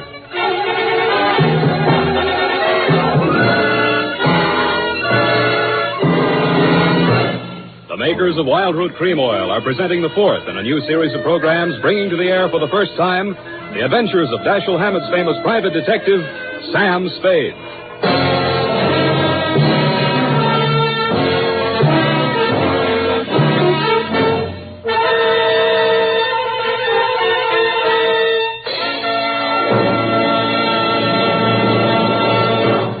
Then, at the racetrack, the man who has something better than a mere hunch is said to have it straight from the horse. Of course, that's a humorous expression, but it shows how to get facts. Go straight to the real source of information. And that's why we went straight to hundreds of men in metropolitan New York to find out what men really want in a hair tonic.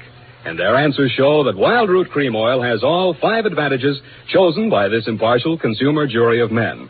1, Wild Root Cream Oil grooms your hair neatly and naturally, never leaves it sticky or greasy. 2, Wild Root Cream Oil relieves annoying dryness. 3, it removes loose dandruff. 4, it's non-alcoholic. And 5, it contains soothing lanolin.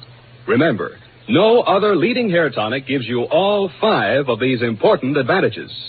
Is it any wonder that 4 out of 5 users in a nationwide test preferred Wild Root Cream Oil to all other hair tonics they'd tried? So next time you visit your barber, ask for Wild Root Cream Oil and get the big economy-size bottle of Wild Root Cream Oil at your drug or toilet goods counter.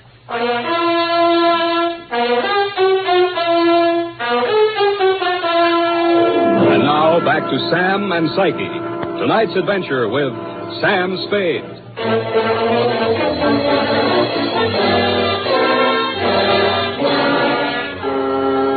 His eyes were open, and he seemed to be looking right at me as I bent over him. The finger marks in his throat were too blotchy to be of any use.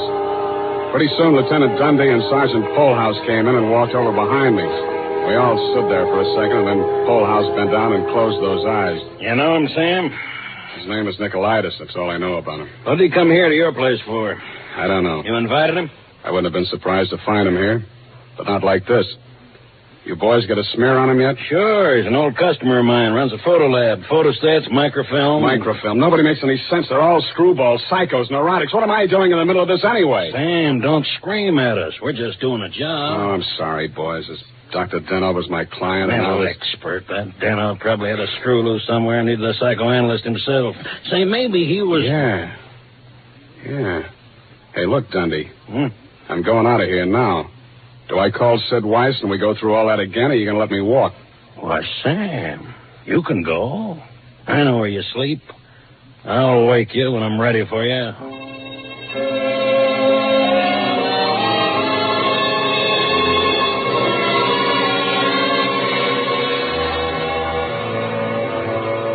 Well, Mr. Spade?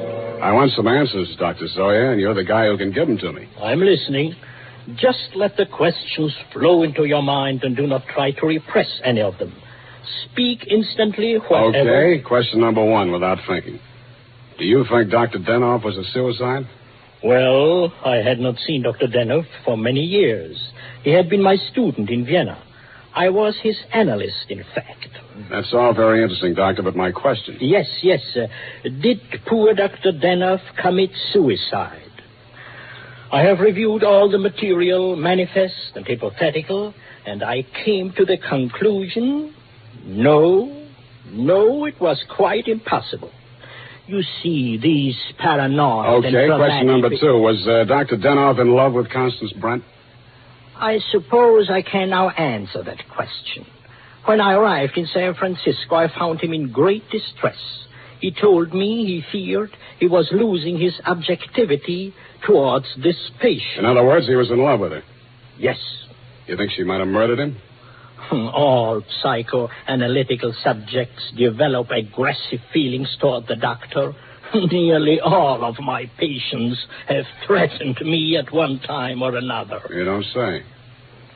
Tell me, Dr. Zoya, you know anything about Jonathan Wallace, Miss Brent's husband? A violent type, almost psychotic. Yeah? How about you, Dr. Zoya? Could you have done it? That is a most interesting question, Mr. Spade. When I arrived here from Vienna without funds, dependent on the kindness of my former students, I must confess that I felt a certain antagonism. It disturbed me to realize that a man of my standing in the profession should be dependent on the goodwill of a younger and, I sincerely believe, less gifted man. However, I overcame this, and I didn't kill him. Yeah. Well, Doctor, thanks a lot. Oh, people. Truly a life study. There is no accounting. For instance, Dr. Denov. He came to me only this afternoon with the strangest request. Yeah? he gave me the gold watch which I had presented to him many years ago upon his graduation in Vienna. He had a patient waiting, and so had not much time to explain. Where is this watch? Please, I'm coming to that.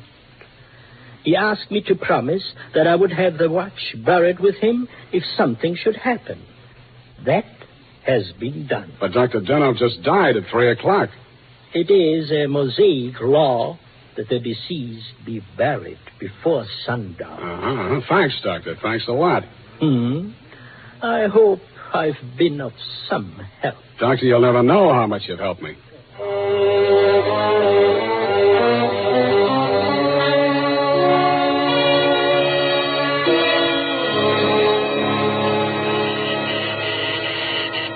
Who is it? Spade. Oh, what's happened? I think I got the answers, Mrs. Denov. That file on Constance Brent. Your husband knew that you'd been going through it. Mr. Spade. Shut up and listen to me. He took it out of the files, had it microfilmed for his own private records, and destroyed the original. Really? The man who did the microfilming was Nicolaitis. He delivered one print to your husband and kept another for himself. He was murdered in my apartment for the copy he used to shake down your husband. The killer now has that copy, if it hasn't already been destroyed. But we can still put our hands on the first strip of microfilm, which you delivered to your husband. This is astonishing. How? It's in the gold watch, which was buried with him.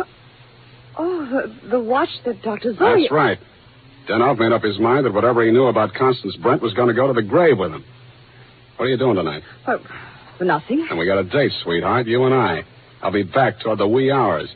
All paths lead to the grave. Ophelia, Act 6. Gregory's grave? But shouldn't we get a court order and have it done properly? The courts don't open until 10 in the morning, sweetheart, and Lieutenant Dundee's going to start asking me some questions about that stiff in my apartment before then. You see, baby, I can't wait.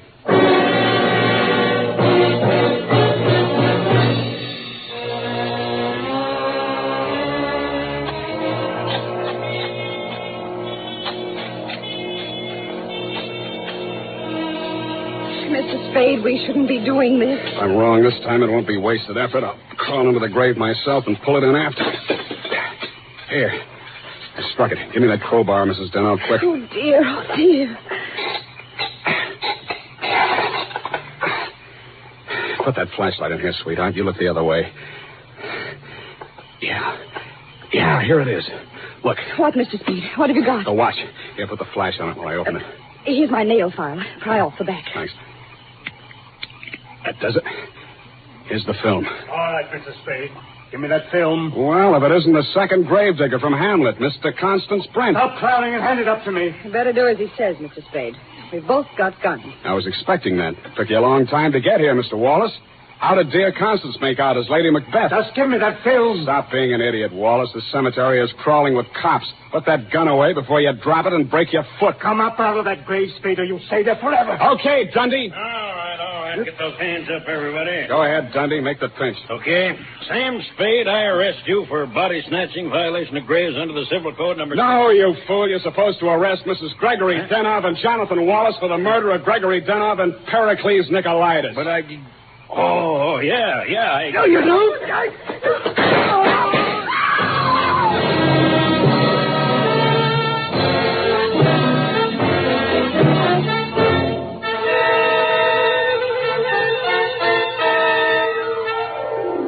It was smart of you, Mrs. Denov, to make me late for my appointment with Nicolaitis. You did that so that Wallace could nail him in my apartment for the microfilm. You thought you could use that film to pin Denov's murder on Constance Brent. But after your late husband caught you tampering with his files, he added a few well-chosen words to it so that the film put the finger on you and your boyfriend, Mr. Wallace, in case anything happened to the doctor. So Wallace had to kill Nicolaitis. You weren't smart to push your husband out the window. That looked like suicide.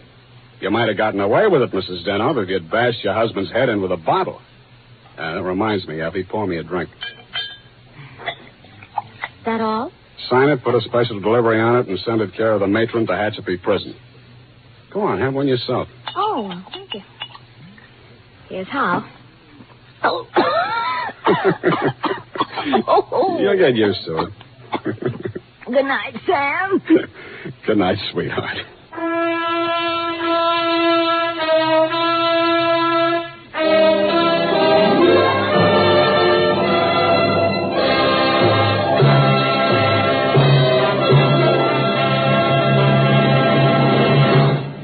Wild Root Cream Oil presents The Adventures of Sam Spade, Dashiell Hammett's famous private detective, produced and directed by William Spear. Then, on these warm August days, the sun beats down on your hair, may leave it looking dry and brittle. That's why, now especially, you need Wild Root Cream Oil. This grand non-alcoholic hair tonic has just what it takes for summer grooming. It contains lanolin, the soothing oil that's so much like the oil of your skin. Wild Root Cream Oil keeps your hair neatly in place, gives it the handsome, successful look that helps you get ahead on the job. And Wild Root Cream Oil removes loose, ugly dandruff and actually relieves annoying dryness. So tonight, take the famous FN test. Check your scalp. Signs of dryness or loose dandruff tell you need Wild Root Cream Oil right away. Sam Spade is played by Howard Duff. Fred Essler was Dr. Zoya. Lorene Tuttle is Effie. Don't forget, next Friday, the three masters of the art of hair-raising, Dashiell Hammett, William Spear, and Wild Root Cream Oil, join forces to bring you another hair-raising adventure with Sam Spade. Smart girls use Wild Root Cream Oil, too, for quick, good grooming and to relieve dryness between permanents. Mothers say it's grand for training children's hair. Dick Joy speaking. This is ABC, the American Broadcasting Company.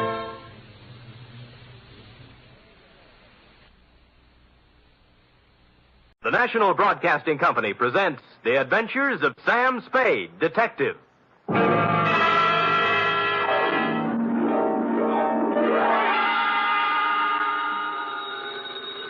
Sam Spade Detective Agency. This is Miss Bergamot. Oh, Miss Bergamot, I'm so sorry, Sorry. but Mr. Spade isn't in. He ought to be back any moment, however.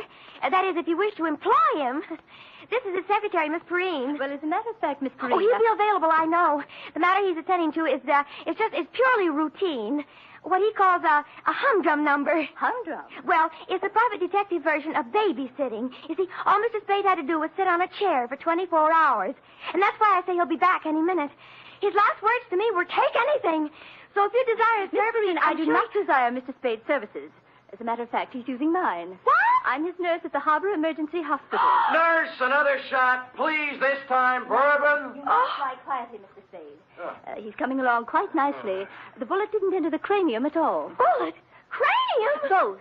Mr. Spade wants to... But I Now, refuse, Mr. Spade, nurse. I refuse. But, Miss Nightingale, I am. F. Wonder Girl. Sam. Ah. Oh, Sam. Dry those big brown eyes, Cherub. Fluff up the sofa and spread out some lamp for me to lay my poor bullet-ridden head on. In practically no time at all, I'll be staggering in to gasp out a humdrum report on the Kimberly Cross caper.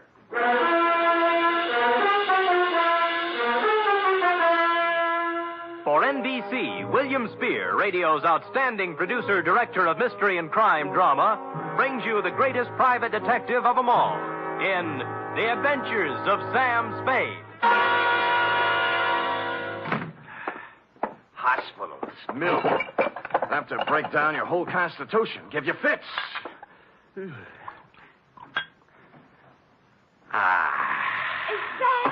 Who else? Oh, Sam. You look like the drummer man in the Spirit of 76. Nothing. As you know, Angel, no profession is without its hazards, least of all this tawdry one of ours. Now, sit down now. Oh, yes, Sam. Now, may I put my poor wounded head in your lap? Oh. Comfy? Mm-hmm. Oh, poor Sam. They're stupid, too, honey. Let's see now. Hey, new feeling. High twos, huh? Date, fill it in to G.J. Runcible, claims manager, Sunset Indemnity Company, from Samuel Spade, license number 137596. Subject, the Kimberly Cross caper. Dear Mr. Runcible. It's just as well for private investigators that we have no way of knowing, by the way a job starts, how it's going to end. I remember once I went beating the bushes for a mad dog killer and ended up playing Monopoly with him in a hotel room for 6 hours. And I remember, too, the time I agreed to take a box of homemade candy to an old lady, wound up with a double murder and a case of arson. Yours, Mr. Runcible, belong to this species. Spade. G.J. Runcible, Sunset Indemnity. You available? Maybe. What'd you have? Are you or are you not available, Mr. Spade? Answer yes or no? Yes. Yes. How much? $50 a day. Expenses, Yes. right. Got a job for you next 24 hours. All you got to do is sit on a chair and keep your eyes on something beautiful. Sounds keen. Might call it a babysitting job. Oh, who is she? Kimberly Cross. Pretty? Like $250,000. Oh, rich, too, huh? She's on exhibit at the Bergendorf Galleries on Sutter Street. She's on exhibit? Get over there right away. Well, I better. Check with Mr. Bergendorf personally and then see Johnny Stroud, our company man. He'll give you instructions. Fine. Now, why don't you tell me what we're... Hello? Hello? Always happens on page 6.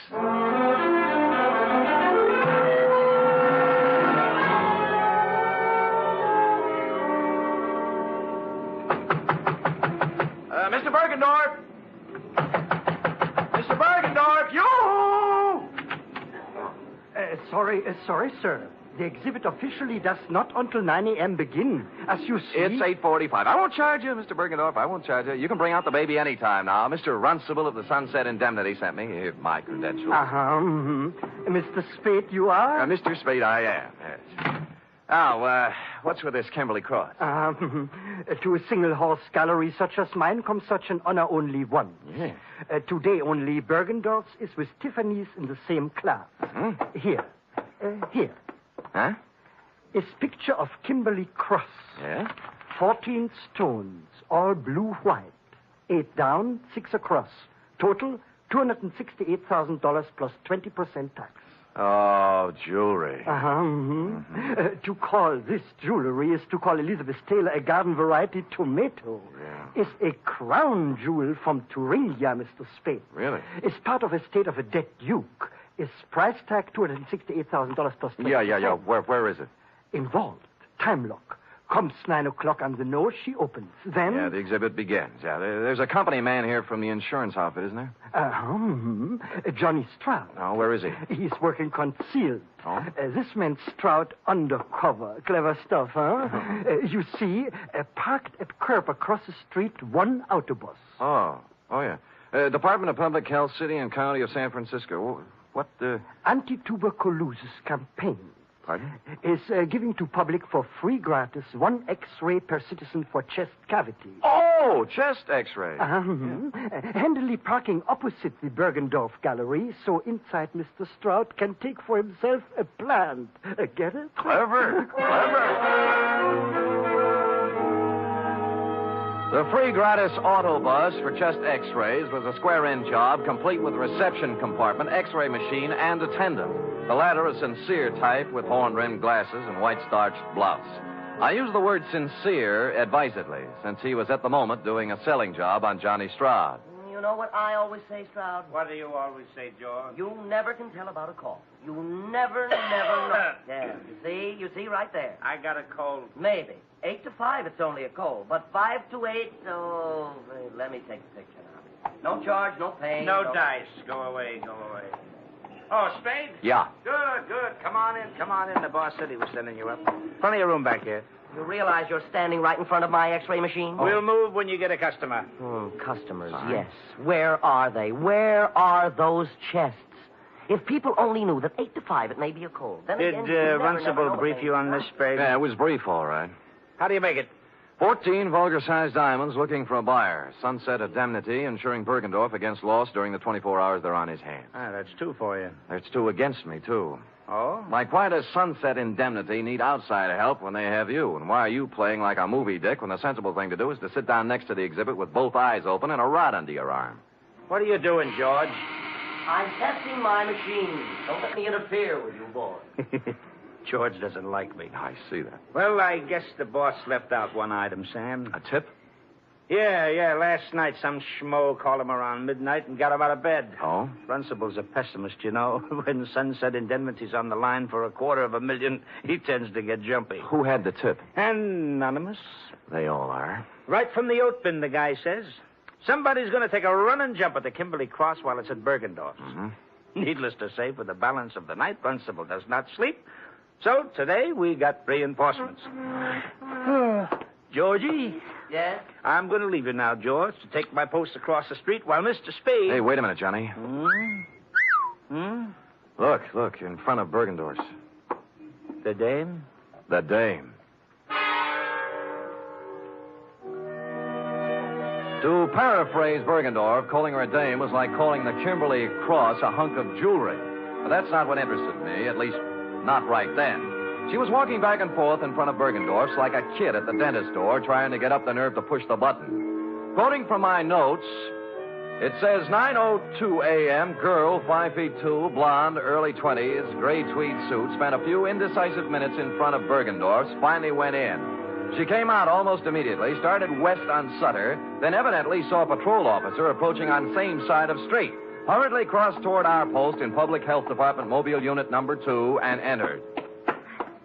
Hello. Well, good morning, good morning. Am I too early for the... Oh, you're just in time. First customer of the day. Yeah, let's see now. Name? Martin. Martin. First name? Bernice. Address?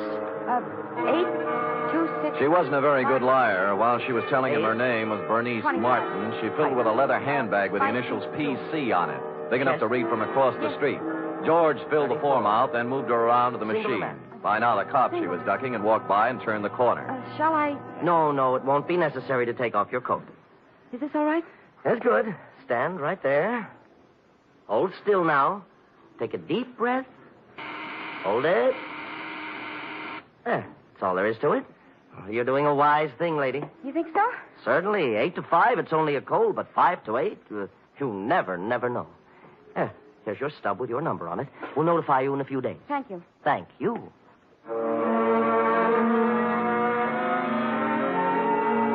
Whereupon Miss PC hustled down to the corner and into a drugstore. 5 minutes later, she still hadn't come out. Stroud was beginning to champ at the bit. So what, Sam? So she's worried.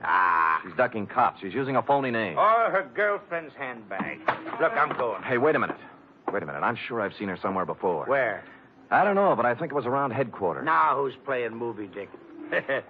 Look, it's 10 after 9. I'll go over and settle down next to the vulgar diamonds, and you make yourself comfy with Georgie. If I get busy, out you go, Keep pal. your eyes on the customers going in and out. There's a good loud burglar alarm over the door there. You can hear it a block away. You see what I mean? It's good and loud. Holy cow. Stroud took the gallery, and I set sail for the corner drugstore, pulling up in 20 seconds flat. She was gone, of course. The druggist was at the fountain, mixing a Coke, which he spilled when I reached across and grabbed him by the lapels. Blonde, you say? Yeah, young, gray suit. I told you, Jack, she just came in here. I know. What do you want to know about her? What'd she do, telephone? Nope. She was just like you. Asked me about a guy. What guy? Larry Galliano, his name is. Wanted to know if I'd seen him come by this morning. Who's he? I don't know. Did she describe him? Didn't have to. His picture's on page 1 of the morning paper. Here, take a look.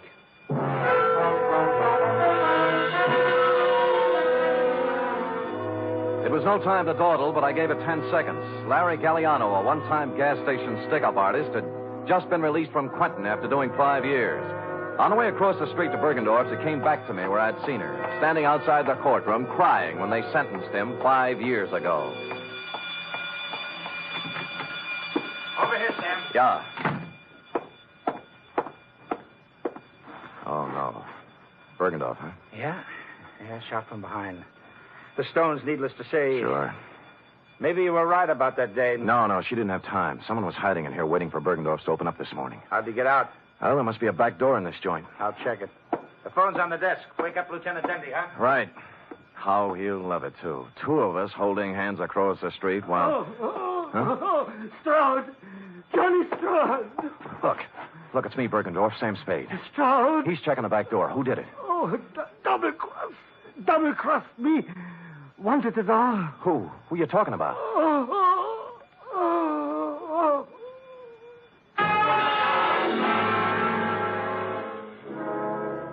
It was as plain as a man in his condition could have made it. Obvious to anyone with average intelligence. But for stupid Sam, it was still a long voyage home.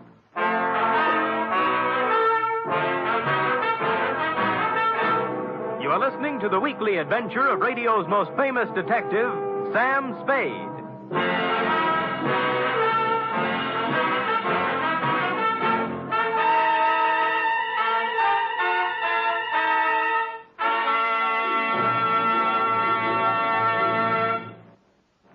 Three chimes mean good times on NBC. There's music for you tomorrow on NBC with the distinctive four-keyboard styling of the First Piano Quartet.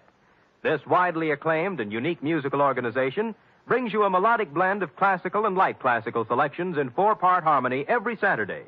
And tomorrow there's also a one-hour concert by the NBC Symphony Orchestra under the baton of Walter Duclos. Featured in tomorrow's symphony performance are works by Sibelius and Schumann. It's the best in music every Saturday with the NBC Symphony and the First Piano Quartet.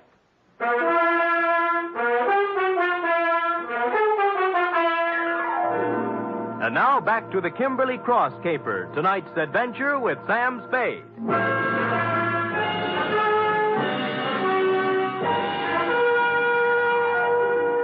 It was a dirty, selfish trick, but I left Johnny Stroud at the Bergendorf Gallery to play Porchese with Dundee and Company, knowing in advance pretty much how the patter was going to run. Then called the Chronicle and found the picture of Larry Galliano had been taken yesterday as he walked out of a flea bag on Mission Street called the Aeolian Hotel. You're, Galliano? Yeah.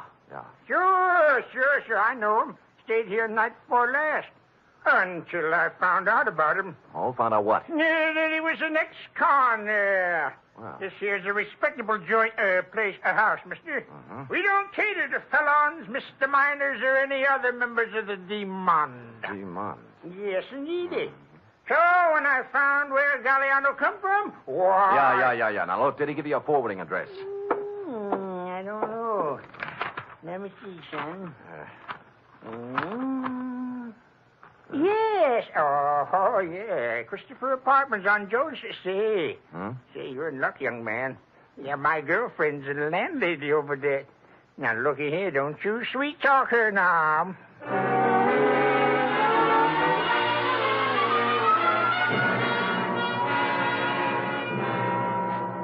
Out of the way, boy. Out of the way. Look, all I want, madam, is one moment of your time.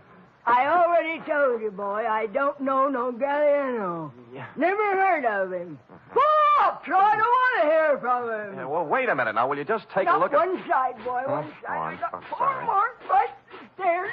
Sweet. I ain't no time for Well, it. Mrs. Landlady, I'm afraid you've lost out. What?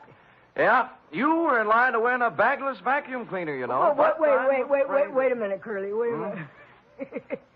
What you want to know, bud? Yes. Well, this Galliano just might be using another name. Now, this is his picture right here. Oh. Yes. Now, I will rephrase my question. Has he been around? Nope.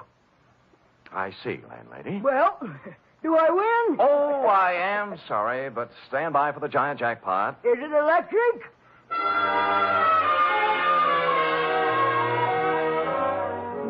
I patted her cheek, made a detour around her, and left, figuring to check with the parole board. But as I was climbing into the cab in front of the building, a stray thought hit me, and I went back to the doorway and cased the nameplates again. This time for someone with the initials I'd remembered seeing on the blonde's handbag, PC. I did better.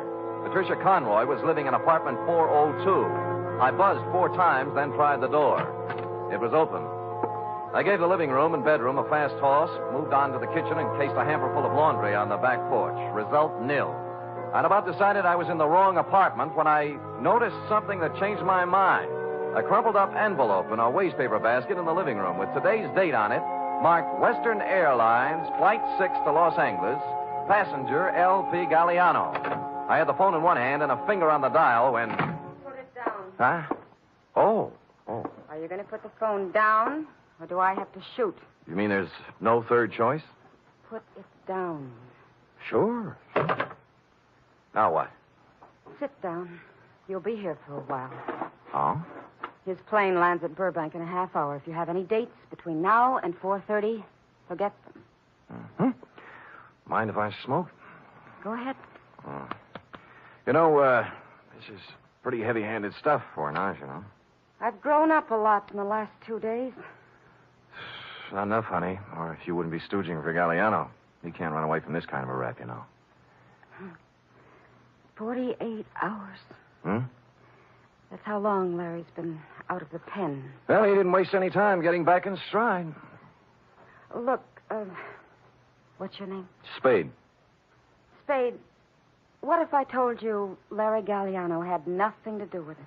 I might give you quite an argument. And I don't feel like arguing, so I'll just tell you. Good. Someone offered him the job at Bergendorf's the day he got out.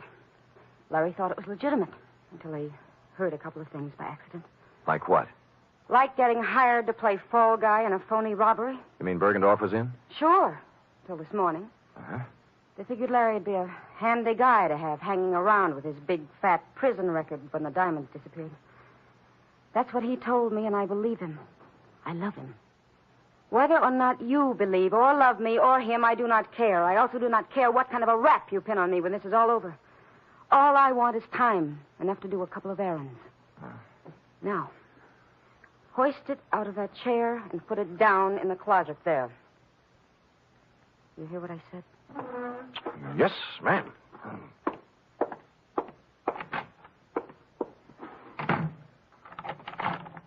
I was wrong. She was no ingenue. Happily, the closet had a light in it, so I settled down on a hat box and read some old copies of Mademoiselle until 5:30 when I heard the door close. What with soundproof outside walls, no window, a double slab door with a lock she thoughtfully filled with gum, it was almost 7 when I got back to my office. The next move, of course, was to call Lieutenant Dundee and wise up the Los Angeles police on Galliano.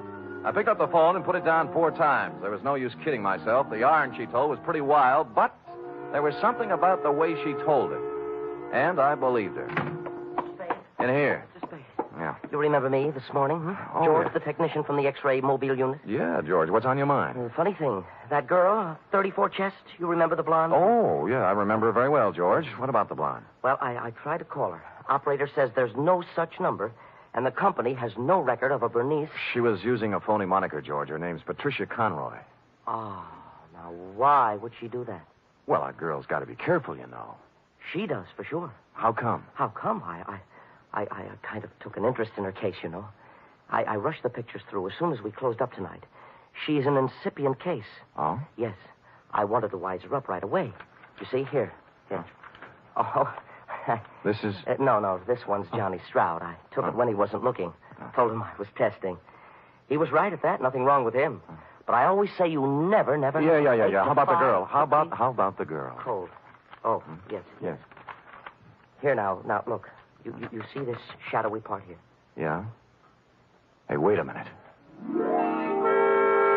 I wasn't looking at the shadow part. I was looking at something at the left side of the picture, right where the inside coat pocket would be. The clear black outline of the Kimberly cross. You mean she had the thing? Yeah. Give me the phone. Well, I thought it was one of those clip gimmicks the girls wear on the phone. Oh. Spade? Johnny Stroud. Look, I got news for you. I got news for you, too. I spotted that blonde again. Where? In a bar on Kearney Street. Talking to guess who? You mean Galliano? Who's he? Never mind. Who was she drinking with? Papadopoulos, the biggest jewelry fence on the coast. Where are you now? Outside her apartment. Jones near Post. I think the number's... I'll be up in 5 minutes. Look,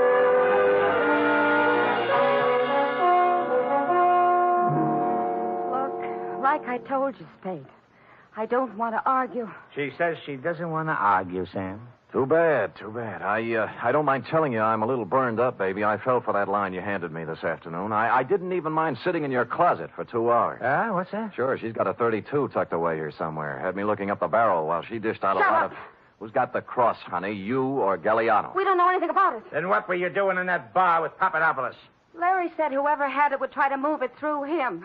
I thought I could get to him, but I was wrong. How does that sound? What do you think?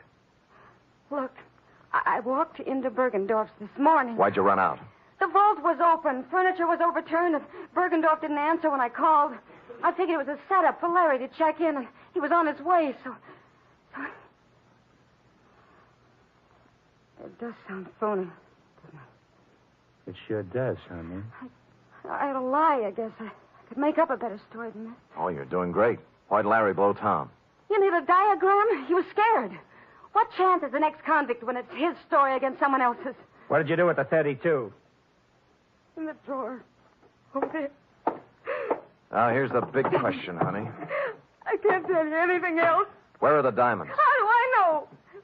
How do I know? Look, you're a real modest girl, Patricia. As a liar, you're sensational. I'm not lying. Oh, believe me. You had the Kimberly cross in your inside coat pocket when you came into the wagon this morning. What are you talking about? I'll get it. The X-ray, baby. Take a look. You asked for a diagram. There it is. In your inside left pocket. Oh, wait a minute. Hello? Mr. Spade? Yeah? This is George, the technician again. This is all wrong. Hold it, George. Let me see that. I don't have any inside pockets. Look, I'm wearing the suit right now. Hold it. George, what is it? Well, I got to worrying about that print of Miss Conroy's, the incipient case, 34 chest. Yeah, what about it? I called the lab and they checked again. It's a mistake, Mr. Spade. A switch. It belongs to someone else. Who? Johnny Stroud. Oh. Oh, well, George, you won't have to worry about making more extra prints. What? The ones you have will do. Huh? Yeah, thanks. Thanks a lot, George. George is getting worried. Extra prints? Yeah, I had him run off a batch. Evidence, trial, DA's office, you know. Now, let's take her in, huh? Just a minute. This is crazy. I have no inside pocket. How You wouldn't argue with a picture, would you, honey?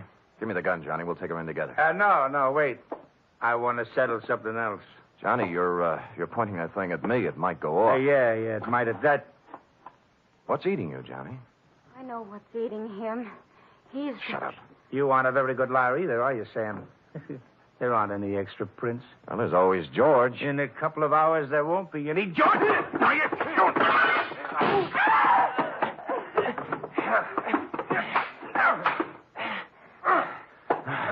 Okay, Johnny, on your feet. Let me go, Sam. Let me go. We can work out a deal. Shut up. Sam, your head. You're shot. Here, take the gun. Call Dundee. Get it? Dundee. Homicide.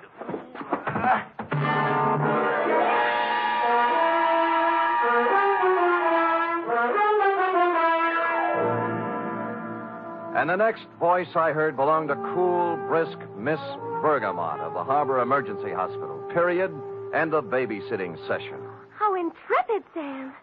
What's your wound? Nothing, sweetheart, nothing. As Hopalong Cassidy always says in Reel 6, don't worry, honey, it was only a scratch. Now... Wait. Can't you get up without moving your lap? No, but Sam, there's one important omission. Oh? The Kimberly Cross. What did Stroud do with it? That cherub is an intramural affair between Stroud and Mr. Runcible. While, as you know, this report is an affair between you and the portable. Oh. Scoot.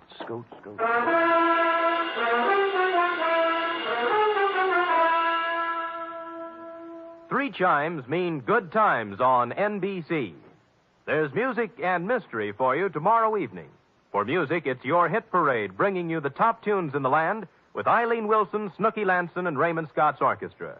For mystery, it's The Man Called X, starring Herbert Marshall as an intrepid adventurer in international intrigue who travels wherever there is mystery, danger, and romance.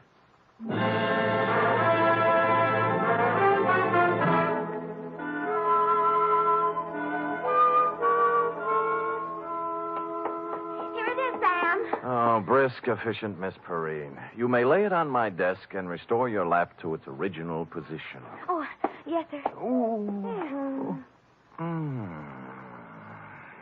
Comfortable, Sam? Loving every minute. Sam, Yeah? a girl can't help wondering sometimes. About what? Well, the way you described the blonde in your report. Glamorous, like the Kimberly Cross and all. You like that?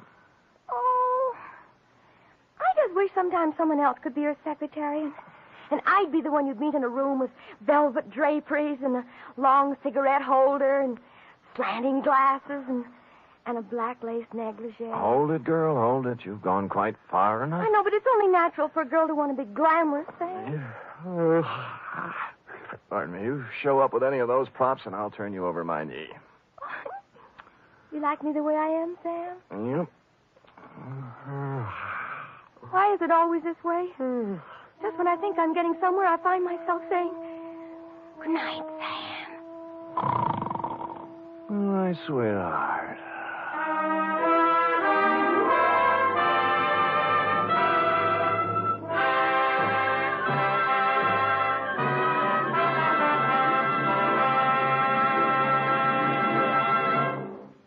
The Adventures of Sam Spade are produced, edited, and directed by William Spear. Sam Spade was played by Stephen Dunn. Lorene Tuttle is Effie. Also in the cast were Wally Mayer, Fritz Feld, Georgia Ellis, Sidney Miller, Olin Soule, Alice Wellman, and John Monahan. Script for tonight's adventure by Harold Swanton. Musical scoring by Lud Gluskin, conducted by Robert Armbruster.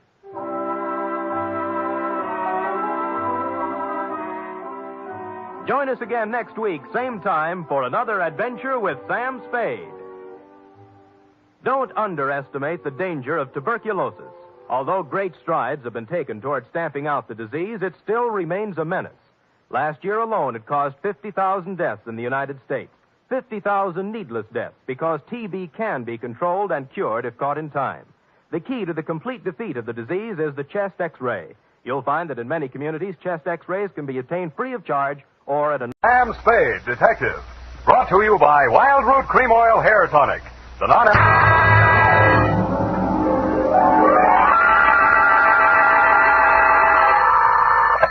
Sam Spade Detective Agency. This is Mad Scientific Detective number 137596. Sam, no matter what anyone says, I'll stand by you. You're nothing of the sort. Not scientific? Of course not. You're two-fisted. Well, thanks, Effie, and that ain't all, Effie. I was actually mistaken for a convolutional melancholiac. Oh, Sam, are you all right now? Wrong diagnosis, Angel. It turned out to be melancholia catatonica. Oh, you poor darling. What is that? Well, it's a thing where you lie motionless and silent with fixed eyes and indifference to surroundings. Unquote. Sam, what happened to you? What hospital are you in? Can I bring you anything? No, Effie, I am now at large. Pull down the blinds, check the corridors for men in little white coats, and set a bottle in the window if the coast is clear. Oh. I'll be right down to dictate my report on the mad scientist caper.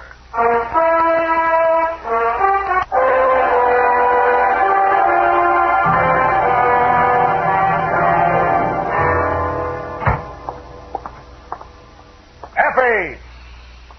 Come in, Sam. The coast is clear. Where are you?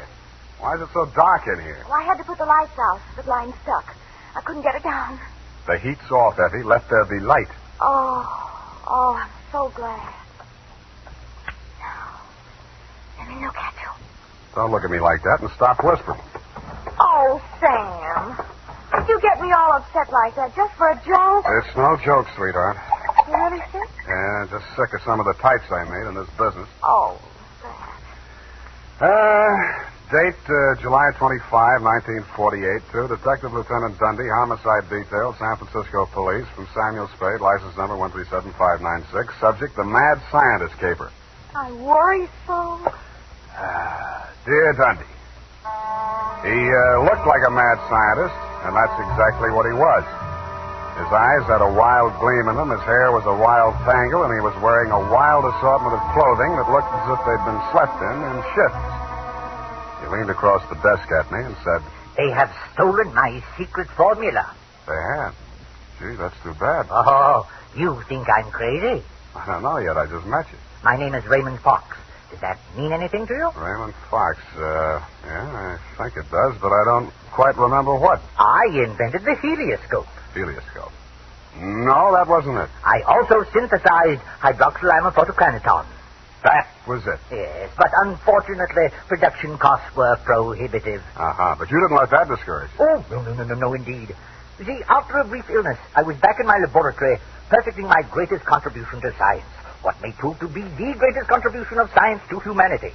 I call it penetron. Penetron? That is what they have stolen. The secret formula for penetron. Penetron, huh? Now, what exactly is penetron, Mr. Fox, and who are they? Well, penetron is a plastic with a molecular structure which repels atomic radiation more efficiently than lead, yet weighs less than aluminium. Oh, that. Do you realize the significance of this? Well, And imagine a motor no larger than a cigar box, with a power potential that even I don't believe, but they do. Who's they? Grierson Enterprises. Now, how do I know this? When I applied to the patent office to protect my discovery, I received this letter. Here, go on, read it for yourself. Commissioner of Patents, Washington, D.C. Dear Mr. Fox, your application for patent on formula designated under the trade name Penetron is hereby rejected. You see. Both formula and trade name, together with descriptive material identical to yours, have been registered by Mr. Albert Grierson, Grierson Enterprises, San Francisco. Very truly yours, George Sherman, Acting Deputy Assistant Commissioner. There. You see? Yes. You don't need a detective, Mr. Fox. What you need is a good patent lawyer. Lawyer? I have one. A legal ball of fire named Roscoe Manning. You know this scoundrel? Yeah? He's got an okay reputation. And I am paying for it. $3,000 in retainers. And now he tells me he can do nothing. Insufficient evidence, he says. What is this outfit, Grierson Enterprises? A snare and a delusion with rented furniture, unscientific ventilation, and dirty work at the switchboard. Mm-hmm. How did they get hold of your formula? Well, it must have been while I was ill. They came and took it away. Out of your laboratory? Oh, well, what did it matter where? I've got to start someplace. Start with the man. I promise you he's a crook. If he steals from me, he's stolen from others. If we can prove that, then I have a case. Well, I can't promise you anything, Mr. Fox, but I'll see what I can do. Will $100 be enough for your retainer? Too much. 25 now, and the balance if I can do anything for you.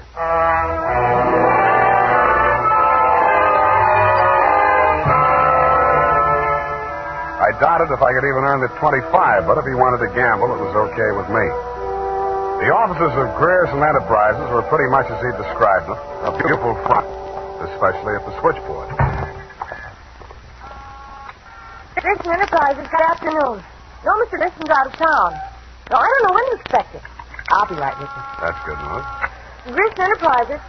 No, he is not. No, I do not, and he doesn't want to talk to you in any case, Mr. Manning. Oh, if it would just stop. Can't you shut it off? I might as well. Nobody seems to believe me anyway. You aren't looking for him, too, I hope. Oh, please, just tell me you're selling a magazine with a collecting salvage or just anything. My card. Oh, detective. Mr. Grierson hasn't done anything, has he? That's what I want to find out. My client says he swiped the secret formula. Oh, not that maniac. You don't look the type. You know he's mad, don't you? Maybe yes, maybe no. Certainly, I'm crazy about money. Mad money, pin money, or dirty money. Your employer didn't happen to leave any lying around, did he? No, but I tried to come to the bar downstairs in the building when it's nearly 5 o'clock. Could you cross-examine me there? I thanked her as gallantly as I could under the circumstances. She said, wait here, I won't be a minute. And while she was gone, I made a quick frisk of the office. The file cabinet was empty. Grierson's desk could contain nothing but 2 unsharpened pence tobacco crumbs, a rubber band, some rusty paper clips, an old gas bill, a glass ampule broken, labeled sodium denadrine for intravenous injection, and a business card from one Roscoe Manning, attorney at law. I stuck the card in my pocket, went back to the switchboard, and in less time than it takes to tell, I was calling her Lois, and she was calling me Sam over cocktails for 2. That's all I know about it. I didn't think anything about his taking his correspondence out of files. He often come with it. Mm-hmm. When was the last time you saw him? Oh, it's been nearly 6 weeks. You haven't heard from him in all that time? He was with Mr. Fox just before he left. They had a terrible quarrel. But then Mr. Grierson managed to get him calmed down, and they left the office together. And that's the last time you saw Grierson? Yes, and it's all strange. What did that maniac tell you? That Grierson swiped his invention. Do you believe that? I didn't even believe in the invention. Now I'm beginning to think it was worth stealing. Oh, Mr. Grierson wouldn't. He's a brilliant man, you know. What else has he invented? Well, I don't know. He always had a lot of projects, but of course he never took me into his confidence. Just exactly what is your job? Oh, it's quite simple, really. I just tell people he isn't in. Yeah. Look, sweetheart, you really mean to tell me it never occurred to you that there might be something slightly fishy about Grierson Enterprises? I know. Why should it? Because there's a smell of red herring up there. It's in the air. You mean Mr. Grierson's a crook? Well, what does that make me? Worry that out on his time. Drink up.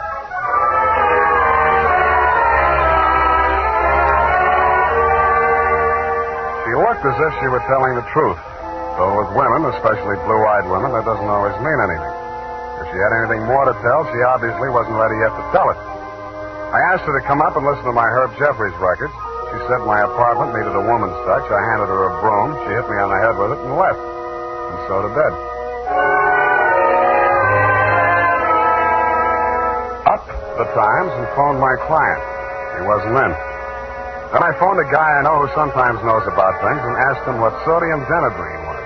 He said it was a sedative and or a truth serum, a mental-type drug. I wondered what Grierson had been using it for during office hours. I also wondered what else he'd been spending money for. I phoned another guy who knows about other things, and he called me back with the name of Grierson's Bank, Golden Gate Trust. An hour later, to my surprise, I actually had something to go on. Because in the past 6 weeks, checks totaling $50,000 had been deposited at Grierson's account, all drawn on the Citrus Exchange Bank of San Anselmo, and all bearing the signature of one Carl Birdwell, M.D. He wasn't hard to find. It was a big place on the outskirts, and the sign on the gate said Mary F. Hotchkiss Hospital for the Mentally Deranged. Dr. Birdwell's cottage was one of 5 without bars on the window. He was spraying his roses. That cystectomy of Dr. Kobler's. How are those convulsions? Coordination all right? Can't complain. Got the use of your fingers back? Good. Pick up those shears. I want all those ragged edges cut off the hedges. Well, why don't you hire a gardener? Or did those checks to Grierson use up all your ready cash? Eh? Oh, I thought you were the cystectomy. Good Lord, you're that convolutional melancholiac. You're not allowed out on the grounds. Guard! Guard! Now, wait a minute, Doctor. This one acting up? Take him back. I sent for the cystectomy. This is the wrong man. You're crazy. Come on. Let go of me. I'm not a patient here. I'm a detective. Yeah, and I'm Sherlock Holmes. Come on, now, back to the violent war. Come on, lay off. I got an office in San Francisco. I can prove it. 137596. Okay, Dr. Watson, but come on, come on.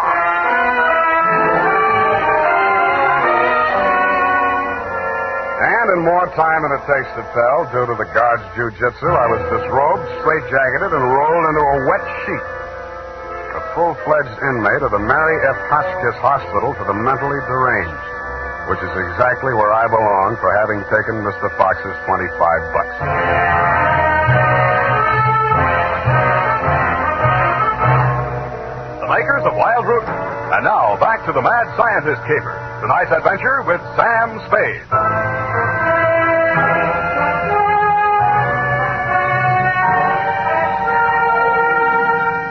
I have been shot, stabbed, slashed, pistol whipped, and sapped into unconsciousness. But until you have spent a night rolled up in a wet sheet, Dundee, you don't know what punishment is. You feel hot and cold at the same time, too miserable to sleep, too exhausted to stay awake.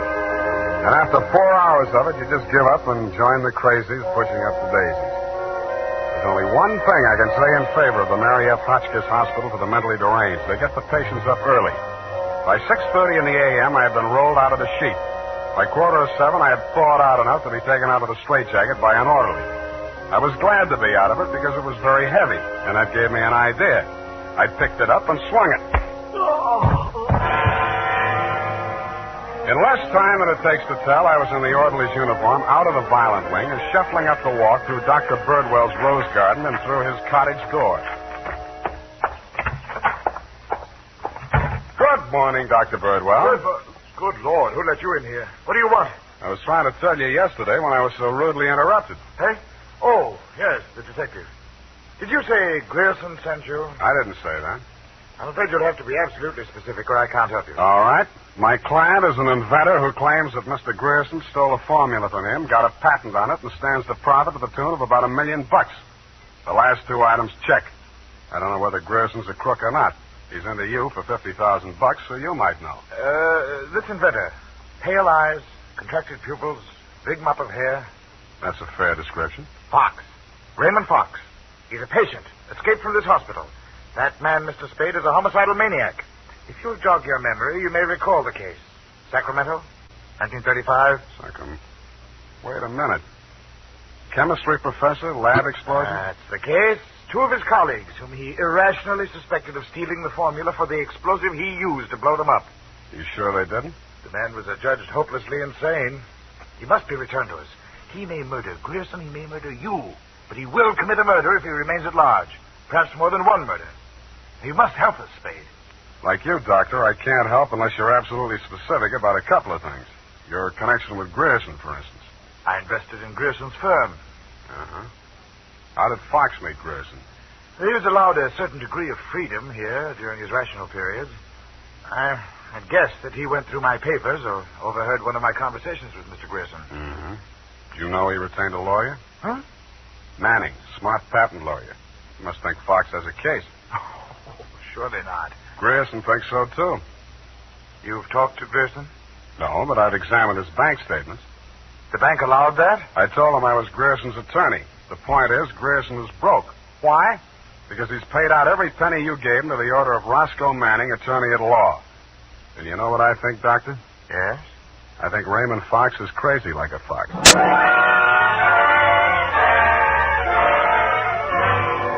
I had the same idea about Dr. Birdwell, but I didn't say so. I didn't feel up to spending another night in a wet sheet. I also didn't feel up to the interview that was awaiting me outside the gates. A limousine, only a little longer than a hearse, was standing at the curb. A round pink head with a gray Homburg on it bobbed out at me from the driver's seat and said, Mr. Spade? Yeah? Roscoe Manning. How'd you do? About $49,975 less than you've done in the caper so far. The law is a lucrative profession, my boy. Get in. I'll drive you back to town. No charge? Yeah, I'll even give you some free advice. Sans retainer. Well, sir, you are an elusive chap. I've had the devil's own time catching up with you. How did you? I won't ask why. And I am not without resources. Now, as to our mutual client, Mr. Fox, obviously you've learned a good deal about him. Dr. Birdwell says he's cuckoo, and it's only a toss-up which one of us he's going to blow up first. And just about what you'd expect from a medical man. If you'd listened to as much conflicting medical testimony in court as I have, you'd take them all with a grain of salt. Or should I say soda mint? Or sodium denadrine? That's a mysterious remark. I was just trying it on for size. It didn't fit. Mm-hmm. Well, sir, here is my proposition. As to Fox's sanity, it's of no importance. He has money, and I think he has a case. We can always get a doctor to say he's back in his right mind. Where do I fit into your scheme? You just keep looking for Grierson. And watch that secretary of his. I don't trust her. Anything else? Oh, I almost forgot. Here's $500, and here's your ticket to Chicago. I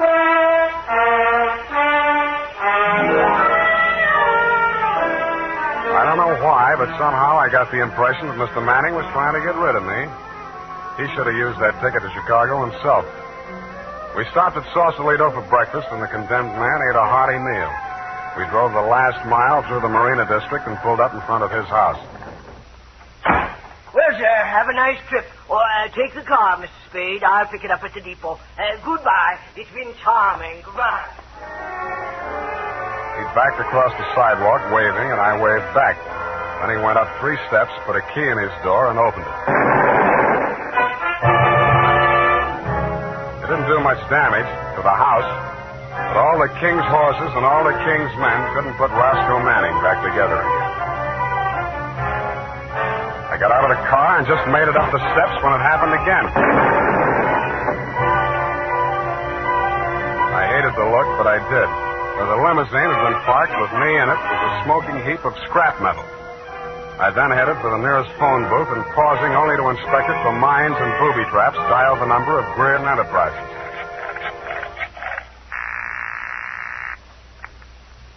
Reardon Enterprises? Lois, Sam Spade. Sam, darling, thank you for the present. What present? I haven't had a chance to open it yet, but I think I can guess what it is. A traveling clock.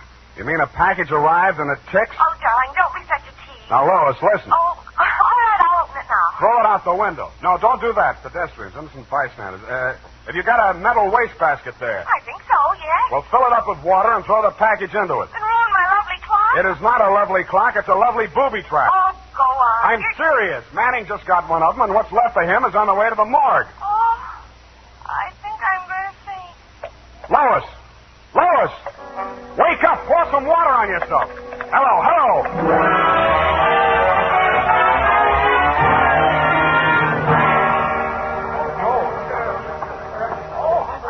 Let me through here. Come on, let me through. Lois. Lois. Oh, you're okay. Glad of that. All right, she's all right now, you people. Come on, get out of here. She's all right. Come on, get up. You're not hurt. What happened? It exploded in the water. At least you had sense enough to do what I told you to. Oh, this is a new dress. Now look at it. It looks fine. Here. Put this coat around you. I don't think that was a very funny joke, Sam. Neither do I. Now, try and forget your clothes for a minute. And try and answer a few questions for me. There isn't much time. Sam, what is it? I want you to be very sure of this, Lois. Try and remember accurately. How many people has Grierson seen since he opened this office? Well, not very many. He was hardly ever in. It's strange. Now that I think of it, I can only remember 2. Mr. Manning and that mad scientist man, Mr. Fox. Yeah, did you hear any of the conversation between Grierson and Fox? He just screamed at Mr. Grierson about how his invention had been stolen from him. Then it sounded as if they scuffled, and all of a sudden Mr. Fox calmed down. Mm-hmm. When they came out, his eyes looked funny, as if he'd been hypnotized. Yeah. What does Grierson look like? Oh, he must have been quite handsome at one time. He's sort of like Gregory Peck with a mustache, only fatter and balder and older. Mm-hmm. I wouldn't have put it exactly like that, but I can see what you mean. But you've never seen him. Don't make book on it, but I think I have.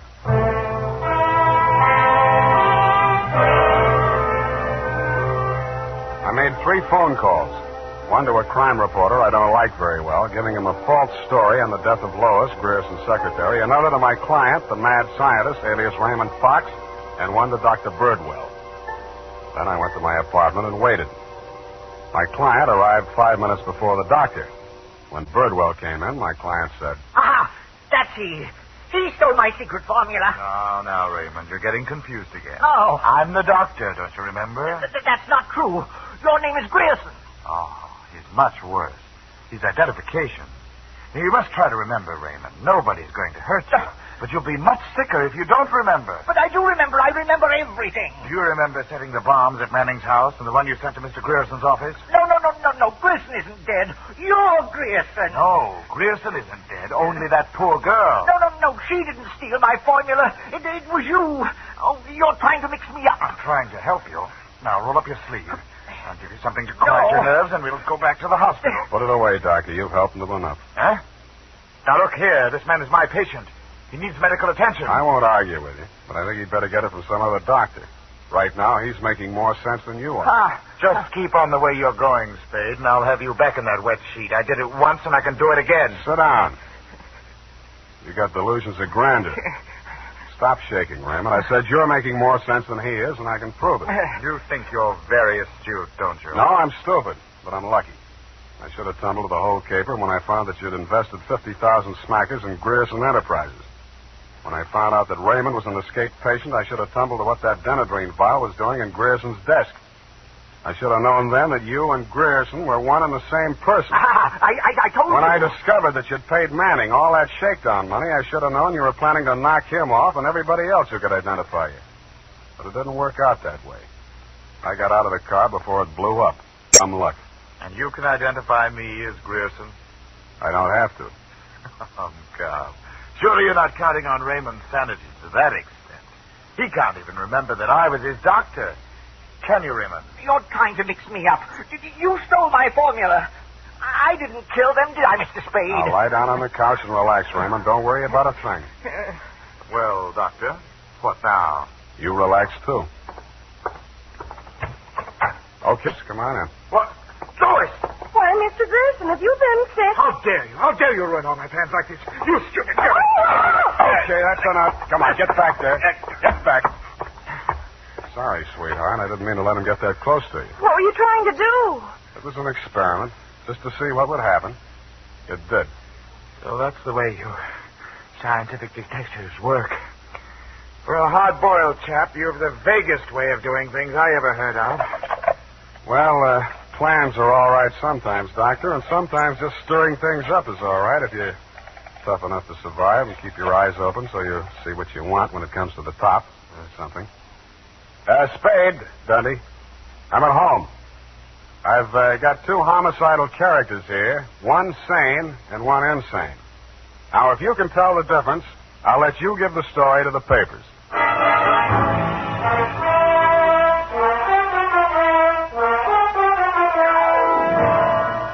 And that, Lieutenant D, is the crop. You picked the wrong one. Figures. It's as simple as this. Raymond Fox was the loony, but Birdwell, alias Grierson, conceived and executed the whole scheme, including the explosions. Don't worry about Fox. He's now back at the hospital working on a new secret formula. I don't know what it is, but it might be an anti-truth serum, because that's how Birdwell got the Penetron formula, by using truth serum on the mad scientist to make him talk. Anyway you figure it, he's crazy like a fox. His enemies are all dead or on their way, and he's as snug as a rug in a bug house. Period. End of Looney Tunes. Well, of all... Well, just imagine. Well, it takes all sorts to make a world, I guess. Well, I guess you never spoke a truer word, Effie, but don't forget a stitch in time saves 9. Don't feel too badly about it, Sam.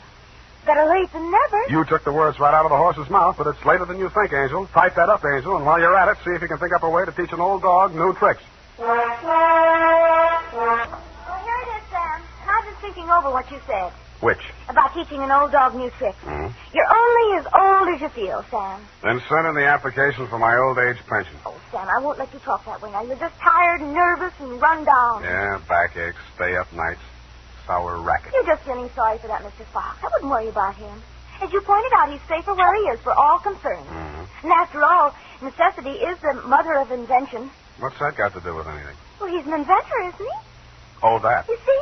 All's well that ends well. Good night, Sam. Good night, Pollyanna. Pollyanna. Oh, she's the glad girl. Oh, no, Sam, that's Shakespeare, that old... You know best. All ashore that's going ashore. Good night, sweetheart.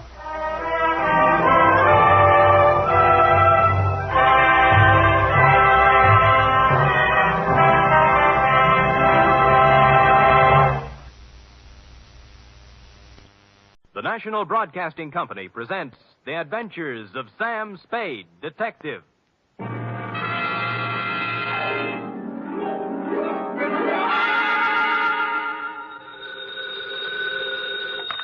Sam Spade Detective Agency. Me, sweetheart. Oh, it's you. What kind of a greeting is that? Oh, it's you. Well, Sam, I may be only your secretary and all that, but I do have feelings, you know. What have I done now? If you recall... Yes? You were supposed to take me to the Geary Theater last night. Yeah? And you never showed up. Well, Effie, Oh, I know. You'll make up some big story like you always do. Always an excuse. No, I'll try to tell you the truth. And then... The truth? It'll probably be a story about at least 2 or 3 people being killed. Yeah? How you had to be there to straighten the whole thing out. Well, as a matter of fact... And there'll be beautiful women with hair like carved smoke and crimson slashes for mouths. Mhm. You would leave that out. Now that you mention it, Eff, And you'll there throw were... in shooting and getting knocked out and glass keying your way into houses and anything else you can think of. Effie. Well, if you think that I'll fall for that... Effie, will you please... What's your big fat story? You've already told everything about it, but the title, I might as well add that. My big fat story is called The Shot in the Dark Caper.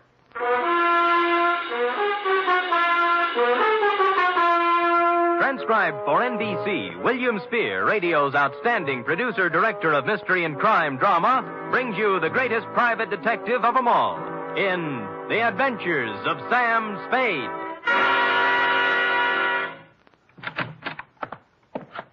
Effie?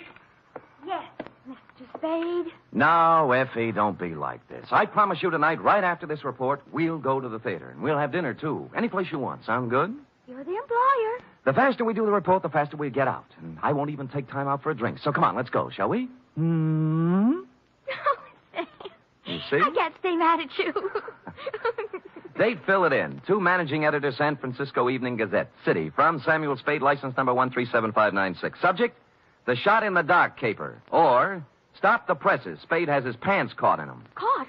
Dear News Hawk. The next time you have a bright idea about a story, count me out. There's too much work for the money it pays, and the glory just doesn't exist.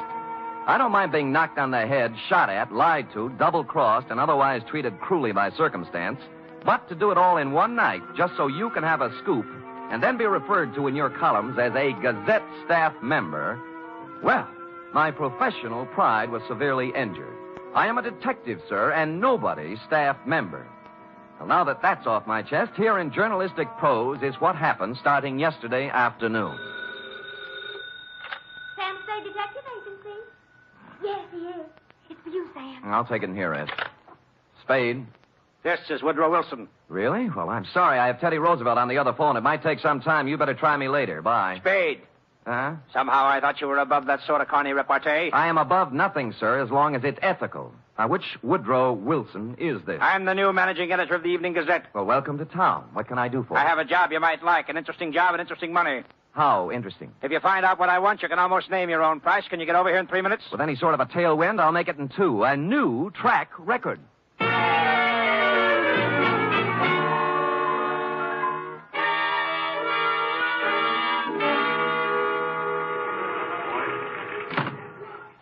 Take a seat, Spade. Now, what is this interesting job? First, let me say I don't know much about you personally, but you come well recommended. I've tried. Second, this is a confidential matter, and I want it to remain that way. Of course. I'm going to trust you as I would one of my own staff members. The police aren't to find out about it until it's all over. And if any other newspaper gets it, you might as well leave town. Woody, old boy, the man doesn't live who can say I ever double-crossed him. For money or love or anything else. I or had love, to say it. so we'd understand each other. Now, take a look at this news photo. Yes? One of our boys snapped it. What do you see? A street intersection. O'Farrell, I'd say. 2 automobiles hit head-on. An ambulance, a couple of people injured, a sordid crowd. We took that picture 3 days ago, Tuesday night, routine accident picture. But this morning, when we were filing it, I looked at it again, and I noticed something startling. Look at it. It's a shot in the dark, but I smell a story. Well, maybe I have a cold, but whatever it is escapes me. On the right side of the picture is an apartment house. Now count up 6 floors and look at the 4th window across to the left. Here, use this magnifying glass. Oh, what do you know? Somebody just fired off a gun. That's it. All you can see is a hand and a smoking gun. You can't even tell whether the hand's male or female. But somebody shot at something, probably a person, just a second before that picture was taken. You want me to find out why, huh? This calls for a detective, not a reporter. There hasn't been a single homicide, suicide, or gunshot wound reported in the city since that happened. Now, I want the story. Get it. Okay, Chief. Get ready to rip out page 1.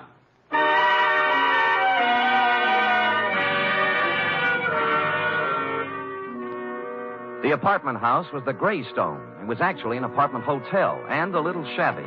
I entered an hour later with a suitcase and an out-of-town look. The nameplates on the mailboxes showed about 5 vacancies, including one on the 6th floor. I rang the manager's door buzzer.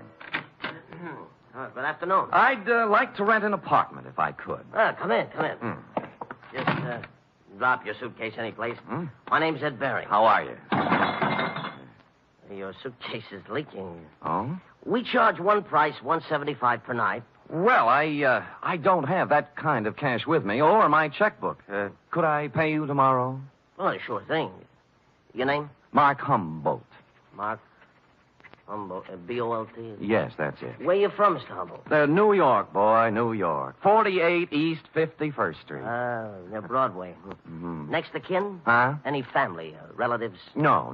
Oh, you own a car? Look, I'm just renting an apartment, not taking out life insurance. Well, you see, there's a state law here requires us to get this sort of information. I'm sorry, but there's nothing I can do. No car. A bank account? Corn Exchange Bank. You own any property? Yes, I do. Albany, New York. Just how much, would you say? 6 feet in a cemetery. I expect to be buried there. Yeah, well, I guess that about takes care of it. Anything on the 6th floor? Well, why the 6th particularly? My lucky number. Oh, well, I'm sorry. Maybe later. Right now, we got nothing on the 6th. Come on, I'll show you around.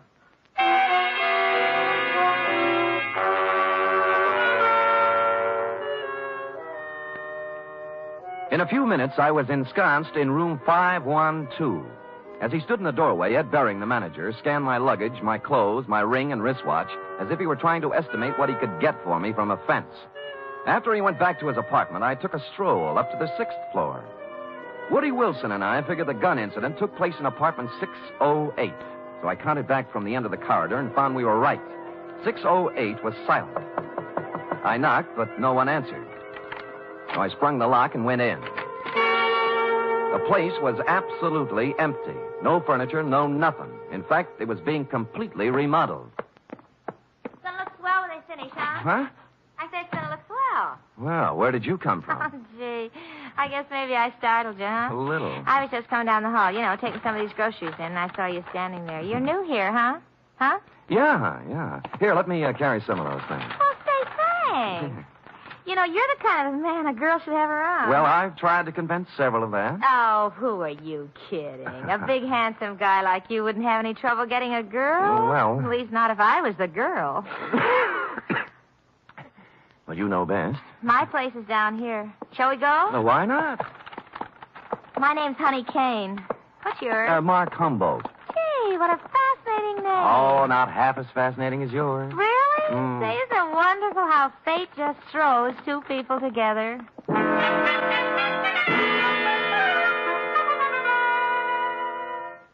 The bags of groceries we were carrying had a layer of dust on them, and the bags looked as if they'd made 50 trips to the grocery store. No one had to hit me on the head. Sam Spade, detective. She was small in peroxide, and if you like 'em stupid, small in peroxide. She lived in apartment 620 with a roommate who was quite a bit different. Prettier, smarter, and quieter. Sandra, I want you to meet this very nice gentleman, Mr. Mark Humberg. Humboldt. Oh, sure, I remember the Mark part, but this is Sandra Lynn. How do you do, Miss Lynn? Hello. Yes, Thanks. Well, nice day. Great. Well, Just put the groceries down here, huh? oh. Here. Now, let's have some fun. Like fun, Mr. Humboldt? Wouldn't be without it.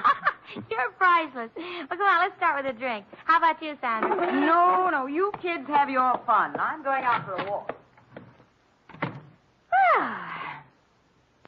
Mr. Humboldt, you're supposed to be looking at me.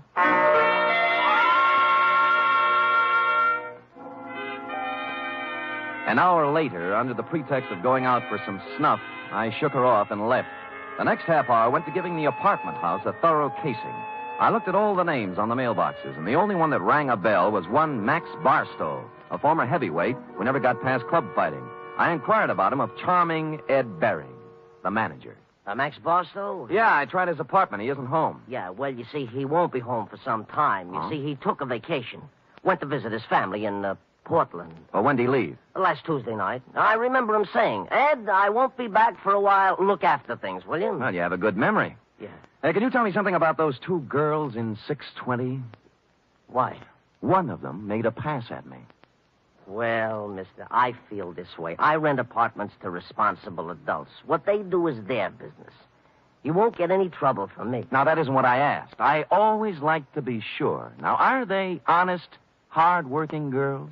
I don't know nothing about them, but let me tell you something confidential, mister.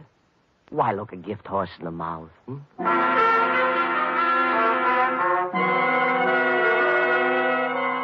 Well, I gumshoed around the apartment house some more, and one thing was sure. They were making a number of extensive alterations. For example, in the basement, there was a new cement floor. Said cement floor had been laid, I was told by the janitor, Wednesday morning, the morning after a gun was fired in 608, the same morning on which Max Barstow suddenly left to visit his parents. And about here in the plot, it was dramatically correct to wonder if Max might be sleeping under the furnace with a new cement overcoat covering him. I went back to my apartment for a couple of long ones and some thought. It was getting along about supper time when there was a feminine knock. I guessed it to be Miss Room Service herself, Honey Kane. But no. Better. Much better. May I come in? You may. Shall I leave the door open? I'd rather you closed it. Anything to make you feel at home. Drink? No, talk. Oh. What are you doing here, Sam? The name's Humboldt, Mark Humboldt. All right, play it any way you want. But I've seen you around. I know who you are. You move in today, and half hour later you find our apartment. Why? Your apartment found me. At least half of it did. The gift horse part. Maybe so, but I figure you helped a little somewhere. Hmm. What are you trying to get on us? Nothing. I just moved in here for a place to live. With one suitcase and a bottle? Oh, I'm an actor. Look, whatever it is, lay off, will you? I've had enough trouble in my life. Things are just starting to go right. Sandra, I don't know what's on your mind, but as far as I'm concerned, you're clean. All right. Maybe I made a mistake. I'll try to make it up to you sometime. Well, maybe you can start right now. I think I'll open the door again. Now, just a question. Seen anything of Max Barstow lately? I knew it was something. I knew it. No, I haven't seen Max Barstow lately. He went somewhere to visit his family, and I'm telling you, either leave me alone or something's going to happen to you. You won't ride.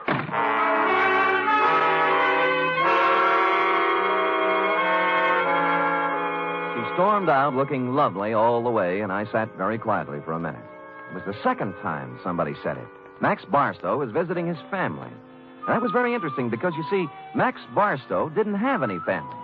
When he first started fighting, he was under the aegis of the St. John's Orphanage. So, what was all this rehearsed account of his absence? I watched at the window to see if Sandra Lynn went anywhere, and she appeared on the street. I was out of the room and down the stairs, presto. 10 blocks later, she turned in at a brownstone on Polk Street, went in the first apartment on the first floor. 15 minutes later, she hurried out, and I went up to the apartment and knocked. The door opened cautiously. Yes, what is it you want? Is Mr. Fairchild in? Nobody here by that name. You got wrong address. Now, just a minute. He used to live here. No more he does. Well, could you tell me where I could find him, Mr. Sigmund Polkus. I don't know. Try the manager.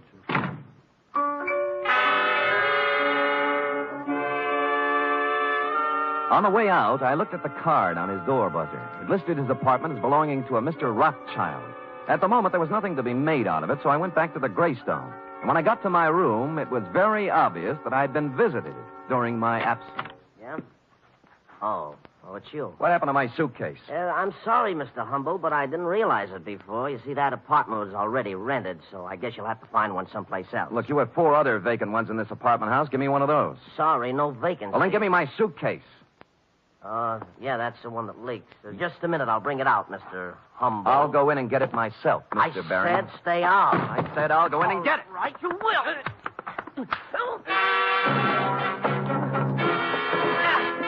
He swung at me, I blocked, and stepped into him. He gave way, and I followed in. And then as I moved into the apartment, someone stepped out from behind the door. I turned, but it was too late. I was sandbagged, and the face behind the arm that swung it looked an awful lot like that of Max Barstow. I remember asking myself as I went down, if Max Barstow wasn't shot in room 608, who was?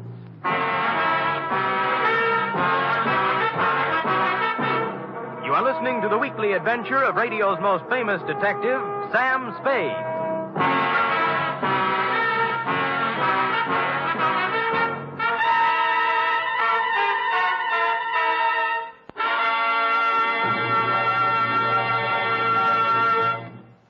Three chimes mean good times on NBC. On Sunday, March 4th, that's 1 week from this Sunday, Theater Guild on the Air will present radio's most exciting dramatic event. It's a full hour-and-a-half presentation of Shakespeare's immortal Hamlet. John Gielgud will portray Hamlet, Pamela Brown, the Queen, and Dorothy Maguire will appear as Ophelia. The intrigue, beauty, and romance of Hamlet come to life Sunday, March 4th, on Theater Guild on the Air.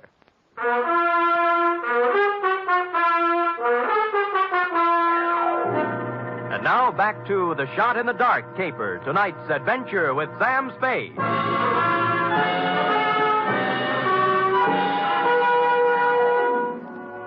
I wasn't out for long, but it was long enough to have been carried out of the apartment manager's place and dumped in an alley. I sat up and rubbed the back of my head and discovered the boys had a sense of humor. Pinned on my chest was a note that said, "Beat it." This time, when I went back, I had my gun handy to hand. Nobody was home at Mr. Bering's apartment, so for something to do, I looked in on Max Barstow's diggings, 413. I glass keyed in and turned on the lights. And a search revealed items, a rent receipt showing Max was paid up for 2 months and intended to stay put. But more interesting were 2 phony detective badges, a policeman's uniform, and a flash camera. Couple these with a dossier on a man named Sigmund Polkus, and I knew just what Max had been doing since the fight game stopped paying his bills. It read, Sigmund Polkus, 60 years old, Minneapolis, just sold 2 restaurants for $175,000. Intends to retire and settle down in San Francisco. That's as far as I got when Honey poured herself on me again. Humboldt. Yeah. What are you doing in Mr. Barstow's apartment? Come in. Thanks. You shouldn't be here. Mr. Barstow ever found out. Honey, you can drop the act. Act? You know who I am, and I know who you are. You're part of the bait for one of the oldest rackets in the world. World? The Badger Game. Who, me? You. All right, Sam. I didn't know who you were at first until Sandra told me. Now, you tell me, what are you doing in Max's room? A number of things. First of all, getting enough evidence on him to give him a free vacation on the state. Second, I wanted to see who would show up and why. Now, what's your story? I just dropped in to see if Max was here. Try again. Sam, if I tell you anything, will you leave me alone? If I can bear it. I came over to get some things from Max. You know. Where's he staying? Right across the street in the Arlington, 314. Mm-hmm. Ed Bering manages both apartment houses. Why doesn't Max stay here? Who are you working for, Sam? I'm just asking. A client. Not the police? No. Sam, I don't have a thing to do with the mark Max is working on now. Sigmund Polkus. Some old man. Did you hear any shooting here last Tuesday night in apartment 608? Oh, Sam, I didn't hear a thing.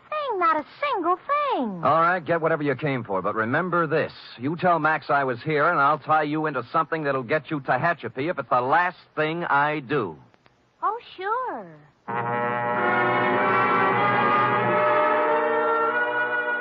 I knew she'd be impressed with that type of threat because her kind of girl lives by playing tag with the law. They want to be it as seldom as possible. I finished the dossier on Polkus and thought a more businesslike visit to the old man was in order. What is it? Oh, you. I want to talk with you, Mr. Polkus. Come in. I want to talk to you. Now. Stand right where you are. He was pointing a gun in one shaking hand right at my chest, and as close as I could tell, it looked very much like the gun I'd seen in your picture, Wilson, and the hand that held it was the very same hand. I tried to think of something clever to say. At this stage of my life, It would be very easy to shoot you, mister. Look, I came here maybe to help save you a lot of trouble. Now, if you listen to me, I know why you came here, because I killed Max Barstow. I'll give you a choice. Will you take money or will I shoot you right here? I'd take the money, but you didn't kill Max Barstow. Don't tell me what I did when I know what I did. Sandra told me one of his gang members was looking for me. But she doesn't understand the power of money. How much will you take to leave us alone to our happiness? What is Max Barstow to you now that he's dead? Look, I don't want any money. I just want it. I felt like a ghost. The gun was pointed directly at me, but nothing hit me. I was surprised, albeit gratified. The little man must have thought I was wearing a bulletproof vest. He didn't look surprised, though. He just folded. I disarmed him and pushed him down into a chair. I had to do it. I had to. I couldn't let you spoil the only bit of happiness I had left in my life. Mr. Polkus, you tried to shoot me, and I'm grateful. It told both of us something. To begin with, you can't kill anybody with blanks in your gun. Blanks? I don't know blanks. Where did you get the gun? I always have guns. Always? And you don't know the difference between real bullets and blanks? You got it from Sandra, and she loaded it, right? Maybe you should know, gangster. Look, I'm a private detective named Sam Spade. Now, if you'll help me, I'll help you. When did Sandra give you this gun? Last Tuesday? Yes. Did you use it to shoot Barstow? Yes. Then he couldn't be dead, could he? This gun wouldn't kill a fly, and besides, I met Max Barstow tonight, alive. I saw him fall to the floor, and blood came out of his coat with my own eyes. Mr. Polkus, you just came from Minneapolis with $175,000. You walked into a shakedown gang. They're after your money. That girl Sandra's just bait. Oh, don't speak about Sandra that way. Sure, she tried to shake me up for money, but only because that man, that Barstow maker. She was a slave. She couldn't get away from him. Why did she stage a phony murder with you killing Barstow? Oh, I don't know. I'm so confused. Tell me how it happened. Oh, Barstow posed as a policeman. He found me in Sandra's apartment. I was supposed to pay him $5,000, but Sandra told me she loved me, and Barstow was a racketeer. We were to meet in apartment 608 to pay him. She gave me a gun to frighten him with, but instead I killed. Nuts, $5,000. They knew how much money you had, and they wanted to get all of it away from you on a phony murder scare. Sandra doesn't want my money away from me. She loves me. Mr. Polkus, I'm sorry disillusionment should come to you so late in life. But... I say she loved me, and I can prove it. How? This morning, she became Mrs. Sigmund Polkus.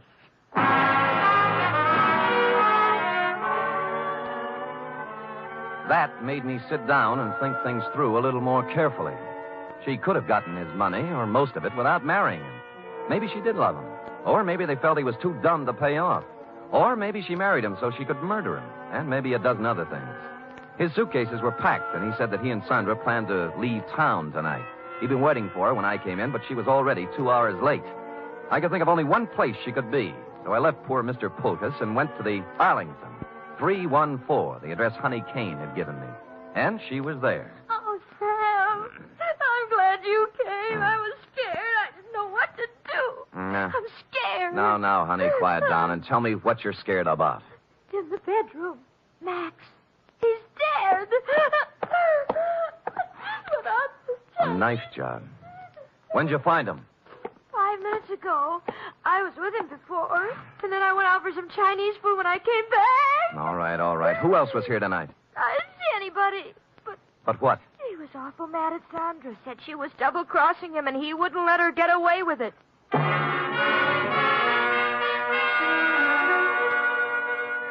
I went back to Polkus's place. He was gone, but his bags were still there, so I figured he'd be back. I put out the lights and sat in a chair.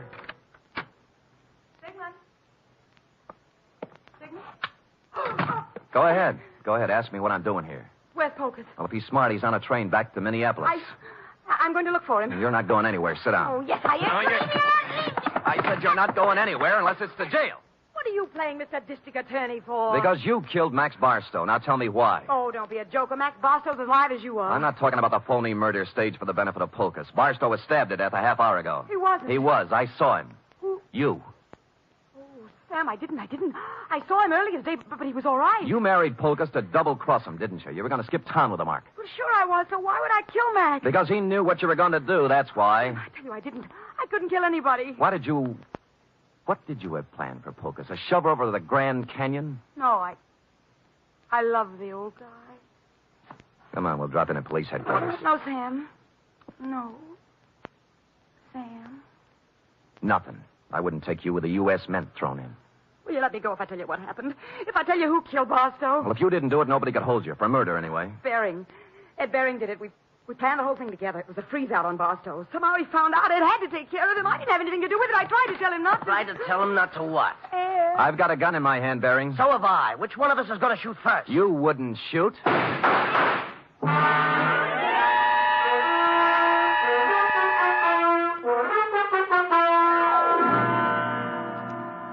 But he did. Period. End of report.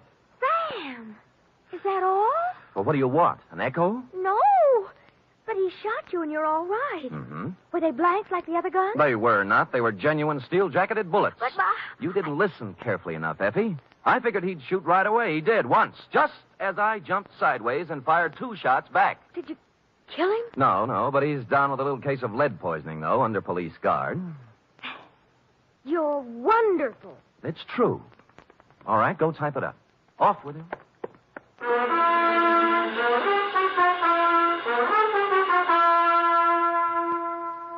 Three chimes mean good times on NBC. Tomorrow, you're invited to a 1-hour concert by the renowned NBC Symphony under the direction of Bruno Walter. Featured soloist for tomorrow's performance is celebrated violinist Joseph Fighetti, who will be heard in Mozart's brilliant concerto for violin and orchestra. It's the very finest in musical listening, every Saturday with the NBC Symphony.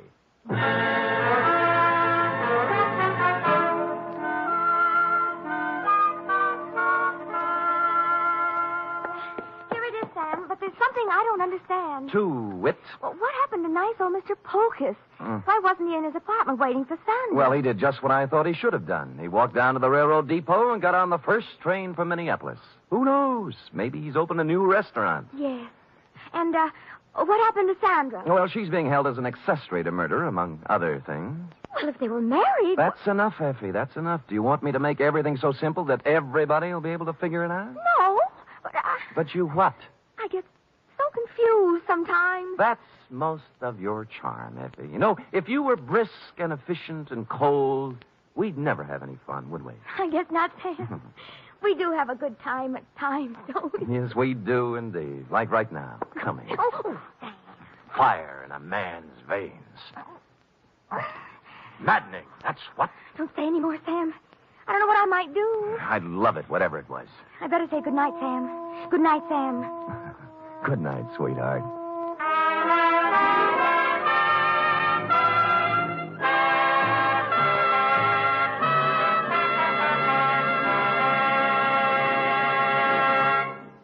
Tonight's transcribed adventure of Sam Spade was produced, edited, and directed by William Spear.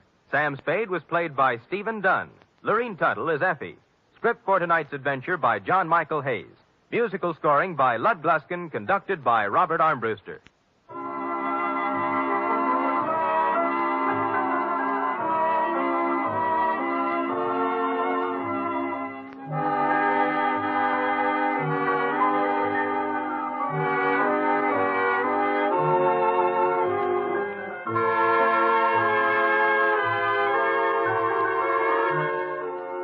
Join us again next week, same time, for another adventure with Sam Spade.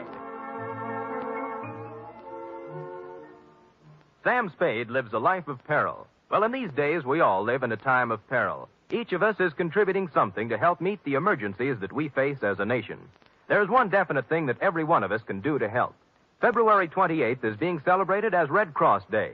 Supported by the people and schooled by years of experience in war and peace in times of disaster, the Red Cross has now been assigned unprecedented tasks in the interest of national security and world peace. You can help mobilize the forces of mercy for the protection and defense of your family, your community, and the nation through generous support of the 1951 Red Cross Fund campaign. Join the magnificent Montague then at Duffy's Tavern. The Adventures of Sam Spade, Detective. Brought to you by Wild Root Cream Oil Hair Tonic, the non-alcoholic hair tonic that contains lanolin. Wild Root Cream Oil. Again and again, the choice of men and women and children, too.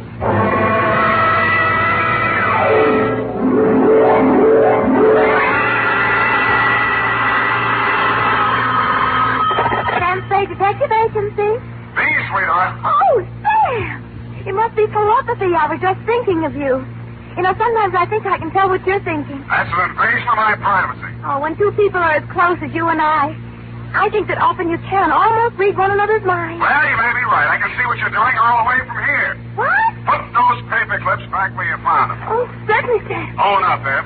You purloined pencils absconded with erasers, pilfered stationery, filched stamps for your personal use. I only write to Mother when there's nothing else to do around the office. Besides making unit phone calls and charging them to me, you've tapped the petty cash drawer for lunch money. And you've been filling your pen with company ink. I didn't think you'd mind, Sam. I'll pay it all back. But I have a big heart and boundless compassion. Stay where you are, sweetheart. I'll be down on my unlimited generosity with your back salary. And 2 tickets for us to go to the fight tonight, and dinner. And last, but by no means least, my stirring and vivid report on the prodigal daughter caper.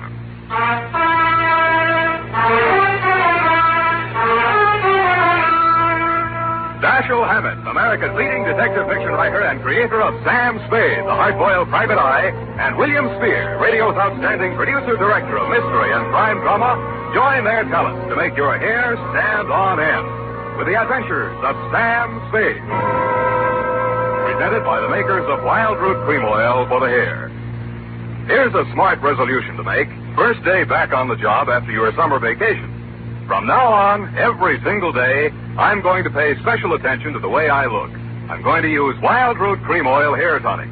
Yes, folks, smart's the word for that resolution. For Wild Root Cream Oil grooms your hair neatly and naturally, relieves dryness, and removes loose dandruff. It helps give you that successful look that's so important to getting ahead.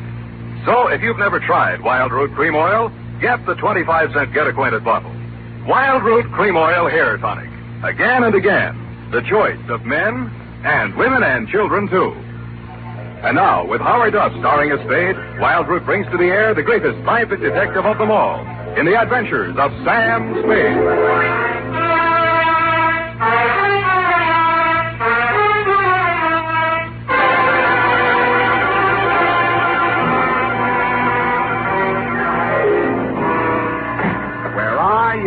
Now that I need you. Effie! Oh, hi, Sam. Hiya, Sam. Come on. Bring your book. Got a pencil? We gotta hurry if we're gonna make the fight, you know. Well, I've got one of the new reflector kind of pencils. Well, get the lead out. Are you really going off the post, Sam? It's Mam McShelly versus Cluck-Faced Duffy in the main event. Ready? McDuffie. Sounds like an MP. McShelly. What? Aim and fire, Sam. PBX. F, you've been out with somebody else. A military man. Well, how did you ever know? Date, August 28, 1949. I don't know whether we'll go out or not. You're clairvoyant. To Dr. Albert Kensington from Samuel Spade. I only had a cope with him, Sam. He was on Frillo, and we... And license number 137596, subject... And he was from Elkhart, Indiana. And I used to live in Pleasant Lake, and... Down it. Subject, Helen Scully of the prodigal daughter. A coke yet. Dear Doctor... Everyone in San Francisco knows the castle-type hill house that Casper Scully lived in, even if they didn't know him. When I got there was an all-black 49 convertible in the driveway, and slightly smaller, same color, a Russian wolfhound wearing a spiked collar and expression to match.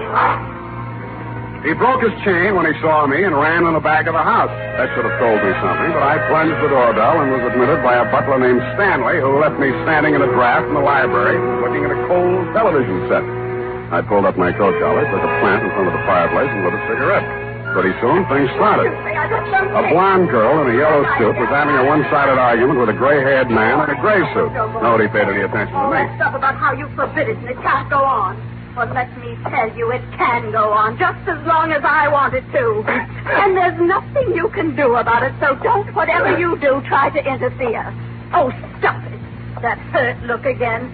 Seen it too often, and I'm sick of it. Do you hear me? I'm sick of it.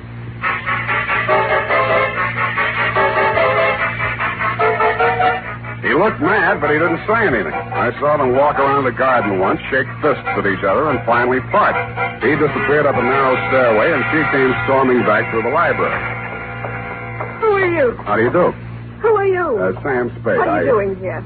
Waiting to talk to Mr. Scully. Well, I just talked to him, and he isn't very nice. Let me tell you that. Yes, He's a nasty, stubborn, bull-headed old man, and you won't like him. Yes, but nobody likes him. Go back where you came from, whatever your name is. I'm the nicest person you'll meet around this place. Yes, but... Don't wait around. Oh, goodbye. But I did wait around, Dr. Kensington, and I did talk to Mr. Scully when you came in the room with him, only Mr. Scully did not talk to me. He glared at me through black, smoldering eyes, sniffed the air, frowned at my cigarette. I frowned back. Mr. Spade, I'm Dr. Kensington. I wrote you the letter. This is Mr. Scully. Oh, please, this cigarette. Mr. Scully suffered a severe accident many years ago that affected his throat and his respiratory tract. He smoked. Oh, of course, I understand, Doctor. Sorry, Mr. Scully, Yes, thank you, Spade. This is not generally known, but the unfortunate accident in the chemical plant also robbed Mr. Scully of his vocal power. I see. Yes, the modern doctor, the physician of today, is a far cry from the general practitioner of yesteryear. Today, we must know the mind, the psychological quirks, well, he must follow through completely on a case. He is sometimes, as I am today, a confidant, an executive officer for his patients. He is a friend, to say the least, eh? Oh, yes, to say the least. Eh? Oh, of course, Mr. Scully, to the point, of course. Sit down, Spade. Oh, thanks. Now then, Mr. Scully, as you well know, and the world knows, has made several fortunes in his lifetime. And he didn't accomplish this by allowing people to run roughshod over him. But, Mr. Scully, I'm just backgrounding, Mr. Spade. Please be patient. Mr. Scully intends leaving his daughter Helen his entire fortune. A great deal of money, to say the least. Say the least. But Helen doesn't care about the money. She's foolish, young, headstrong, and impetuous. Huh? I heard her arguing with Mr. Scully a bit. Now, Mr. Scully. We'll straighten all this out. Mr. Spade will help us. Well, then, Spade, you have half the problem right there. She is a headstrong, impetuous girl. And lately she's done several things to displease her father. Right, Mr. Scully? You see, Mr. Spade. Oh, I gather that much, but what kind of thing? Helen's been singing in a cheap nightclub called the Blue Goose. What? Oh, it's very embarrassing. Low class, eh? Yes. There's a man named Torpy. He owns the club. A man named Chick Torpy? Ah, you know of him? I've heard of him. Contrary to all her father's wishes, Helen insists on seeing this man Torpy. How old is she? Well, that's beside the point, Mr. Spade. But a sordid affair now might rob her of a future of wealth and security. Mr. Scully's at the point of exasperation. He might well change his will over this matter. Correct, Mr. Scully? At best, this is an embarrassing situation, and most indiscreet of Helen to have brought it about. So, I'm supposed to go talk to Chick Torpy, is that it? In a word, yes. Well, you sound rather reluctant, Mr. Spade. Chick Torpy's a little too old for the Boy Scouts. Well, we want you to see him. Find out how much you'll take to stop seeing Helen. Tell me, what happens if Torpy isn't for sale? Oh, everyone has a price, Mr. Spade. Matter of character. You get paid for work like this, that's your price. Yeah, that reminds me. $50 a day and expenses. 5 days guaranteed, to say the least. Of course, to say the least. And, Mr. Scully, I happen to have a standard client's contract with me here. If you'll just sign on both pages, I'm sure... Never mind, Spade, not now. Mr. Scully will mail it to you later on today. Ah, dear, Mr. Scully's fatigued. Well, you contact me as soon as you have any information for us. I said I would. Mr. Scully sounded a final cough, and I left the two of you in the library. It was interesting, meeting this voiceless tycoon who must have made and broken many a man with a nod of his head or a shrug of his shoulders. The same black dog with the same spiked collar was still outside the house doing the same thing. Ah, Spade. Mr. Spade? But something new had been added. A pair of well-tailored shoulders, diamond stick pin, and a gray felt hat with a snap brim. Hello, Spade. You don't know me. Now, wait a minute. There's something about a guy in a lineup. You're Dapper Danny Cavillo. When'd you get our frozen, Danny? A while back. They gave me a kind of rating check. Wouldn't that 38 make you a parole breaker? Oh, is that showing? Unless your ribs grow in different directions. Sam, I'm here to save you a lot of trouble. What trouble are you here to save me? You want to see Chick Torpy, don't you? You've got business to talk with him, no? News gets around fast, Danny. No, it's just that Chick had been expecting somebody like you from the old man, and, well, I'm here to see that you see him. So, why don't you kind of get in the car? And I kind of did. Danny smiled, lit a cigarette, shifted his shoulder holster so he could shift gears better, and drove me back across town to an apartment house on LaSalle, the Metropolitan. A good-looking guy who stood about 6'4", black hair, answered the knock. Hello, Chick. May I present Sam Spade?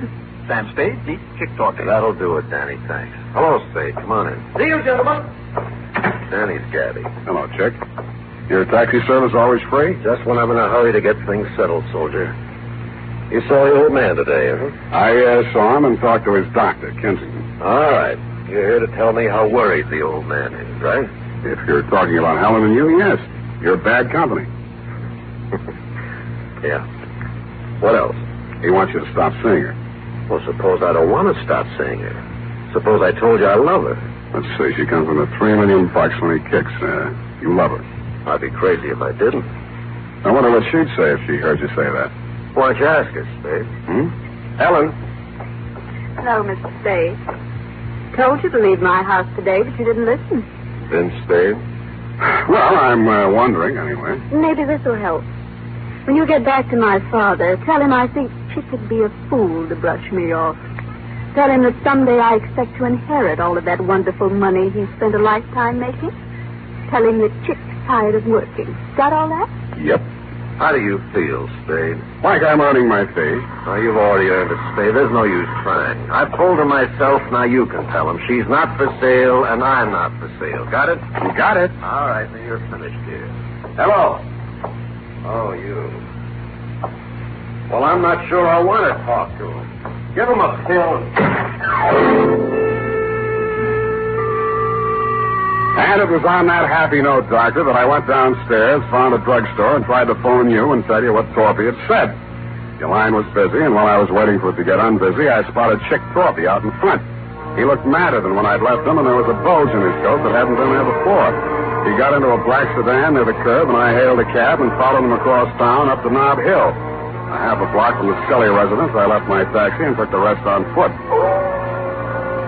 He was still a couple of 100 feet ahead of me as he disappeared into the garden entrance. I heard a cry for help, and then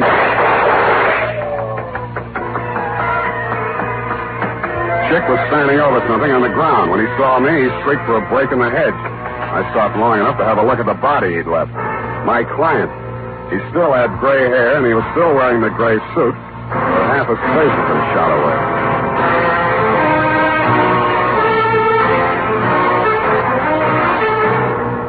The makers of Wild Root Cream Oil are presenting the weekly Sunday adventure of Dashiell Hammett's famous private detective, Sam Spade.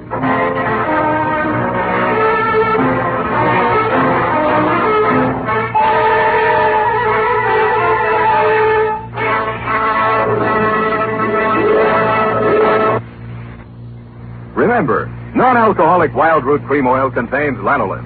It grooms the hair naturally, relieves dryness, and removes loose, ugly dandruff. So if you want your hair to be more attractive than ever before, get the generous new 25-cent size of Wild Root Cream Oil, America's leading hair tonic, on sale at all drug and toilet goods counters. It's also available in larger economy bottles and the handy new tube. By the way, smart girls use Wild Root Cream Oil, too, and mothers say it's grand for training children's hair. Get Wild Root Cream Oil. Again and again, the choice of men and women and children, too.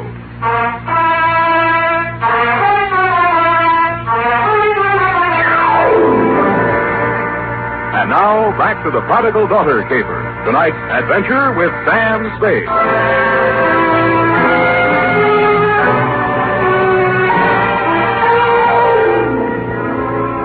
My 5-day contract arrived in the morning mail signed by Casper Scully. The headlines were no surprise. Chick Torpy sought in shooting of multimillionaire. Item: ballistics matched up slugs taken from body with weapon owned and licensed to one Chick Torpy. And item: because of a city ordinance regarding disposition, the body of Casper Scully, found off the immediate premises of his home, had been removed to the city morgue and would remain there until claimed by nearest of kin.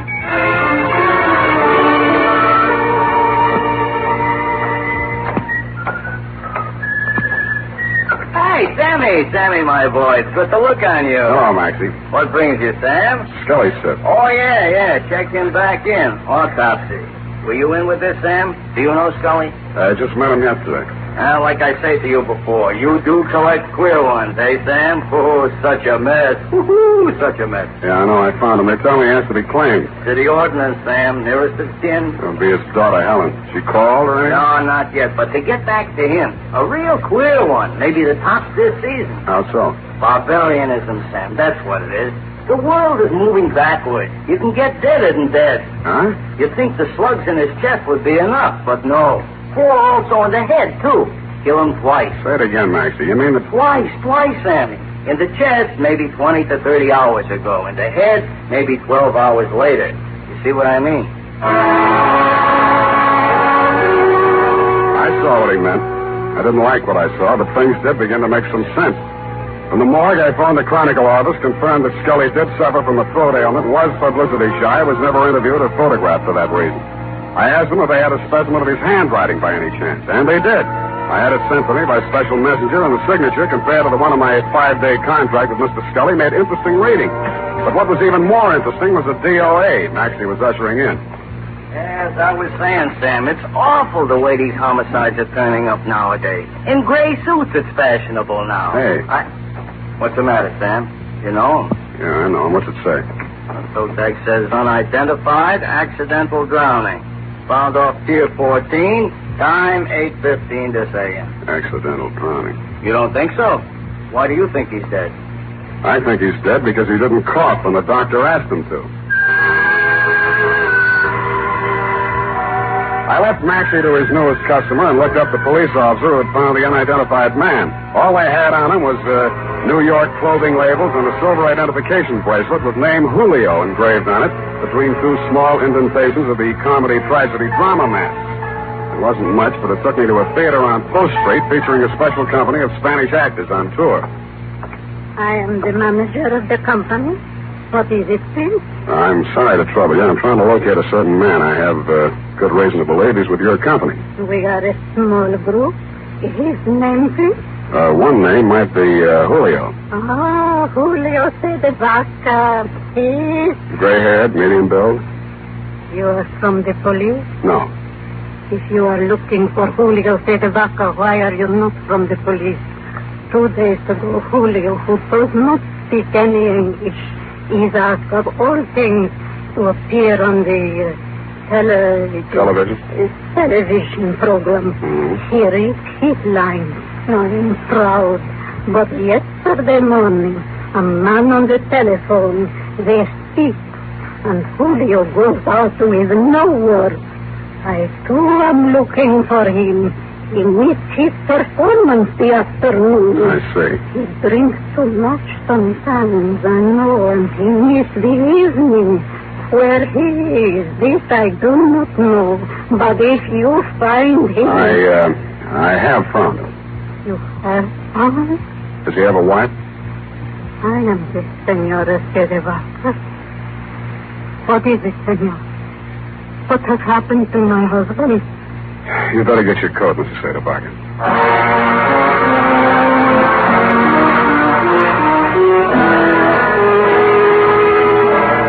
I went back to the morgue with Mrs. Sederbacher, doctor, and after that I went over to the Blue Goose Club.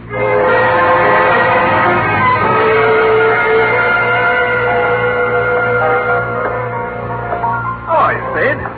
Tired, Danny boy, tired. Well, come on in and relax. Nice place. You run it for Chick? When he's away. Seen Chick lately? 2 sets of cops, 3 reporters have been here asking the same question already this morning. What are you trying to prove? Chick's in trouble. You're his partner. No, he got himself into this one, Spade. Look, we make a nice dollar running this place. It's legitimate. And no cop's going to raid us or close us up. Chick started fooling around with that Scully woman. And I told him just once. It's dynamite, I said. You know how the old man is. Let bygones be bygones. But Chick didn't listen. Tell me about the bygones that should be bygones and why Chick should know how the old man is. Well, Scully sent him up 5 years ago. Did you know?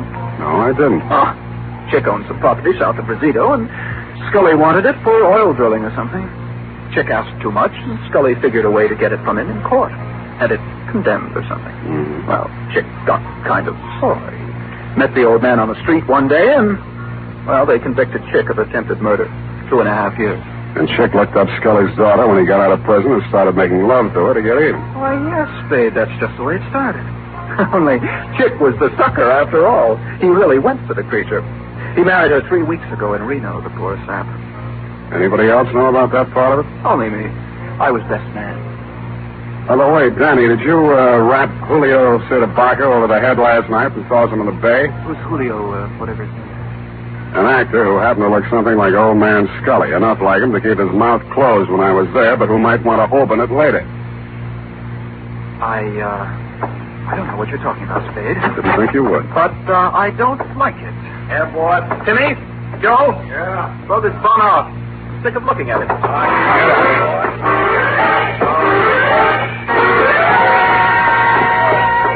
And they did. It was 2 against 1, and I'd been up late the night before. I was doing very well, though, until somebody stooped to a form of subterfuge I have long since grown to hate. I was borne on 2 swarthy shoulders out of the club and into the open air. I was on a balcony, and a good stiff sea breeze was blowing. I didn't enjoy it long. 1, 2, 3,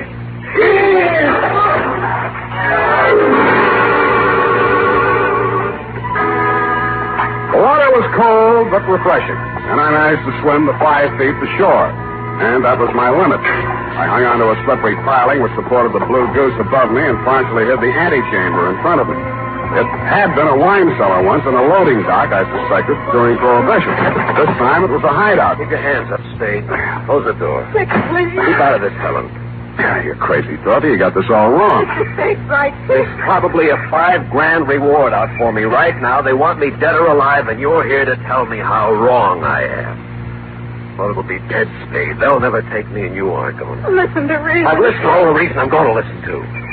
And now I'm doing things my way. I got nothing to lose now. I'm getting out of here. So long, baby.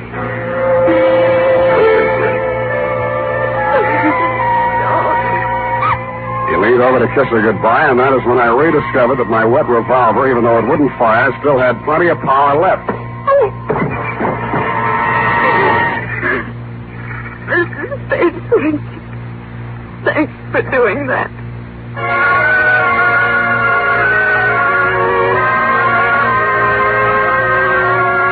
As you know, Doctor, I turned Chick Torpy over to the police along with Danny Cavillo and took Helen Scully home. She ran upstairs with many tears, and I met you in the library. You seemed relieved when you heard that Torpy had been apprehended. However, I had some other questions to ask. You answered. All right, Spade, all right. I suppose it'll all come out anyway. 2 nights ago, Chick Torpy came to the house to have it out with Mr. Scully. He told him about their marriage. There was an argument. I was the only one in the house. I heard shots, ran in the room, and found Mr. Scully dead. The marriage certificate was in his hand. I knew this would involve Helen, and so I did what I did. Oh, it was a nightmare. I hid the body, hoping to find a way, perhaps a death certificate on accidental shooting or something. In other words, you were helping Torpy get away with murder. Yes, but I was thinking only of Helen. Her father did love her. But you'd already sent a letter to me. You knew I'd be here the next morning. You'd seen an actor on a television program. He resembled Scully. You hired him for a job. You told Helen that Chick had killed her father and told her what kind of acting she had to do. Oh, it was crude, perhaps, but I didn't want you to become suspicious when a death report did show up. I intended to hire you and fire you. Only it didn't work out. I followed Torpy here and found the body. Oh, I've been such a fool, Spade. Helping a man get away with murder, I want to confess it all. I suppose this will make me an accessory to murder. Not exactly. You mean there's a way out? There's a way out, and you were going to take it. What? I was over to your apartment before I came here. You're all moved out. The doorman tells me your luggage has been at the station all morning. What'd you do? Came here to rifle the safe? No, see, here's Spade. Stop it. You were waiting around to see if they took Torpy dead or alive. Dead, he couldn't talk, and you'd be okay. Alive, you're ready to blow town. You bumped Scully. No. Get back there. Then you did your best to hang it on a Chick. Helen thought he really did it and played along with you. You're not an accessory to murder. You're a murderer on a double count. That actor was knocked on the head before he drowned. Oh, just a minute, Spade. This can be fixed if you... Shut up!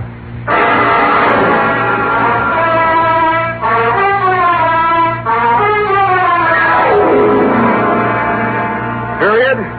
End of report. Sam, I don't understand. What, Angel? I don't understand, Sam. What? Well, you say you turned Chick Coffee over to the police? Yet Dr. Kensington was the murderer. A formality, F. He will be released and cleared in short order. Anything else? Oh, yes. What about Danny Coville? An innocent bystander. But he had you beat up and knocked on the head. And he has already made amends with those tickets for the fight. No more questions, F. Pipe this up and I'll give you the happy ending.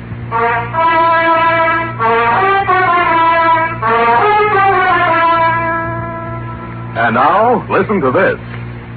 School days will soon be here, mothers.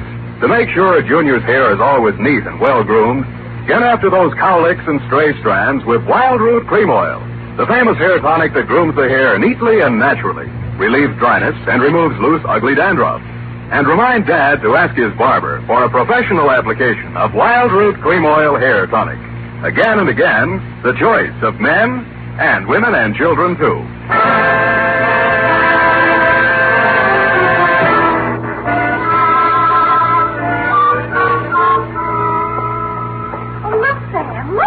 What is it? Look, Sam, look. What is it? Look, Sam, look. All right, I shall rephrase the question. What? Oh, I see. You mean the magazine look, huh? They said an advance copy. It's not even out till next Tuesday. What's it doing here? Oh, look at them. CDs. Who are these people here? That's Sam Spade. What?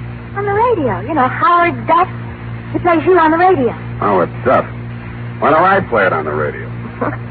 You're not the type, I guess. Look here, Sam Spade dictating to Effie. Hey, she's not bad, not bad. Oh, really? That accuracy, I thought. What is it? Levine Tuttle. Levine. The name is so accurate. As Bill Spear, Spade producer, gives final instructions.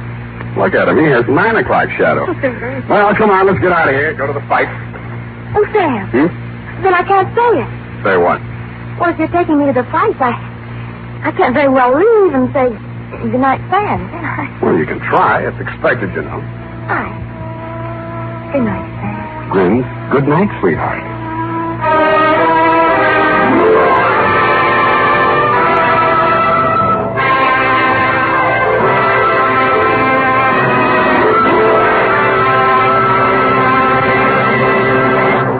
The Adventures of Sam Spade, Dashiell Hammett's famous private detective, are produced and directed by William Spear. Sam Spade is played by Howard Duff. Lorene Tuttle is Effie.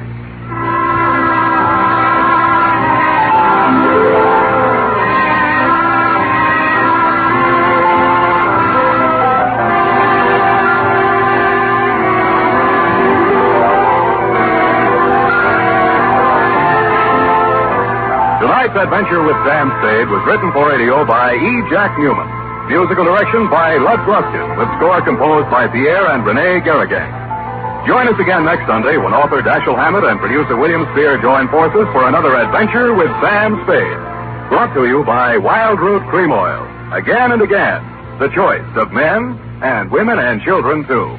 This is Dick Joy reminding you to get Wild Root Cream Oil, Charlie. It keeps your hair in trim.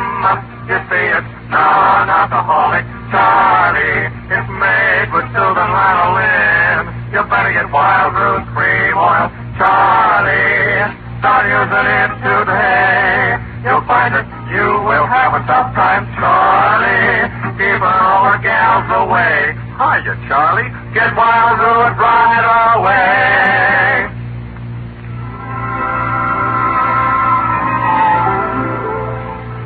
This is CBS, the Columbia Broadcasting System.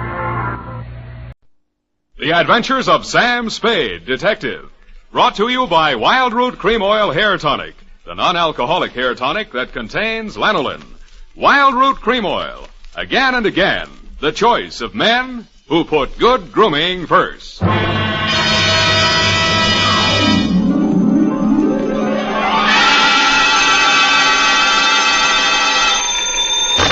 Sam Spade Detective Agency. They offered me a cool $1.5 million, but I couldn't be bought. Oh, Sam, all the time fooling. Straight goods, Effie. Oh, really, Sam? Why didn't you take it? Oh, but you couldn't, of course. That's right, Angel. Taxes. Oh, you mean it would put you in a bracket? The girl's name, in case you were going to ask, was Sugar Cane. Was she sweet? Oh, Effie. You made a joke. Oh, not much of one, though. That is true. But even though you do seem to be, as you would say, in a jugular vein, I shall be right down, serious and frowning, to dictate a chronicle steeped in the bitter tea of general confusion, brewed in a witch's cauldron of murder, greed, and avarice. That's what gives it that nutty flavor. What, Sam? Silly girl, I refer to the sugar cane caper, on which I will forthwith my report be done to dictate on, goodbye.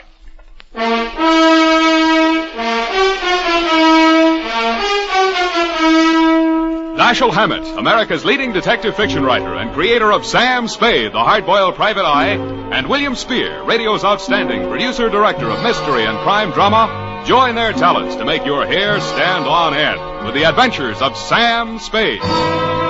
Presented by the makers of Wild Root Cream Oil for the hair. Want to look better on the job? Get Wild Root Cream Oil. Want to look better to that gal of yours? Get Wild Root Cream Oil. Wild Root Cream Oil Hair Tonic improves your entire appearance by grooming your hair neatly and naturally, relieving dryness, removing loose dandruff. If your family hasn't yet enjoyed the benefits of America's leading hair tonic, here's what to do about it. Ask at your drug or toilet goods counter for the new 25-cent get-acquainted bottle of Wild Root Cream Oil Hair Tonic. Again and again, the choice of men and women and children, too. And now, with Howard Duff starring as Spade, Wild Root brings to the air the greatest private detective of them all in the adventures of Sam Spade.